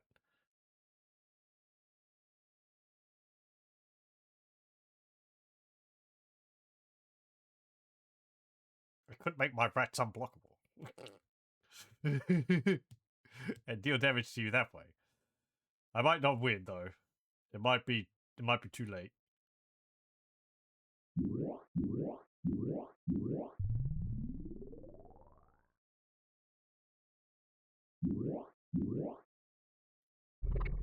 we go.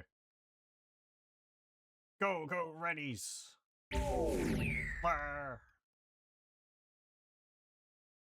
Very good. Disenchant. Beast! Okay.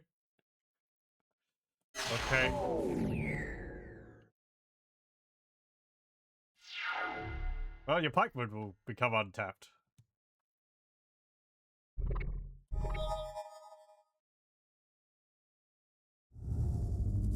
Okay. I need 2 for that. That's fine.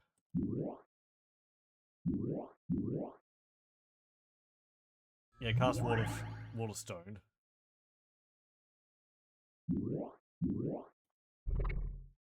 Cast Plague Rats. Attack with some Plague Rats. 1 damage. They're gonna kill me.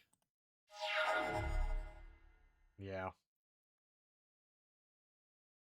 Oh no. Oh, I think this is the banding. Wait, is that? I thought banding creatures could only band with other creatures with banding. Maybe that's just how it's putting them together. Damn it. How do I see your attackers? How do I pop that back up again? Oh, there we go.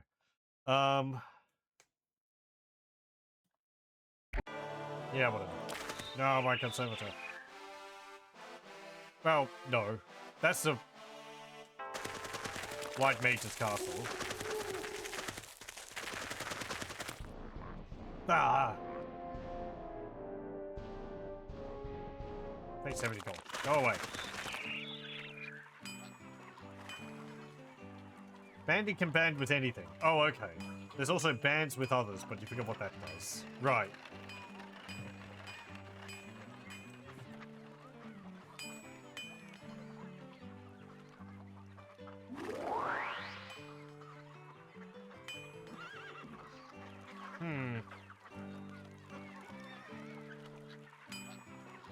What's this? Paralyze. Tap enchanted creature. Does not untap.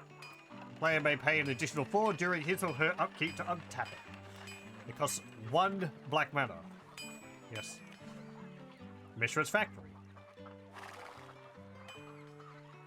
1 colorless mana. Land becomes a 2/2 artifact creature named Assembly Worker. We remember these. +1/+1 until end of turn. I already have another one of these, so I'll take that one as well. What's Abomination? A 2/6. If it blocks or is blocked by any green or white creature, destroy that creature at the end of combat. It's pretty good.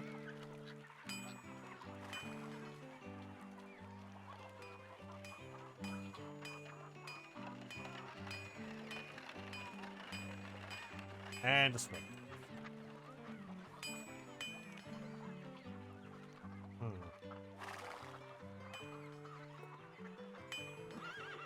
Yeah, I think I'll take that as well.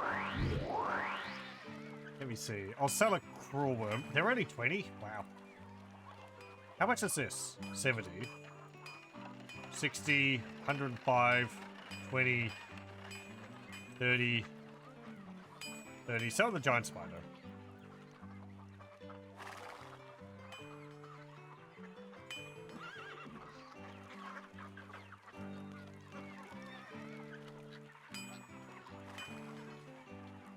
Okay. Oh no, we got Urza's mine.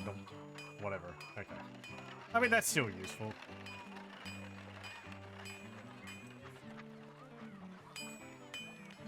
Put that in there. And...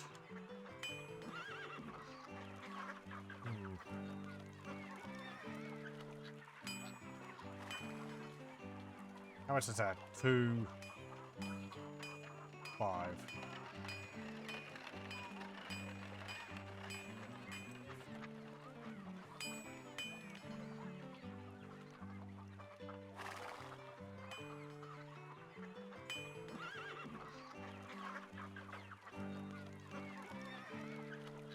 I haven't got that yet.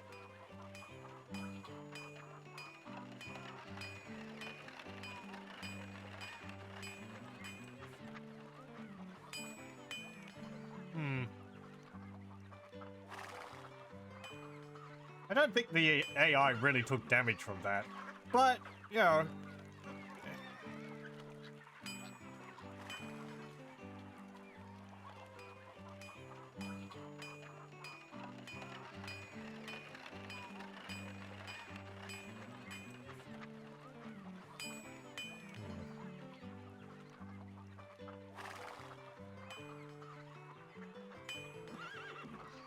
Sell one of those.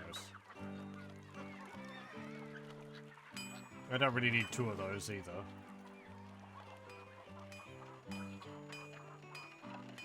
Okay. West. Over here? Nope.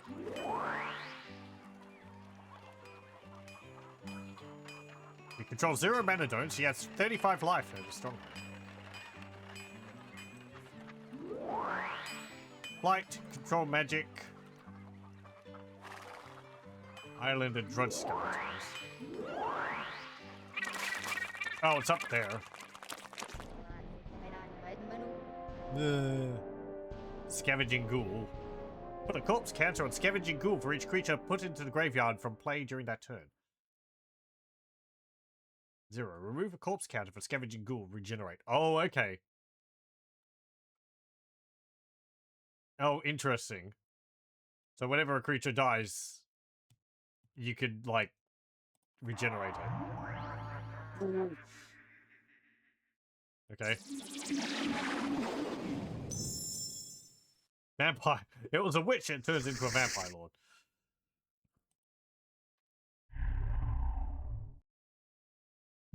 Okay. Vampire bats. Flying. +1/+0. Until end of turn. You cannot spend more than 2 swap.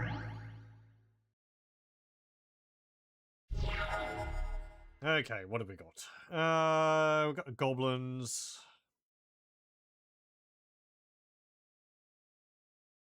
All the will-o-wisps. Which do have flying. But the vampire bats would be able to kill them eventually, and the will-o-wisps... Well, actually, they got regeneration if I use mana.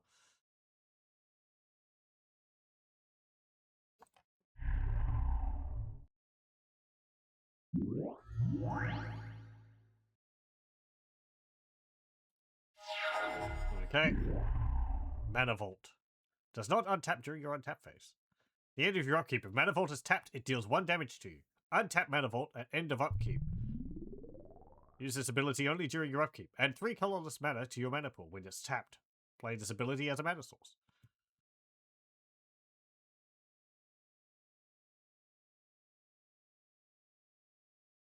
How's it attacking with no damage? Oh, no, because they got to buff it. I don't know. Whatever. Okay.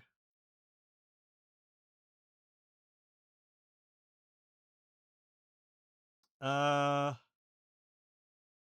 another swamp down.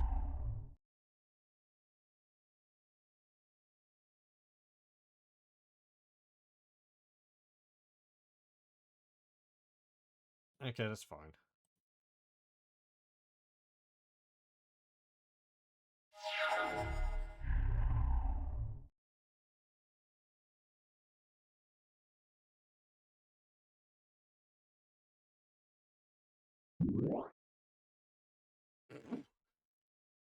Very good.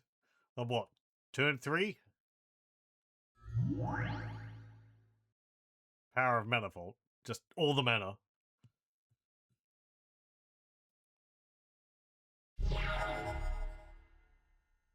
Okay. Put a mountain down. The rack down.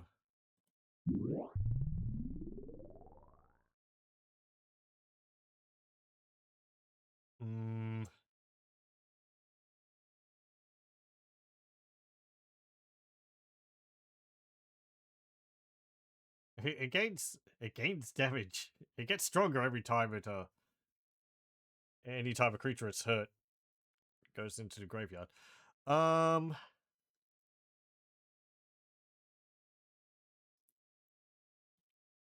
Okay. Well, eh.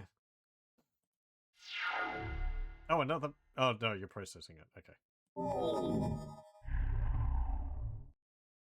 Very good. 2 mana. Ow.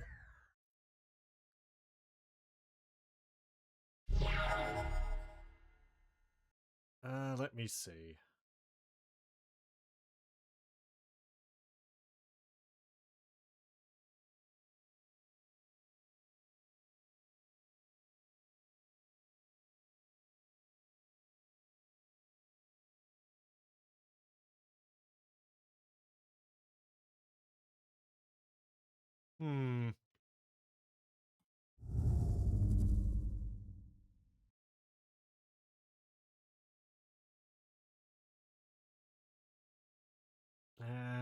Well, I don't want to put the goblins out there. They won't really help too much. Well, I mean, whatever. I guess it's better than nothing.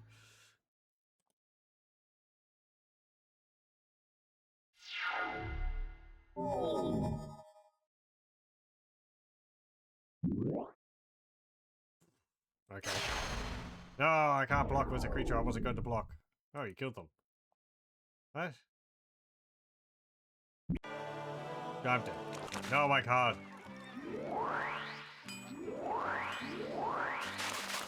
I need to get up here.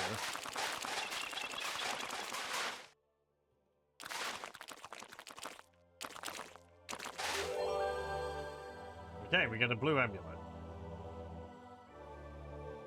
Let's have a look at the green cards. Gothian Pixies, Tree Folk. I get those cards every match. I know it's a bit like that, isn't it? What's the time? Oh dear, it's getting a bit late. Barbary Apes. Birds of Paradise. Carnivorous Plants. Catbirds. Cockatrice. Rawworm. Elves of Deep Shadows. Elven Archers. Emerald Dragonfly. Urnum Jin. This is the one you mentioned earlier, I think. During your upkeep, target non-wall creature any opponent controls gains Forest Walk until their next turn.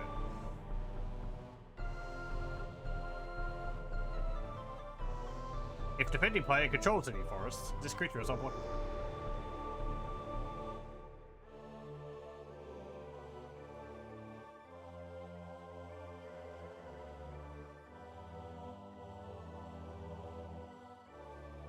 Right.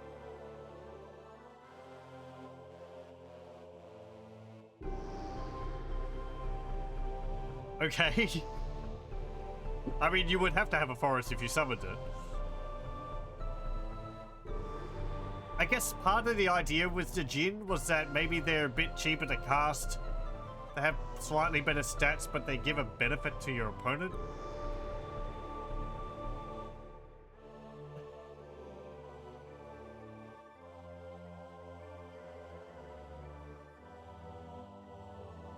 Play a random effect.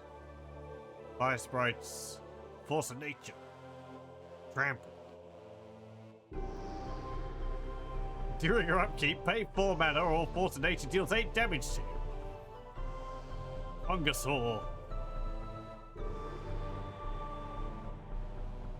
If it was damaged, put a +1/+1 counter on it. Rather than sheltering her young, the female Fungasaur often injures her own offspring, thereby ensuring their rapid growth. Guy's Avenger. Guy's Liege, that's that. If it's attacking, it has power and toughness each equal to the number of forests defending player controls. Otherwise, it has power and toughness each equal to the number of forests you control.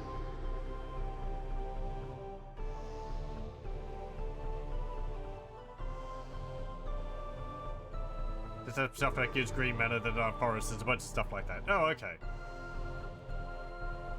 Gazban Ogre. If a player has more life than any other, he or she gains control of Gazban Ogre. So, as long as you've got more hit points than the other, you keep control of it. And if they get more than you, it goes over to them. Giant Badger.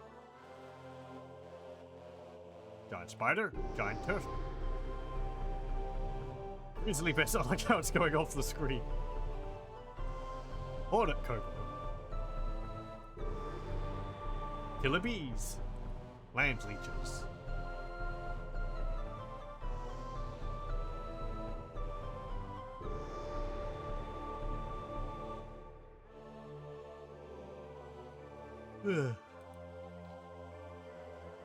Rabid Wombat. Oh no, poor Wombat. Attacking does not cause Rabid Wombat to tap. Rabid Wombat gets +2/+2 for each creature enchantment on it. I don't think we have problems with rabies here in Australia.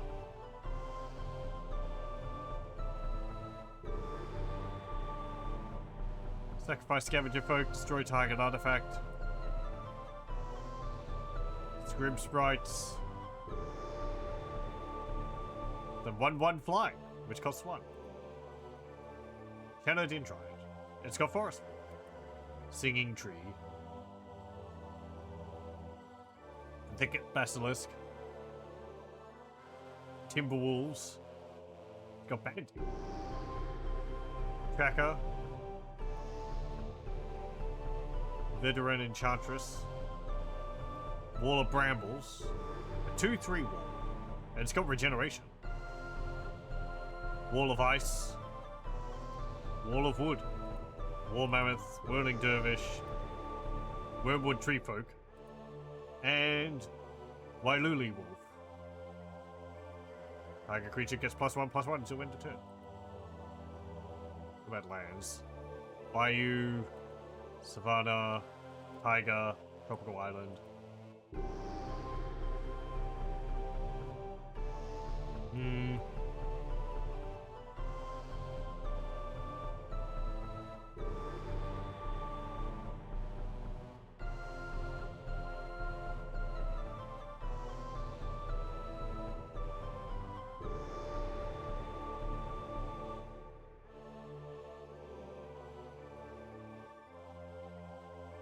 Kudzu. If enchanted land becomes tapped, destroy that land, and the land's controller moves Kudzu to another target. The new target must be legal. Sylvan Library. But no matter, draw 2 cards and choose any 2 cards in your hand drawn this turn. For each of those cards, pay 4 life or put that card back on top of your library.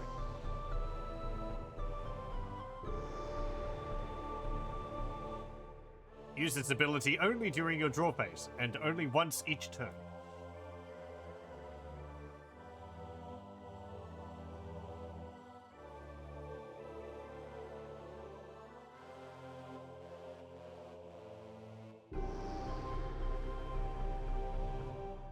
Okay, so you get to choose out of the 3 cards, or whatever cards you've drawn.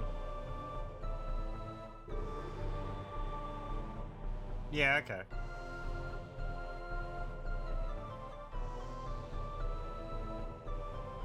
Yeah. You may play as many lands as you wish each turn.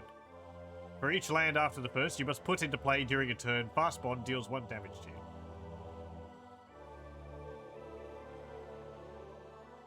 Some of these with like living artifact. Where I think it's like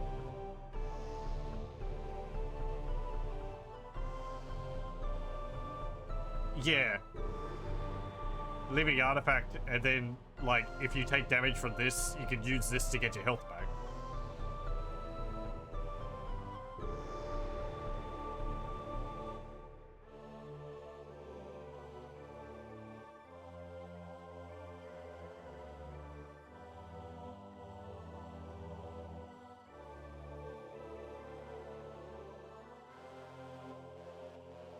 What was that? How much does he want for Fast Bond? Yeah.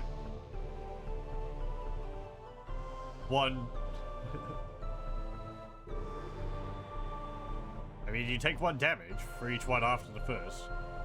But then you have Living Artifact. It's just like, oh, great. And then I get all my health back. But then, yeah, it's like, even with the health cost, the amount of advantage and flexibility having like however much land you want in the first turn is a lot more powerful.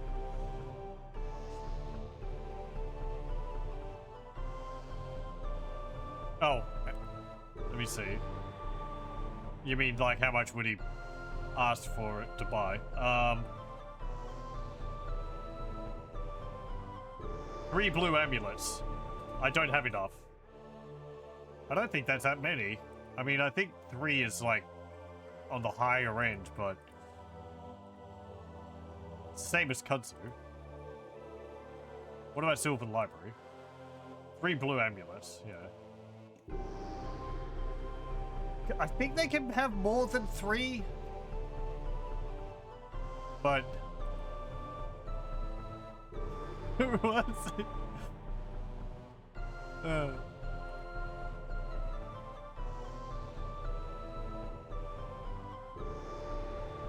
Oh, interesting. That would pair well with Vice or whatever. The rack. It's like, oh yeah, you've got... Oh, it's an instant. It's not every turn, but it's, you know, it's still...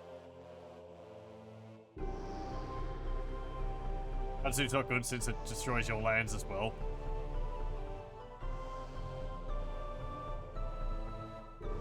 Oh, I see. Yeah. So it destroys that land and then it moves to probably you. Yeah, okay. So you'd be passing it back and forth, slowly destroying your lands.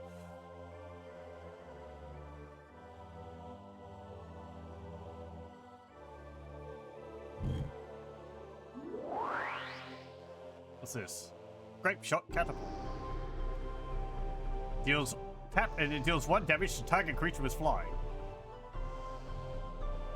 Recent research suggests creatures were invented by Urza's and Mishra's original master, Takassia, and that both brothers used them. Oh, suggest these creatures. Right. Okay. Howling Mine. During each player's draw phase, that player draws an additional card. 300. Yes. Deals 1 damage to target creature or player.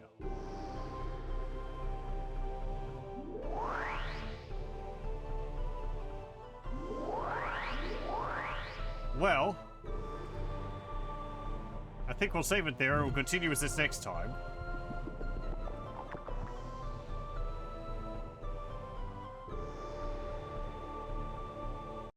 That's pretty fun, and it hasn't crashed yet, which is a plus. I might play more of it in my own time, just so that I can get a better idea of what I'm doing, because I understand I was sort of stumbling around and not really making progress, though I was having fun just doing that, so... Enjoyable game, if you like Magic. The big caveat. But yeah, I quite enjoyed it. Thank you for joining, and I hope you join me again next time.